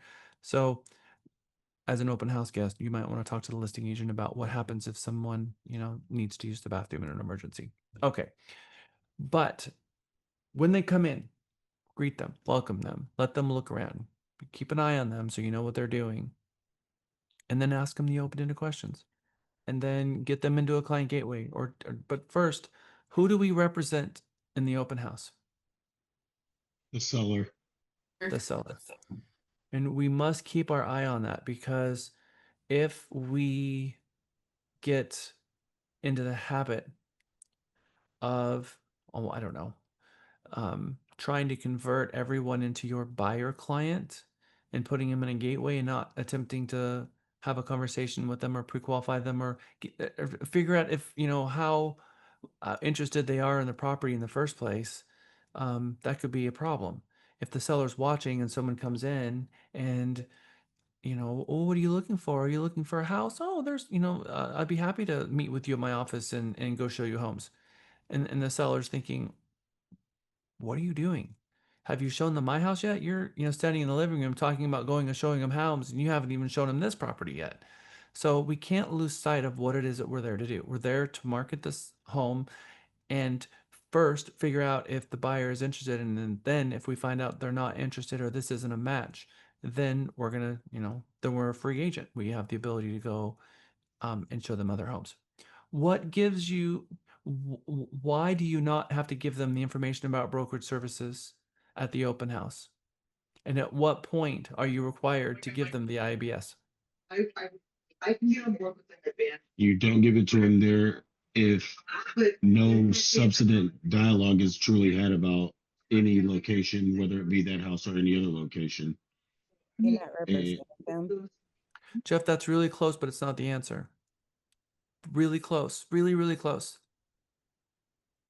So at what point are you ever required to hand an IABS out at a property? And if so, what is the situation that then would require the handing over of IABS? when you're touring a different brokerages, what's it called? No. Listing, I guess. No? I'm talking They're about, representing you're them. talking about touring another home, and we're talking about at what point inside your open house are you required to hand them an IABS? Hiring. Mm-mm. No, but you usually have one posted.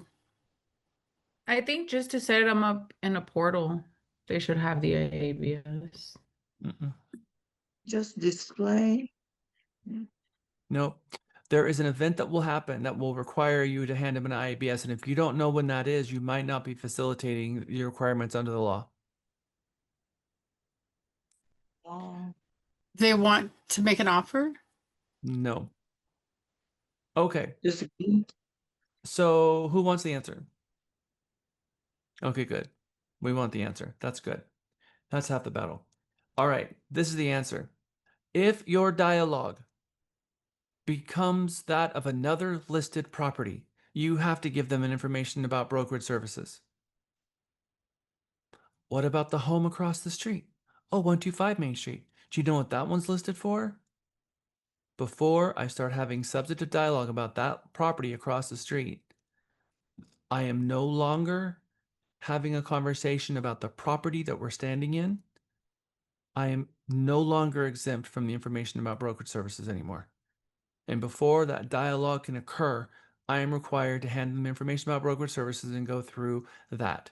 Okay, so as long as we're talking about this property, no documents are required. But if we start having a conversation about another property, Texas law requires that I hand you this document. This is the information about brokerage services, and they want us licensees to explain to all purchasers and sellers what the agent role is in a transaction. It just takes a couple of seconds, and I can answer all your questions. But this is a formality that we have to get through, and then take them through it.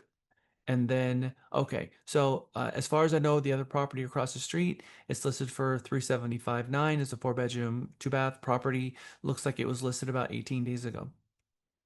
And would you like to see that property? Cool. I can make an appointment to show you that property right after my open house.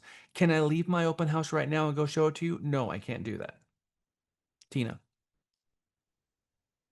What if the first substantial dialogue about a specific property is across the street of it's one of our listings, like it's a Realty Texas listing? Okay, same thing then. There's no difference. There's no requirement to have an information about brokerage services or a buyer rep agreement. This is the thing.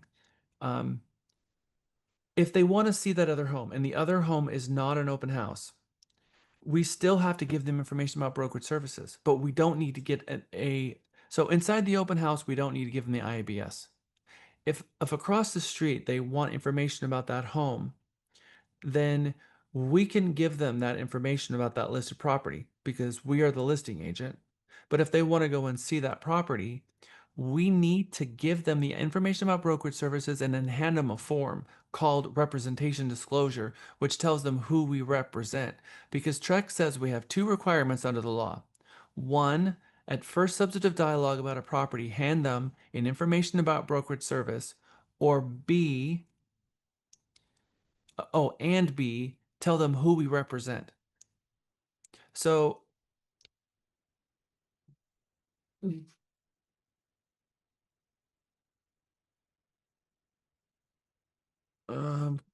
the information about brokerage services, there are 11 prohibitions to the information about brokerage services of when we are not required to provide them the information about brokerage services.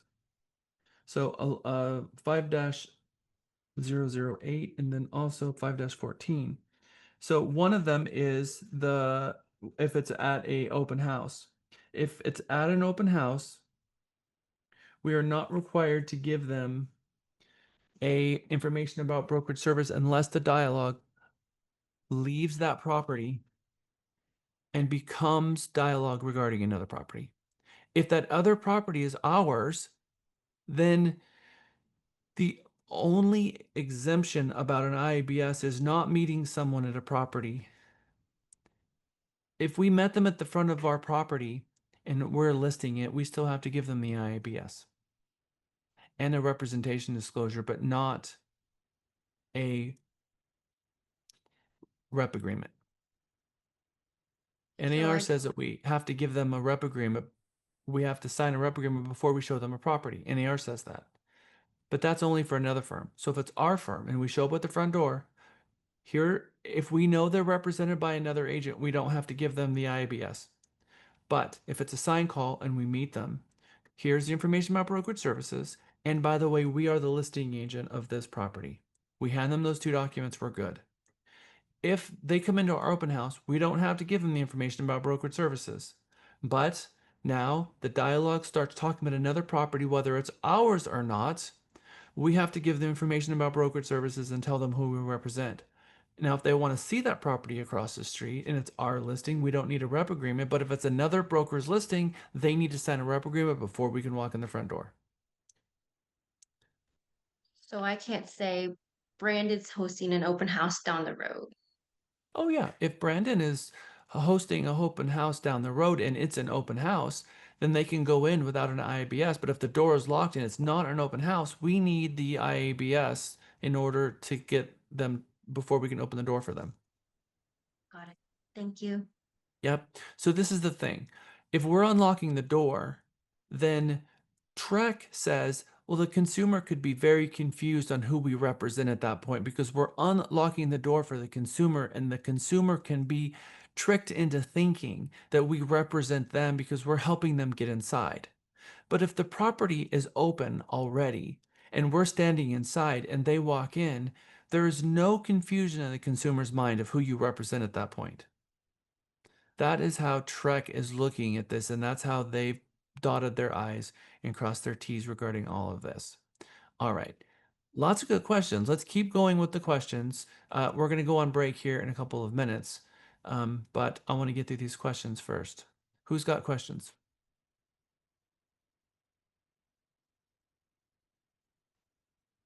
Aki. Okay, about the IABS, does it count if I display plastic stand? No. No, I have to give it. I have to give a form to the prospect, or I don't know how that works. Yep. So, all right. So, what are the three things that we are required to? How do we present the IABS? What is required, guys? You said A how we signature or an acknowledgement Yeah, for acknowledgement receiving the form. type of So we went through this together the other okay, day. so we're talking about the agency between it, agency. the roles, our fiduciary duties. We are required to hand them the form and explain the information. The thing is that TREC says that we're going to explain agency. It doesn't say we're going to give them a form. It says that we're going to explain agency. The problem is that how do you prove that you've done that? It doesn't say you're going to give them a piece of paper. It says you're going to explain agency, and then you're going to tell them who you represent. Those are the two requirements. So then they created a form. We give them the form, and we're supposed to talk them through the form, and then they sign it, which is an acknowledgement that we handed it to them and we explained it to them. So if it's in a plastic T card holder sitting on the counter, we've neither handed it to them or explained it to them. You see? So that's different than the consumer notice. The consumer notice says that, in the event that the agent damages the consumer to the point where you go to court and they have a judgment against you, that TREC has a recovery fund that will pay off a judgment that you get in court. And that has to be displayed anywhere where you have an office. But our place of business is not an open house, so we have no requirement to display the consumer notice. But we always have a requirement to explain agency, which is what the IABS is for. But at an open house, there's the there's two prohibitions from giving away and explaining the IABS, which is at an open house and the conversation is about that property, or you're showing a property that's listed by you to someone else and you know that that person is represented by someone else already. Those are the only two times that you don't need an IABS. You need an IABS in every other situation. Make sense? Okay, so do I have to have a copy of a IABS for open house, correct?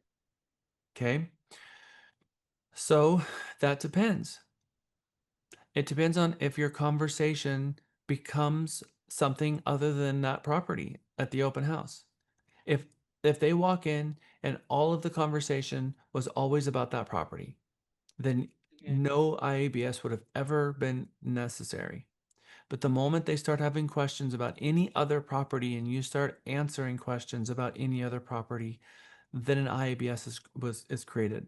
If they start Okay. asking general questions about the market, general questions about the neighborhood, that's okay. It's still part of that property. But when they start asking specific questions about another listed property, you are no longer under that property's exemption from an IABS. You're doing something different now, and now the law says, all right, slam on the brakes. Don't answer those Okay. questions. Explain agency. Tell them who you represent, and then proceed forward. All right, thank you. These are good questions. Anybody else have any more? I do, Jack, because I found myself in, I guess, if we're being transparent, I found myself in the situation. So what does that conversation look like where you're, I guess, in their eyes, you're not pushing something, but you are coming back in a much more formal way of explaining that before you're giving details on a total different property that they're asking for within that neighborhood. Yeah, so they come into the house and now all of a sudden they start asking about another property. We have all kinds of requirements that are now placed on us. We have to make a reasonable effort to determine if they're represented by someone else. We have to provide them a copy of the information about brokerage services, and we have to provide them disclosure of who we represent in that transaction. So, according to TREC, we are not allowed to advise people on matters until we have found out that they're already hired by someone else and they have questions about our listed property, or if they have a question about another listed property that we get hired for the job first. So, how do I have a conversation with someone when they come into my open house and they will have a question about the property next door? It's just gonna fall exactly as I said. So you've got questions about that property? Okay. So here's the deal. I represent the seller of this particular property, and as long as you're in the open house, I can answer every question you have about this property. However, if I answer any other questions, there's a disclosure I have to provide you first. It's not an agreement, it's simply disclosure. So if you'd allow me the professional courtesy, or bear with me for a moment, I just have to give you this form, and this says that we went through the agency agreement. Anytime you have any dialogue regarding real estate, an agent has to provide this document for you. But as long as we're talking about this open house, I don't. And you just hand it to them and explain it to them and then say, okay, so regarding that, now that I've fulfilled my obligation under the law to give you this and smile at them and then start answering the questions about that property. That is how it's done. And they're not going to go running Thank you, out the Jack. door. They're going to be Yes. impressed that you actually knew where the boundaries are and what the requirements are. Yep. Okay. Good dialogue. All right, it's 3:05. We're going to take a quick break. Let's come back at 3:15.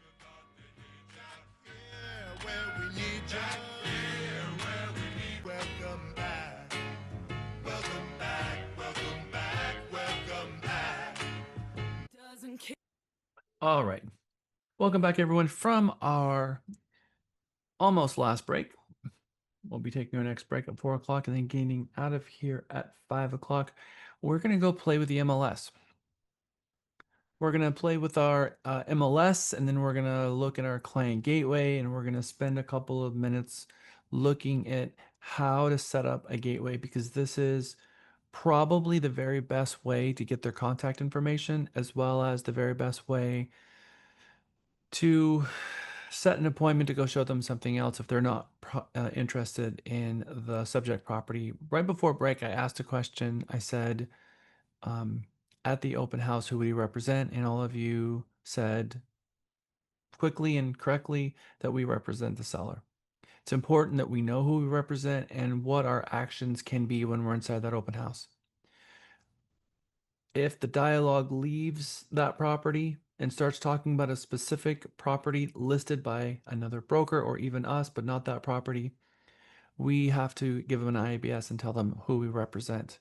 That is part of the law of what is required of us.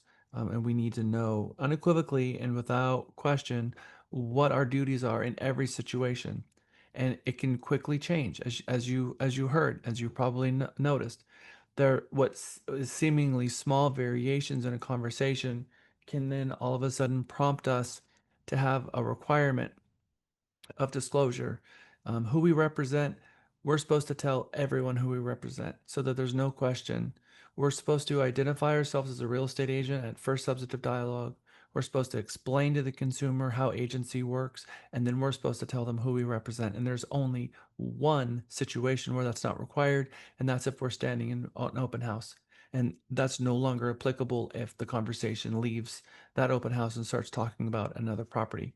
So just remember, you should have quite a few information about brokerage services form. You should have quite a few representation agreement forms handy because you have to hand these out. I mean, part of your job is every first conversation that you have is here you go. Got to have this conversation first, almost robotically, but without fail. And you have what happens if you have dialogue with a party and they never hire you? Can they come back and complain about you later? Yes. Okay. So what happens if you had a 30-minute conversation with a buyer about real estate and they had all kinds of questions, and 6 months later they come back and complain and say you violated fair housing, and they submit a TREC complaint? What is TREC going to ask you for?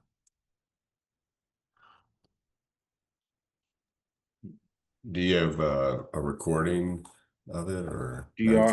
y'all have the IBS Yes. form initial or something like that? Show me the paperwork. Show me when you had the conversation with them about the information about brokerage services. What else are they going to ask you for? If there was any representation, sign. Show me the representation disclosure. Show me the form that stated who you represented. Did you sign a representation agreement? Give me all your text messages. Give me all your voicemail recordings and any conversations and any field notes that you have. Now, what happens if you have that whole situation happen and someone's filed a complaint against you? And by the way, most complaints are filed about transactions that didn't close, not ones that did. What happens if you can't furnish information about brokerage service?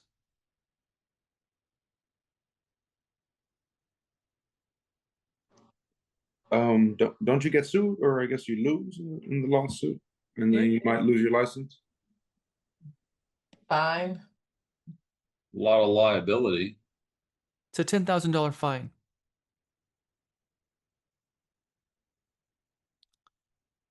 That is a lot of liability, and in certain circumstances, your E&O insurance is not going to cover you if simple, rudimentary, mandatory disclosure events were not followed. It is, as Charlie says, money just sort of happily flying away like, I'm not sure what that is, but in any event, you get the idea. And I don't want to see that happen to you, but it's just a reminder of how important it is that you facilitate the requirements under the law by giving the notices that TREC says that you have to provide. Notices. I hope you guys have a manila envelope in your car with IABSs and a binder and a backpack with IABSs in it, because I mean, if you are at a trade show and you are at a pecan festival and you're having conversations about listing people's homes, are you required to give them the information about brokerage service? You absolutely are.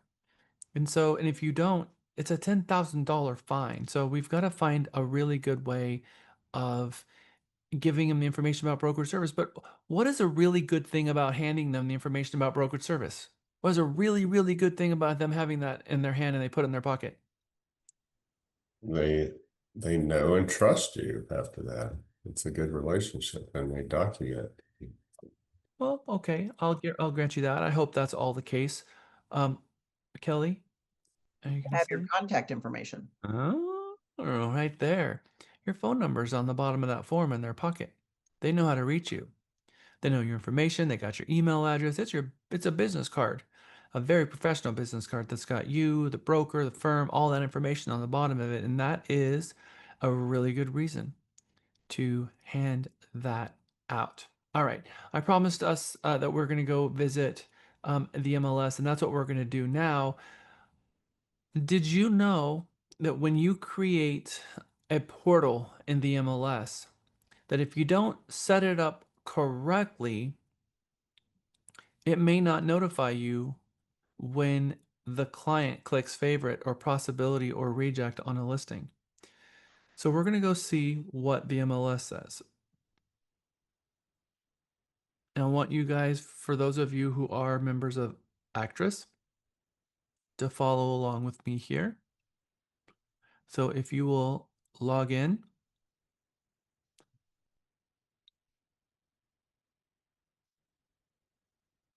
we're going to log in.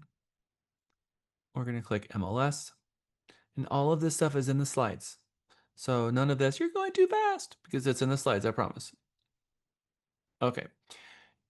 You see the My Matrix link at the top?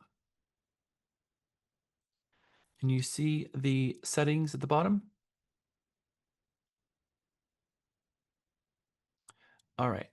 We have My Information. We have Branding, Portal Notification Settings, and Custom Displays. We're going to focus all of our time here on the My Information and the Portal Notification settings. But first, it's going to be in the My Information section. Okay. So under the My Information, you've got information, you've got header and footer. You see this header? Did you know that each of you have a header like this in your .me that's designed specifically to upload right here that's got your branded information on it? So you click on My Matrix and you click Settings, and then you click My Information and you click Header and Footer, and you click Upload, and you upload your Realty Texas footer header, and it makes your website look much, much, much better. So let's go and let's look at my auto emails really quick. Let me just grab one of these and say open.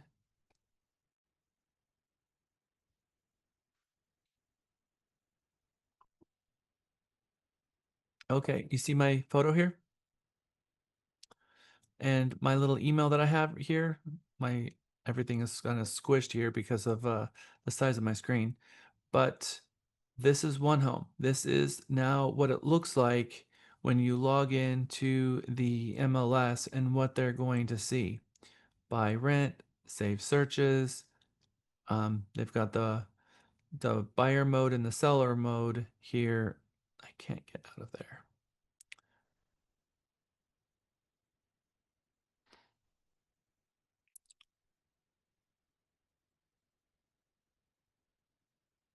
Try that again. Okay. So this is what it looks like. They're able to create their own searches, add searches, create new search, but this is what they see. Okay. So under the matrix side, we're going to go back to My Matrix. We're going to go back to settings. We're going to click My Information. You're going to enter your title, office location, fill out all of this stuff because this shows up on top of your One Home. And then you've got your email signature. So you can copy your email signature into here so that every single time a portal email goes out to the client, it has your information on it. You have agent, and then One Home. And the One Home, you've got your title, and then the content, and then a video link if you want to do your welcome. You can go into Deandra's office, you can film a video with her, or you can film a video yourself, and then you can upload it and put it on your YouTube channel. Put that YouTube link right here. All they support is Vimeo or YouTube, one of those two. You put that link here, and when they go to One Home, they can click play and they can hear you and learn a little bit about you. Hi, this is Jack Stapleton. Thank you for visiting my one home page. I'm super excited that you're here. I'm looking forward to assisting you with your home search, whatever you put there. And then, of course, the title, Happy Hunting, and their portal message that you have. So when they log into it, they can see it. If there's nothing there, then it just opens up into one home and there's nothing there. They've probably met you at an open house. So the very next thing that they're going to get from you is an email regarding the welcome to the portal. So your portal should be welcoming. You should have information in it. It should be properly filled out. You should have your video. You should have all of this stuff. If you're a professional agent and you're doing this business full time and you're at open houses and people are coming to you and you're meeting them and you're telling them, that you're setting up in a portal so that when they click favorite, possibility, reject, when they're clicking these properties and they're clicking the favorite and they create this account and log in and they can add favorite, the thing is that you want to see the favorite. So we're going to star it. So now they can flag these things, and there's different ways to flag them. I'm going to show you that in a second. Okay, so fill this out properly. Again, my matrix, settings, my information. Now, this next one is really important, and this is where most agents have gone flat because they haven't done this. How many of you have filled this out? This is your portal notification settings. This is how you will be notified when a consumer saves a favorite, removes a favorite, dislikes the listing, undislikes the listing, adds a note, saves a search, and visit the portal for the first time. If you don't set these up, you'll never get notified. You'll have no idea they entered the portal, no idea they favorited a property, no idea that they added a note, which means all this stuff is happening and you don't even know it until the next time you log into the MLS. And if you're not paying attention, you might even miss it because on the homepage of the MLS, you will see, and I've got mine at the bottom right here, down here, recent home visitors, you might not even see. Yesterday, Tim and Anita visited. On Wednesday, my client Jorge and Melissa visited. Michael Tinsley on the 12th, and Klaus on the 11th are the last people to visit in my portal. I use my Realty Texas website most of the time, but these are people who've been in here for a really long time. And when they click favorite, it'll show a heart next to their name. So if I log into the MLS, I'm not paying attention to my home screen.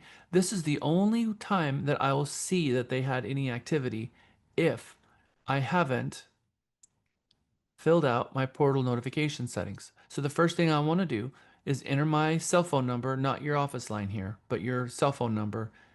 The reason is because they're not going to take virtual lines. So type in your cell phone number, pick your carrier, T-Mobile, Verizon, AT&T, and click save. Now you can receive notifications via text from the MLS. So when you have a client that's looking in Round Rock between 2 and 300 and your portal sends them a listing and they click favorite, that you will get a text message when they click the favorite letting you know, Jorge and Melissa just favorited 123 Main Street. Call them, hey, I see you favorited that property. When do you want to see it? Some things you're going to want via email. Some things you're going to want via text. Some things you just want a daily summary for, and then display on the timeline of events. I've got my timeline turned on for everything. So you'll see I don't have everything turned on. Via text message, all I care about is when they save a favorite, when they add a note, or when they visit the portal for the first time. So I get a text message, ding, this person just visited the portal for the first time, which means I sent them an invitation at the open house, and now they just clicked, they got the email and they opened it. Aha, they're in there. Cool. That's awesome. Now I know they're in there. They click favorite or they add a note, I'm gonna get notified because I want to take action on those. Versus notify me via email. If they add a note or when they visit the portal first time, I also want the email. And then notify me daily in a summary. Every day, at the end of the day, every portal visit, every favorite, adding notes, and if they save their own search, I want to know that too, because now I'm going to look at that search portal to see if they've changed their search or what they're searching for. Why did they create a search? Why did they feel like the one that I created is not helping them with what they need? Questions about Matrix or the MLS? Any questions about this? Has anyone? Yeah, I'm sorry. When you did the cell phone thing, did you want us to put our actual app number in there or our actual direct cell phone number? Your cell phone number is what you should put in there. And Okay. that's I didn't know if you want us to use our Realty Texas number, so yeah. yeah. So if you can't use your Realty Texas virtual number for MFA numbers or you can, this will work with your Realty Texas office line, but the only thing that Realty Texas office line will not work for is Microsoft authentication won't send it to a virtual line. They will only send it to a mobile device. You know, the multi-factor authentication, that's so that a third party can't clone your phone and send it to a virtual line. So your office line is absolutely perfect here. There's no issues. Okay. Important stuff here in setting this up right, because if you go through the process of setting all of this up and then you don't get notified, you're going to miss information. So here it is in the slides. You click on the My Matrix settings information on the information tab, fill that one tab out. Also, header and footer, upload your header. You get a copy of your header from your .me. And then your My Matrix settings, portal notification settings by turning on these particular settings and registering your phone number at the back. Then you have your portal profile, which is the One Home website, and filling out that One Home by uploading your video. They've always had that video there. I highly recommend that you go to Deandra or you film a video at home and you upload a professional video to your One Home page. Here is a copy of what I have as my welcome message in the portal that they receive. Some people want to know exactly what mine was, so I put that in the slide so you can see it. And then you have your email signature, which is the last thing that I think that you should have as your portal notification settings. So the email signature, and have that so that when you send them an email, it has your contact information. And you should take the same email signature that you have in your .me in your Outlook and put it there so that when they receive emails from you, it looks like you're sending the same email with the same signature. But if it's different, then they get confused on why does sometimes when I get an email from you, it says this and sometimes it says this. It confuses them and they think it's not from you. So I duplicated my signature exactly.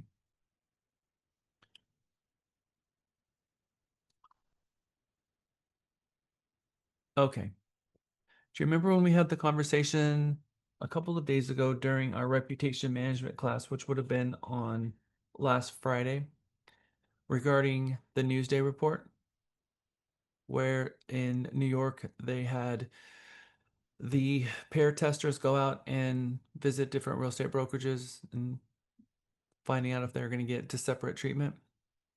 They also have open house protocol along with that Long Island Divided video that they sent out. That's part of our Fair Haven and also part of the C2AX now.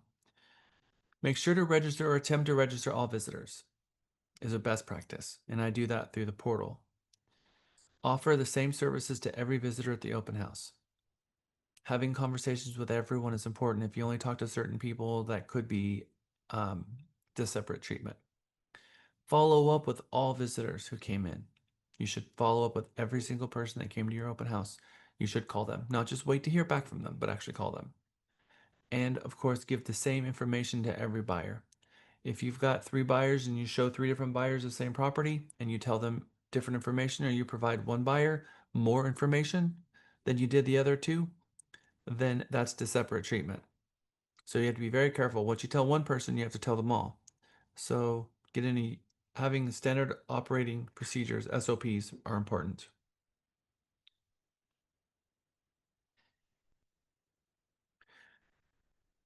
Here is a homework assignment. for this weekend. How many of you are doing an open house this weekend?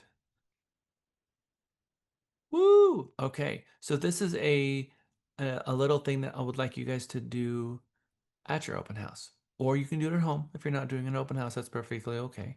But I want you to film a video. Do a video, and I want to hear your script when someone comes in. Hi guys, thanks for coming in. Take a look around. Let me know if you have any questions. And you can do this live, or you can do it at home. And you can do this with a family member or a kiddo who just comes in the door, and as they're coming in, hey, thanks for coming, and go through the script and have the entire script dialogue. Have your cell phone tethered to your client gateway, put a profile for them in the MLS, and then go sit with them on their computer and open the portal, review the portal, and see what they see on their side. It's very helpful. We do that because if you know what it looks like on their side, then you're gonna obviously want to go into the settings and be adding your phone number and your email address to the footer and all the rest of that stuff. Because if they get an email from you in the portal and you haven't filled out the portal, your phone number and all that information is not there. So they don't get to reply to you because it goes to the MLS that says no reply. So your email address and all of that information should be put into the portal so that when they hit reply, it goes to you. When they click favorite, it sends you a text message. When they put a note, it sends you a text message so that you guys can connect again, so that you can go meet them in the real world and get yourself hired for the job. This is going to be 300 points. It's not 300 points for everyone. It's 300 points for the person who does the best script, closest to the reality. And so Lisa's the one that's going to judge that and hand out the points. Isn't that right, Ormsby? I see you're shaking your head yes. Anything you want to tell them? Yeah, I mean, I want to say make sure you put your bullet points down that he went over in this on your open house script, and doing it at home and having a spouse or somebody be the buyer is perfectly fine. But remember all the things, right? The cookies, the apron, the smiling, and the actual script. So those are the things I'm looking for. And then I can also, maybe at the next break, I can play a sample one if Jack's okay with that. I think that's great. We're actually going to go on a break now because when we come back from break, we are going to have them making a couple of phone calls for the last hour of today. So this is actually a really good time. So it's 3:40. We're going to take an early break. And then when we get back, Lisa's going to play that video. And then we're going to break off into great breakout sessions, and we're going to make some outbound phone calls to our opportunities vault. All right, I'll see you back in 10 minutes. Welcome back. Who'd have thought that you'd out here where we need you? Here where we need. Welcome back. Welcome back. Welcome back. Welcome back.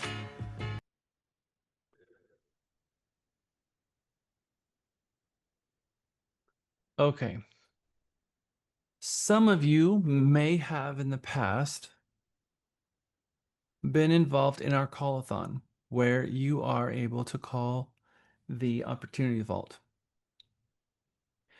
In our system, we have 25,000-ish contacts that have registered on our site, come through Zillow, come through Realtor.com, all the different places, and we have our call-a-thon, and we go through and we call those numbers and try to convert those people and convert those into buyers. So we're going to spend the next hour hearing from Amy McAllister and Michael Potter regarding how to access the opportunity vault, where to find it, and how to make a call. And then we're going to make a couple calls and do that terrifying thing, which is call the call button, and hopefully have a couple of good conversations. Usually, I think it was in MEGA-15, we had 3 different MEGA-15 agents get buyers. But 2 of them closed from this exact exercise that we are about to do. So, all right. But first, Lisa wants to show you a video. Lisa, you should be already a co-host, so you shouldn't have any issues sharing your screen. Fine, you had one. Okay, replace current share. Oh, there we go. All right.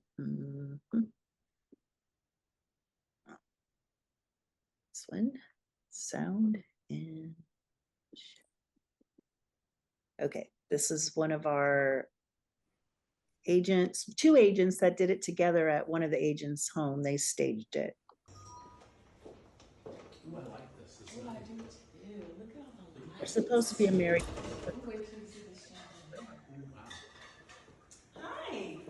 Hi. Welcome in. Hi, I'm Ken. I'm Phyllis with Realty Texas. I'm Yolanda. Hi. Oh, Good to Ken. meet y'all. Hi.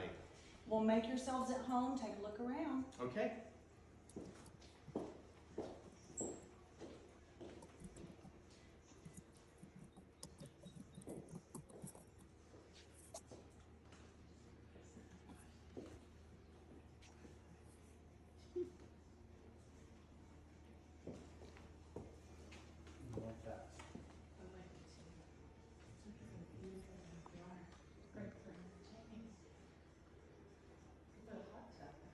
Yeah, not quite big enough for a pool. No. What would y'all think? I liked it. It was really nice single story. It's what we were kind of looking for. So, yeah, we found some single stories online, and I really like this one. Great. Online, what sites did you find? How did you find this home? Zillow. Oh, in Zillow. Yeah. Okay. Yeah. All right. So, what I can do for you is set up a portal so that you can receive listings real time. Mm-hmm. And I can base it on your specific criteria so you're not having to search so hard. What is the criteria that you're looking for? More like this or? Yeah, more like this. What do you think? Yeah, maybe a little bigger backyard so we can put the pool in. Okay. All right. 3 bedroom, 2 bathroom, single Perfect. story, maybe 2.5 bathroom if possible. Okay. All right. Well, I tell you what, I can set this up for you. Would you like for me to do that portal? Sure. Okay, great. So what I'm gonna do is ask you if you'll just put your information in, and then I can start sending all those listings to you immediately, because what I just pulled up, there was already 6 available. Oh, great. One has a pool, actually. Oh, yay. So, We wouldn't have to go into all that. Mm-hmm. wonderful. Well, I'm so glad y'all stopped in. Do you have any other questions for me? No, not right now. Okay. Well, let me give you a fresh baked cookie. Oh, thank you. Well, thank Love you. cookies. You're so welcome. There you go. Thank you. Thank you. Have a good day. You're so welcome. Bye-bye. Have a good day. Glad y'all stopped in. We'll be looking for those emails. You should receive them very quickly.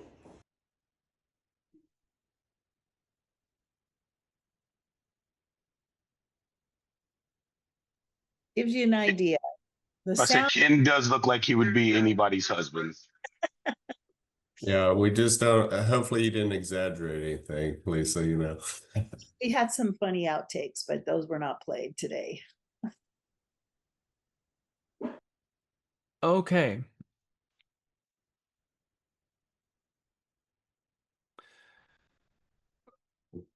That's what we're looking for this weekend. For those of you who are interested in getting a couple of extra points, how many points, Lisa? Well, the best one gets 300 points. That's right. So strive for that. All right. So we have Katie, we have Michael Potter. So we are excited to welcome them into our MEGA-16 officially. Michael Potter. Oh, he is back in his office. I am back in my office. All right. So all of you have access to your CXM. Does all of you know how to access your CXM? Well, it says, no, I've never done that before. So here we are, almost done with Mega, and some people have not yet even opened their CRM. Imagine. Okay. I probably have, but I just don't remember. There's been so much information.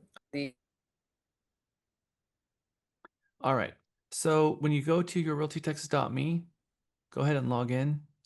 Once you've logged into your realtytexas.me, you're going to see the link at the top and it's going to say CXM. You're going to click your CXM link right here and you will be in your CRM. It's that simple to jump into your CRM. In the top left corner, you see Opportunities Vault. Someone tell me, how many leads do you see there? What is that number?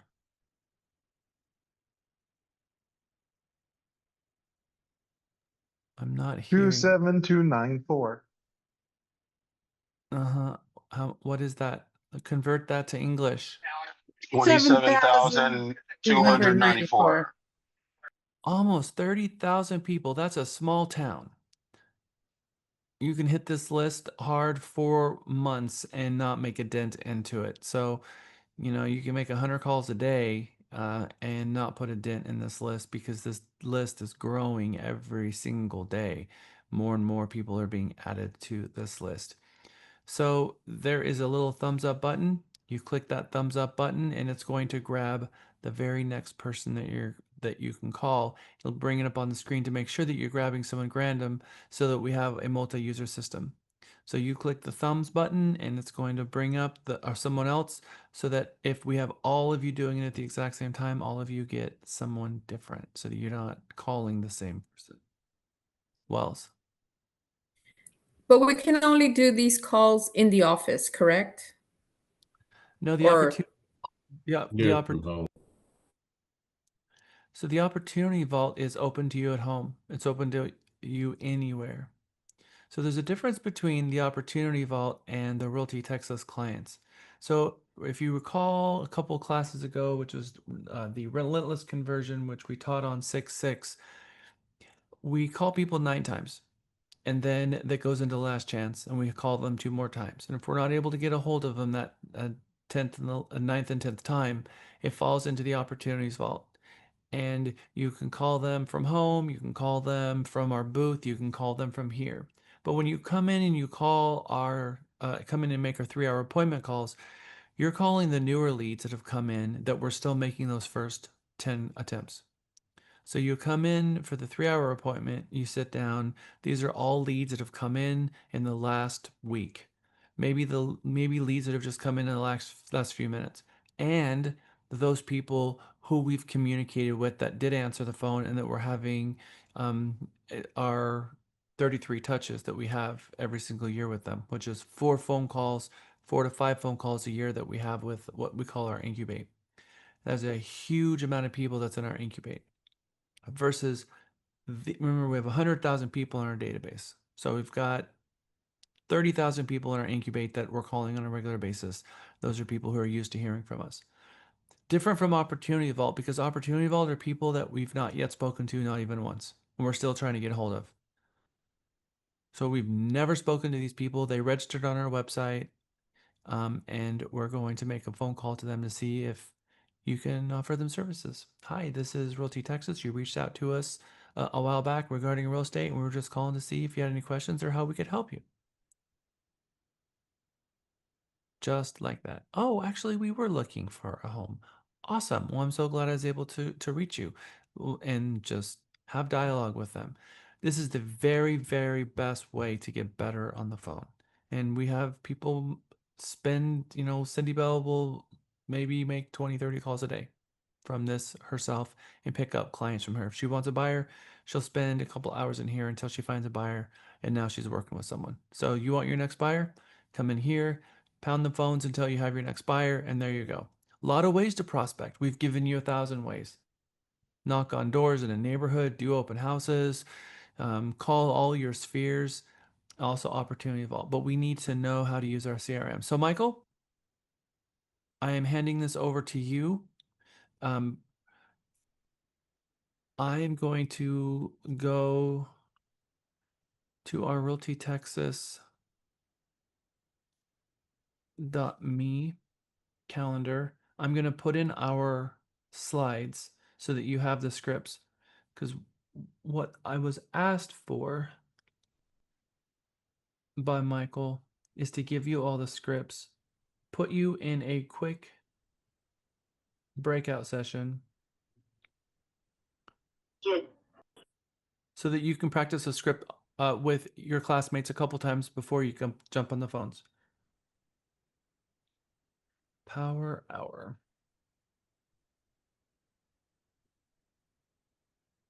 Hey, Michael?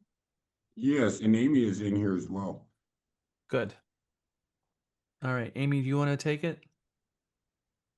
Sure. So, one of the first things you want to make sure that you're doing is make sure that if you don't know your vanity office line, that you are going to write that down. That's the number you're going to be calling from. So that is the number that you need to be telling them, to call you back on and leaving in the voicemails. So, did we give them that file of the directions? No. Which number? Vanity line? Michael, Your can you office number. upload that file to your My, chat? my office number. Sure will. Give me 1 second. So this is how this is going to work. First thing is Michael is going to take a PDF and he's going to put it in our meeting chat. Once he does that, I'm going to put you guys in groups of 4 and I want each of you to read the scripts and I want you to hear the other person reading it and then you're going to read it. There's 3 different scripts. I want you to read them all so that you've heard it at least 4 times and you've said it at least once. I'm going to give you guys 10 minutes to do that. I'm not sure that that's correct, Michael. No, it's not. Okay. You need to click the upload button and upload it in there. Or send it to me on Teams so I can do it, one of the two. So once you've read these scripts, then we're going to come back and I'm going to create 3 rooms. One room is going to be Michael Potter. And that is going to be, I have a question about something or a script. I just had a conversation and I have questions about how I could have approached this differently. Another room is going to be Amy. I have a question about the system. I need to know how to use this system. There's something I don't understand. Katie is going to be putting you guys in rooms. So there's going to be one room for your calls. You're going to go in there. Everyone's going to hit mute.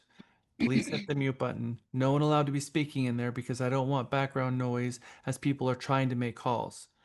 But you exit that room and you can go back into the main room and Katie can put you in with Michael, who can talk to you about scripts, Katie, Amy, who can talk to you about system, or put you back in the main call to make calls. Your goal here is to make at least 5 calls. That's what we're shooting for. And I see the PDF, so I'm going to open it. And please download this because this is very helpful to you. I'm going to bring it up on my screen. There we go. And share. So here's our call-a-thon instructions. And at the bottom of the call-a-thon, you will see, Michael, where is That's not the right one. Try the one I have. They were at the bottom of the one I downloaded. Oh, I see. The one So that you put in there. Katie put one in here. No, yeah, Katie, that was the wrong one. I'm going to delete the one from Katie. I have the power. Bye. It is now gone. Now I'm going to download.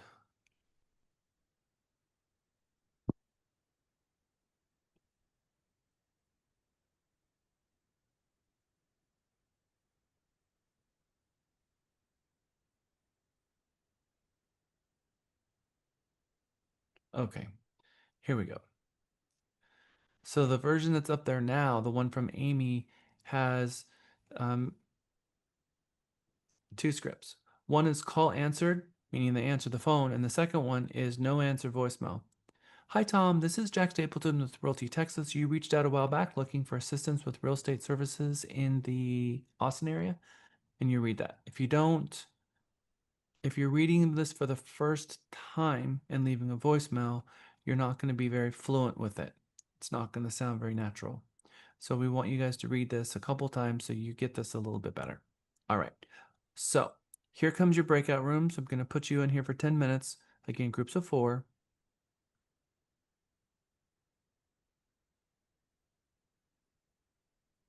Okay. No group captain on this one, not needed, but I do need all of you to please read this at least once. And as long as you have time, keep going in circles with this. All right, I'll see you back.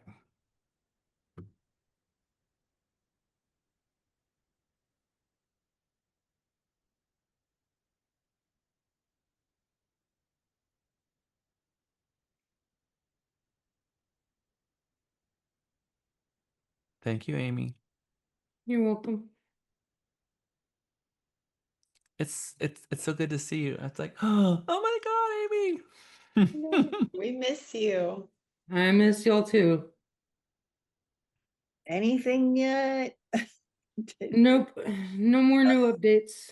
I actually spent like an hour with ChatGPT last night trying to self-diagnose myself more. That could be dangerous. Yeah. But okay. I put a note out to Kaplan, so I'll do it again. Yeah, I sent another message to my my primary care too to see if they had pushed it through yet or if they're waiting on insurance or how I can help.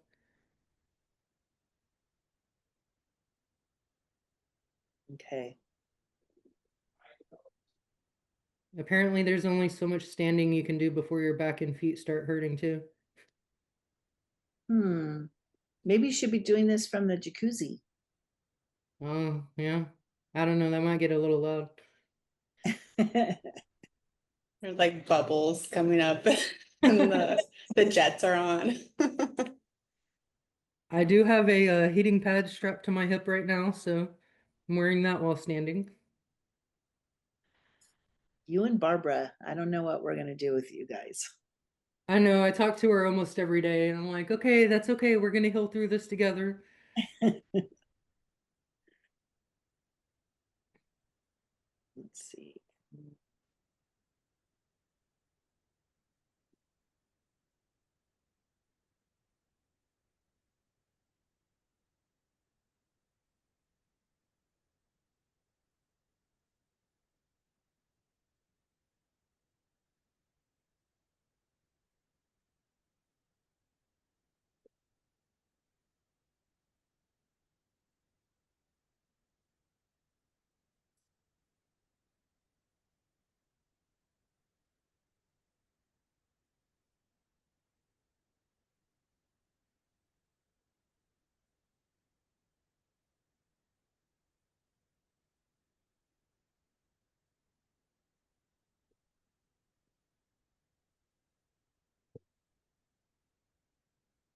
All right, so Katie, you know what to do. You guys have all been doing this. Where did Michael go?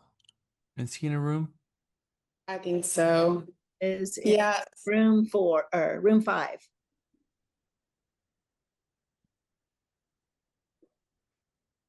What's easy for me is when someone starts talking and I can quickly tell where they need to go. I'll just be like, yeah, I'm gonna put you in Michael's room or put you in Amy's room. It's when they elaborate and keep talking in the main room, and then I try to handle it in the chat if it's just not an Amy or Michael question. But we take care of it. But this is a bigger group.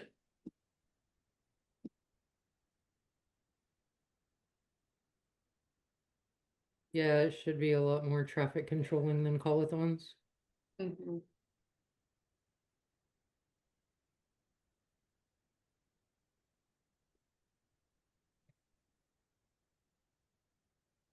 It's fun to mute people though. I have the power. No. It's like I have the power.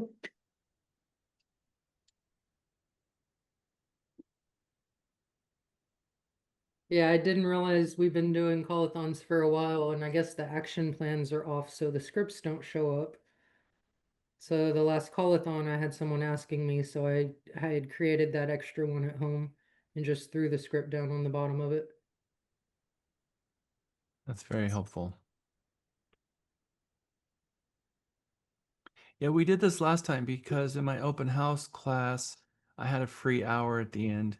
And so in MEGA-13 and MEGA-14, we used this for that extra hour to do this. And so it's 4:11 right now, which is about the same amount of time. And they made like 4 or 5 calls. So Nice. we'll see what they do. We've had a lot of people answering the phone lately, so maybe we'll get some good things happening here. Good day.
All right, they have 2 minutes.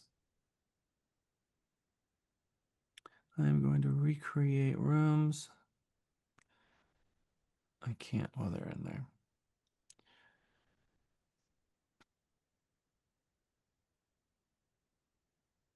All right, so the rooms we created last time was Amy, Michael, and Call-a-thon.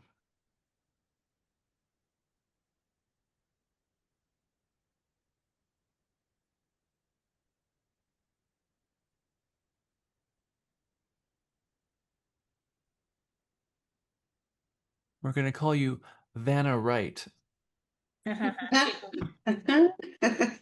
All right. Get it? Katie Wright. The muter. The muter? Well, that too.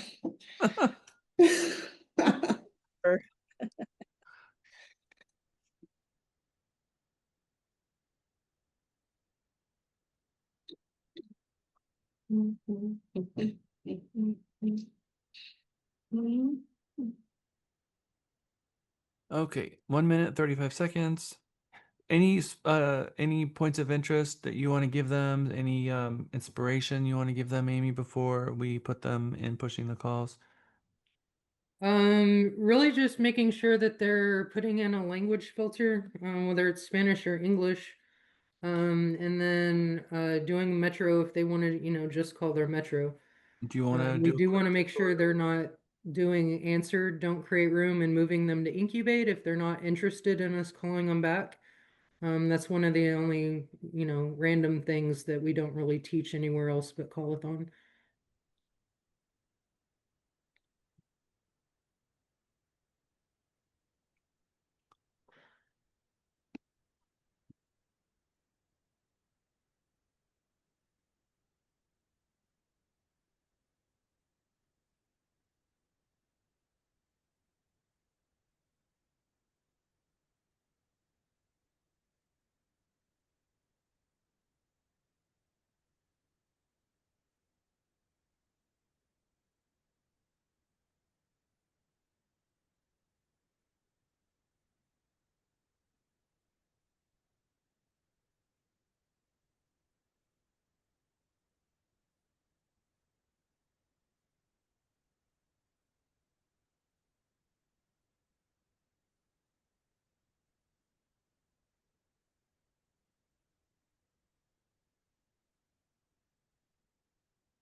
Do I need to hit the close now for all breakout rooms? There you go. Oh. Amy, do you have your computer, Amy? Yeah. Can you share your screen and walk them through that? Maybe. Sometimes it freezes when I do that off of this computer. Amy, how you doing? Nice to see you. Okay, I gotta go. I'll be quiet. For she's a jolly good fellow. What was that? I know. We are all very excited to see Amy hanging out with us. Yeah, great to see you. We miss Amy. It is Good not to the- see you, Amy. Thank you. Thank you. All right, so this is what we're going to do now. Amy's going to share her screen. She's going to walk you through what you should be doing. No, they're just calling the Opportunity Vault, right? So when you get into the Opportunity Vault, you have the ability to set up some filters so that you can call the Opportunity Vault that maybe makes sense for you. Maybe if you're in Houston, you don't want to call Austin, etc. So she's going to show you a little bit more about how to set those filters and how to set it up, because it would be my recommendation that you guys spend a little bit of time in here over the next couple of days and call the Opportunity Vault and make some phone calls. I know that many of you are behind on your calls. So remember, 3 leads a day, 500,000, 6 leads a day is $1 million. So spending a little bit of time in here is not a bad thing. All right, Amy, so let me know what I can do to help you right now. Stop sharing so I can share. Okay, voila.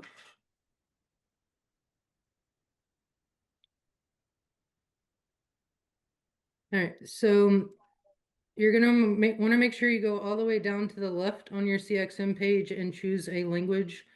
We do have action plans for English and Spanish, so please choose one of those two languages, and then you'll hit update.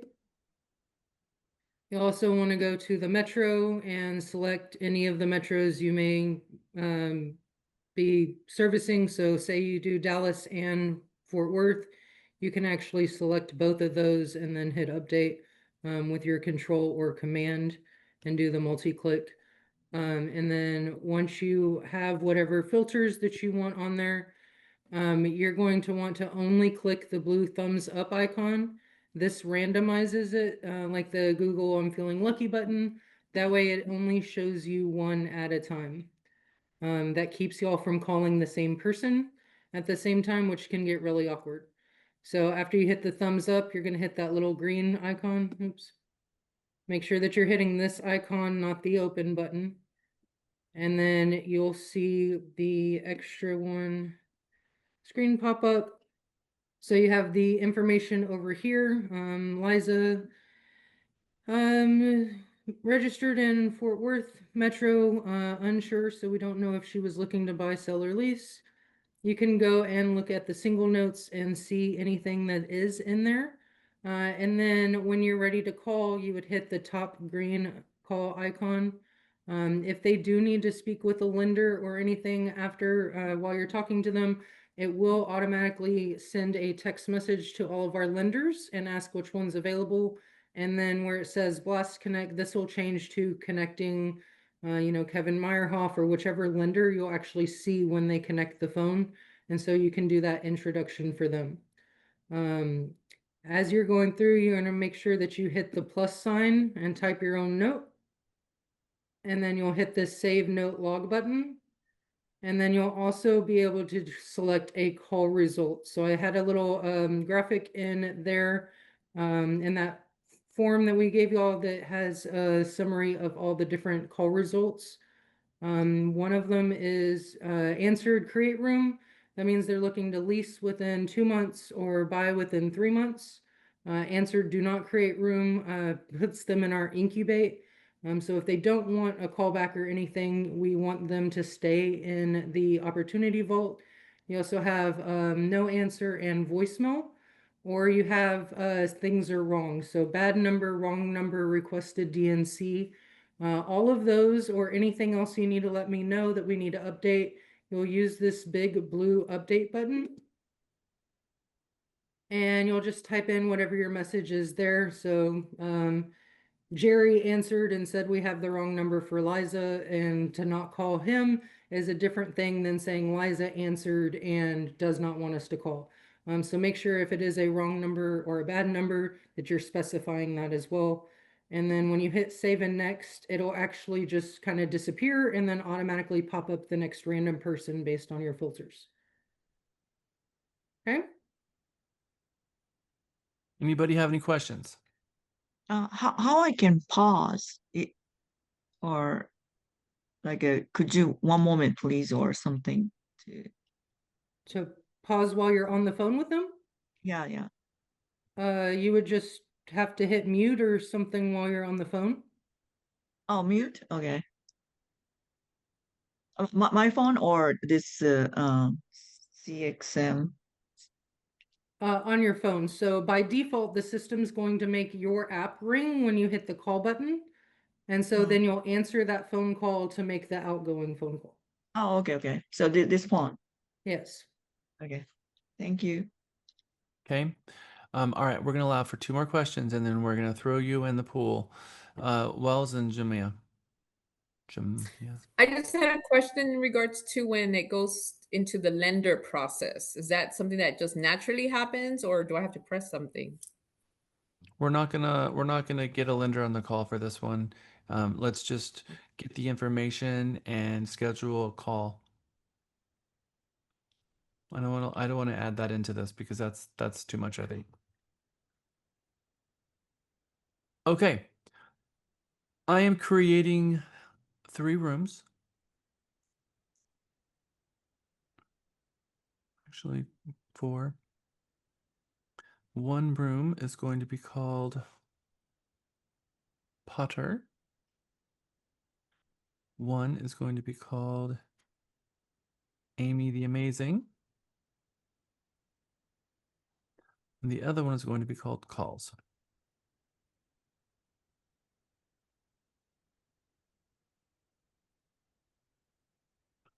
I'm going to put all of you into the calls room.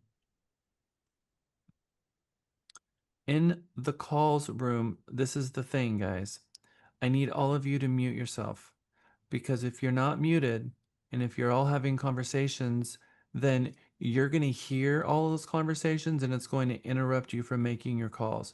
And I don't want you to have to turn the audio down, because that's going to cause you grief. That was the only complaint that we had from when we did this with MEGA-16, is that not everyone had muted themselves when they were inside the call, and they could hear other people having calls, and it was very distracting. And the person that they were on the phone with could also hear all of these conversations going on, so don't do that. If you have a question, pull yourself out of the group, go back into the main session, and then that is where Katie will be. Katie will be waiting for you, and she can put you in the room with Michael Potter if you have a question regarding scripts, or you're just not sure how to approach a situation that you just heard from. And then the other is going to be Amy, if you have a question on using the system. All right, welcome back to our main session, everyone. I have been paying attention to your conversations with Michael and with Amy, and I know that we've had at least 4 rooms created. So let's talk about that. You want to go first, Jonathan? Share with the class where you're at or what happened in your call. And if you had a conversation with a consumer, we want to hear from you. I want to hear some success stories. So get your hands up if you would like to speak. Jonathan? Yeah. So I called a gentleman and he answered. He's actually working in Georgia he's living in Georgia right now, but he's working out there in Georgia. His lease is coming expired in August, but he's hoping that his wife might at least be coming back to the Austin area within the next month or 2. And then he will eventually be coming back as well. And so his hope is that he wants to buy, but he doesn't know if he's in the position to buy. So I told him that, there's a lot of programs out there that, depending on his situation, that I could get him in touch with some lenders. And he really seemed to perk up about all that, and he liked the idea of talking to a lender. So I got all his information, and I will be sending him contacts to lenders, and then just continue to follow up with them, to kind of Nice. sum it. Yeah, to kind of sum it all up. So Thank you, Jonathan. So, how many calls did you make before you got in touch with someone? I believe that was like the fourth call, maybe. Yeah. Okay. Yeah. So, I mean, that's the thing. There's lots and lots of people out there that need help, and we just happen to catch them at the right moment. They share with us. We put a plan in place, whether you end up selling him a home or getting him in a lease, and then he waits a year and then he buys. Whatever happens, he is receptive to you. You're in contact with him, and you can help him either way. So that is fantastic. That's exactly what this is about. Dialing for dollars, finding people who need help, focus in, zero in on them, build a plan, help them, and put them in your database and help him, his family, everyone, and continue for life helping them buy and sell homes. That's what it's all about. So good job. Thank you for sharing. Brandon, I see you're up. What happened with you? What'd you do? So I didn't get in a hold of anybody until probably about my seventh call, and my success story isn't as good as Andrew's, but the lady was on vacation. She said she was interested and to call her back in a week. So I'll be calling her first week of July is what she wanted. So Well, that's exactly right. Making contacts. People need help with getting a roof over their head. You happen to call them and they're like, "Oh, yep, I do need that help, but I'm on vacation right now, so call me back later."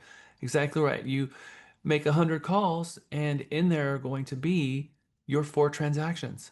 So you just made 7. If you just keep pushing yourself to the 100 calls, you know that out of every 25 calls, there's going to be someone in there that you're going to be able to help. And that's what it's all about. So if you have your power hour in the morning and the power hour in the evening, and you just get through these calls, just imagine how many people that are going to be there for you to help. So thank you for sharing. Ariel. Mine was kind of like Brandon's. But he was in a meeting. He asked if he can call me back. He wrote down my number for the office line. And I could tell he was in a rush. So can I call him back? I don't know. Of Do I course. do that, or do I wait for him to call me back Call him back in the morning for sure. tomorrow morning? Okay, cool. And then I just put select call, answer, do not create room. That's it. I would create a room for sure. Oh, press create a room. Yep, you want to create a room. You're talking to him, and then we'll find out what happens. But yes, absolutely, because you want those reminders to start hitting. And then keep making calls. Find some more people like that. Okay. Go Thank sell you. a house. What's really cool is when you get a seller saying, "Yeah, I need to sell, and then I also need to buy, and my sister's also moving into town," which is a story that happened this week. Isa. So I am excited because I didn't get any solid lead, but this gentleman was actually happy to hear from me. He's renewing his lease for another year. He doesn't need my services. But when I asked for the referrals in the same way from this script, he's like, wow, he's like, you guys are doing a great service. So I felt like, okay, that's like reassuring. And so that gave me all the fuel I needed to make more phone calls. Gave you some confidence that sometimes we're afraid we're going to get screamed at, and all of a sudden they're appreciative for the call, and they're like, "Wait, I wasn't expecting that." Is that what I just heard? Yes, the only thing I do have a question on is he said he doesn't need my services. He's renewing his lease. I did not create a room. Should had I created a room and then reached out in a year, or what should I have done better? I would create a room, continue having conversations with him, and see how is he going to renew that lease? Does he need assistance renewing that lease? And just figure out how you can help him. Yeah. Is there All any right. way we can find the calls? Yes. Yeah. Michael or Amy can help you with that 100%. We have a list Okay, of, thank you. and yeah, 100%. Brandon, hello. hey, I know you've mentioned this before. I just have forgotten. What would you say is the best time to kind of call people? I know in the mornings people are getting moving, and then at night they're kind of settling down. What would you recommend? Yeah, so sometime 10:30 to noon, and from 2 until 4:30 are the sweet spots. Anything before 10:30 is a little bit early, and anything after noon is not as effective. And then when you get into the afternoon, it's 10 to 11 and 3 to 4 are the times, but we need a longer, a greater than 1 hour segment. So just stacking an hour on both sides of those, and that's the perfect time to do your power hours. Anybody else want to share? And Andrew, and then Iris. Obviously nothing like Jonathan's. Jonathan's is pretty good. But kind of like what some others were saying. If they say, I asked them the question about, hey, you're looking for a property, tell me a little bit more about your search, what's going on. And they were like, oh, I'm all good now. What, how do I follow up with like, I'm all good now? I kind of got stuck in my brain. I was like, okay, wait, you telling me you're no longer looking? Do I press the conversation? How Okay, would you I'm address going to that? give you the very best advice I could ever give you with that scenario. Get a pad and write that down and come to our Tuesday sales meeting from 1 to 3:30 and bring that there, and you're going to have 20 people in a room that have made over 10,000 calls, and they're going to give you all the advice and a million pieces of advice of exactly what they said, and you're going to hear it from 6 different areas. I can give you what I would do, but I want you to hear it in a sales meeting. And every time you're on the phone and you hit something exactly like that, like, dang, I didn't know how to take that call, I didn't know how to respond to it, write that down and bring it to our sales meeting, because that's exactly what the weekly sales meeting is for, is to take an objection, break it down, have our experts who are making those calls go over it, and you've got a team of people helping you with it. And it's a very beautiful thing. And for me, if they're saying if they're already good, I would say that's awesome. I'm glad that your needs have been taken care of. That's exactly what we're looking for. Do you know anybody else that could benefit from my services? I would ask for the referral. After a referral, I would say, hey, would you mind if I call you just in 6 months just to make sure that everything is great with you and that you don't have any needs? Because I'd like to keep in touch. Well, I did ask for the referral, but I didn't do that follow-up. Thank you. Yeah. All right, great job. Iris, and then Charlie, and then we're going to move on. And we're going to, first of all, on behalf of everybody here, I would like to thank Amy McAllister for making an appearance, helping us out, all of that. The one, the only, the amazing. So thank you, Amy. We all appreciate you very much. Iris, you're up. So I decided to make some phone calls in Spanish, and I have a conversation with somebody, with a gentleman, and it was kind of like very similar to Andrew's situation. So at least I engaged with him. I asked for the referral, and I told him that I was gonna get in touch with him. So that was pretty cool. And I'm just like, obviously, I need to continue practicing, but I was able to do everything following the script in the less amount of time, which is really cool. So I need to continue practicing. Oh, and Jack, my question is, do you guys have any scripts in Spanish? I mean, I will be more than happy to write it down, but That's why that's we have something that we might need. That's what we have the entire Spanish speaking roundtable. And no, I don't have any scripts in Spanish because I don't speak Spanish and I can't read to see what they say. So if you guys would like to meet as a Spanish speaking roundtable and put those scripts together, I think that would be phenomenal. Okay, I talked to Miguel, so that would be very helpful. Thank you. Me gusta mucho. Helps. Yeah, Chad, I've used Google Translate. There's some of them in there, Iris, but you got to go and what And Jack says, you got to Google wordsmith it. It's not You gonna got be to the wordsmith same. a It's little not bit. gonna have it's not gonna be the same. And I can volunteer and review it and whatnot, because I'm a translator, and I can tell you that we can make a mistake, and I don't want that to happen. So yeah, Yeah, we can all work on that together. and the person I always have my scripts go through is Nora Parker, and I always have her take a look at them as well. So she is the person here who reviews everything that we do in Spanish. So, and then Iris, I would, knowing that you're a translator, I'll have you work with Nora. Exactly right. Okay, Charlie, you've been waiting very patiently. Okay. One thing I noticed is I I know what kind of questions to ask, but I don't know what to do if they answer one way or another. Because I think because it's like, what if they said, "Yeah, I'm still looking. What do you what have you got for me? And I'm like, well, then I don't know what to say Great. afterwards. What are you looking for? Yeah, and so I've been writing it down in my notes so that I can better So help them, let me if address they that, have because I think that that's not I'm sure that a lot of people have that same question. That's why I created a weekly sales meeting. So that what's great about our weekly sales meeting on Tuesday of every week is we have a recorded conversation that the agent had on the very first conversation. So you hear our agent out the gate with their opening script. You can hear how the prospective client responded, what objections came from it, and then the counter objections. And then these are transactions that made it all the way to the closing table. So you hear the first call, subsequent calls, and that's what the entire Tuesday is about, is uh, listening to phone calls and how our expert agents were able to overcome objections and what a really good call sounds like. And then everyone breaks it down. So exactly what you're looking for right now exists. You just have to show up Tuesday after I the have mega been meeting. showing up since, yeah. Perfect. That's what it's for. Take that question and bring questions in there so they can unpack those as well.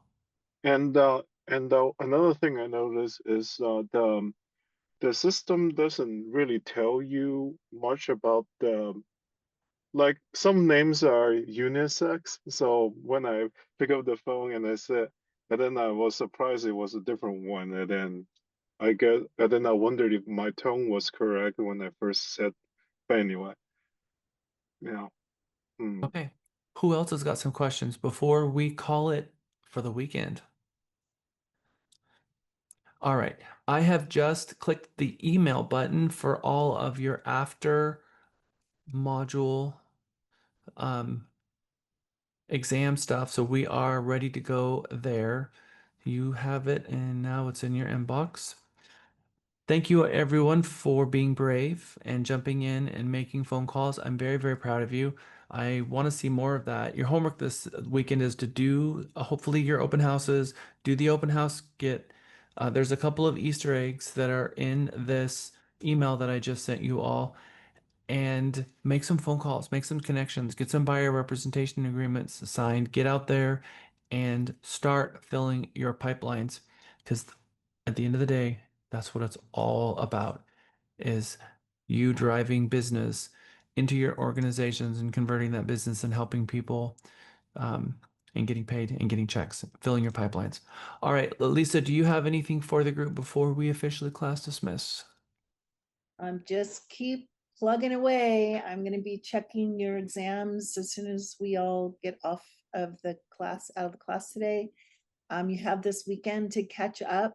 And if you are wondering what your points are and how you can get to that graduation, the 15,000, I know if you put your mind to it, you can. I've already reached out to a few of you and we've got 1 week left. So good job, everyone. Super excited because that's it. Then it's on to the real get out there and prospect, convert, close, follow up, make money all day long.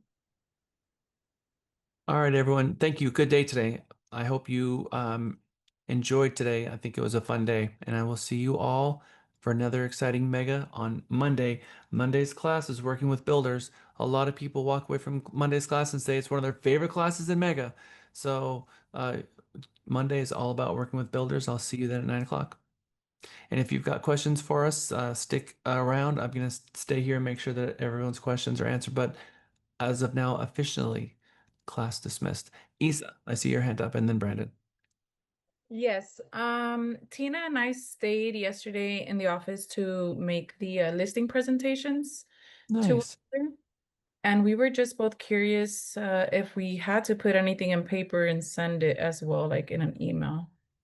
I mean, we have all our CMAs printed out and in our folders and stuff like that. I'm not sure what you're asking me. So we already posted the video of us. This was the last homework from the last class. Yeah.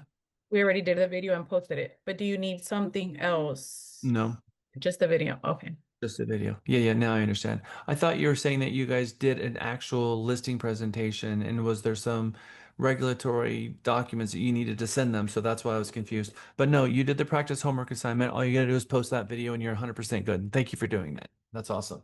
Okay, thank you. Brandon. I have a feeling I know the answer to this question, but is there any way in the CXM to filter out the opportunities that are the most recent? So no, in fact, quite the opposite.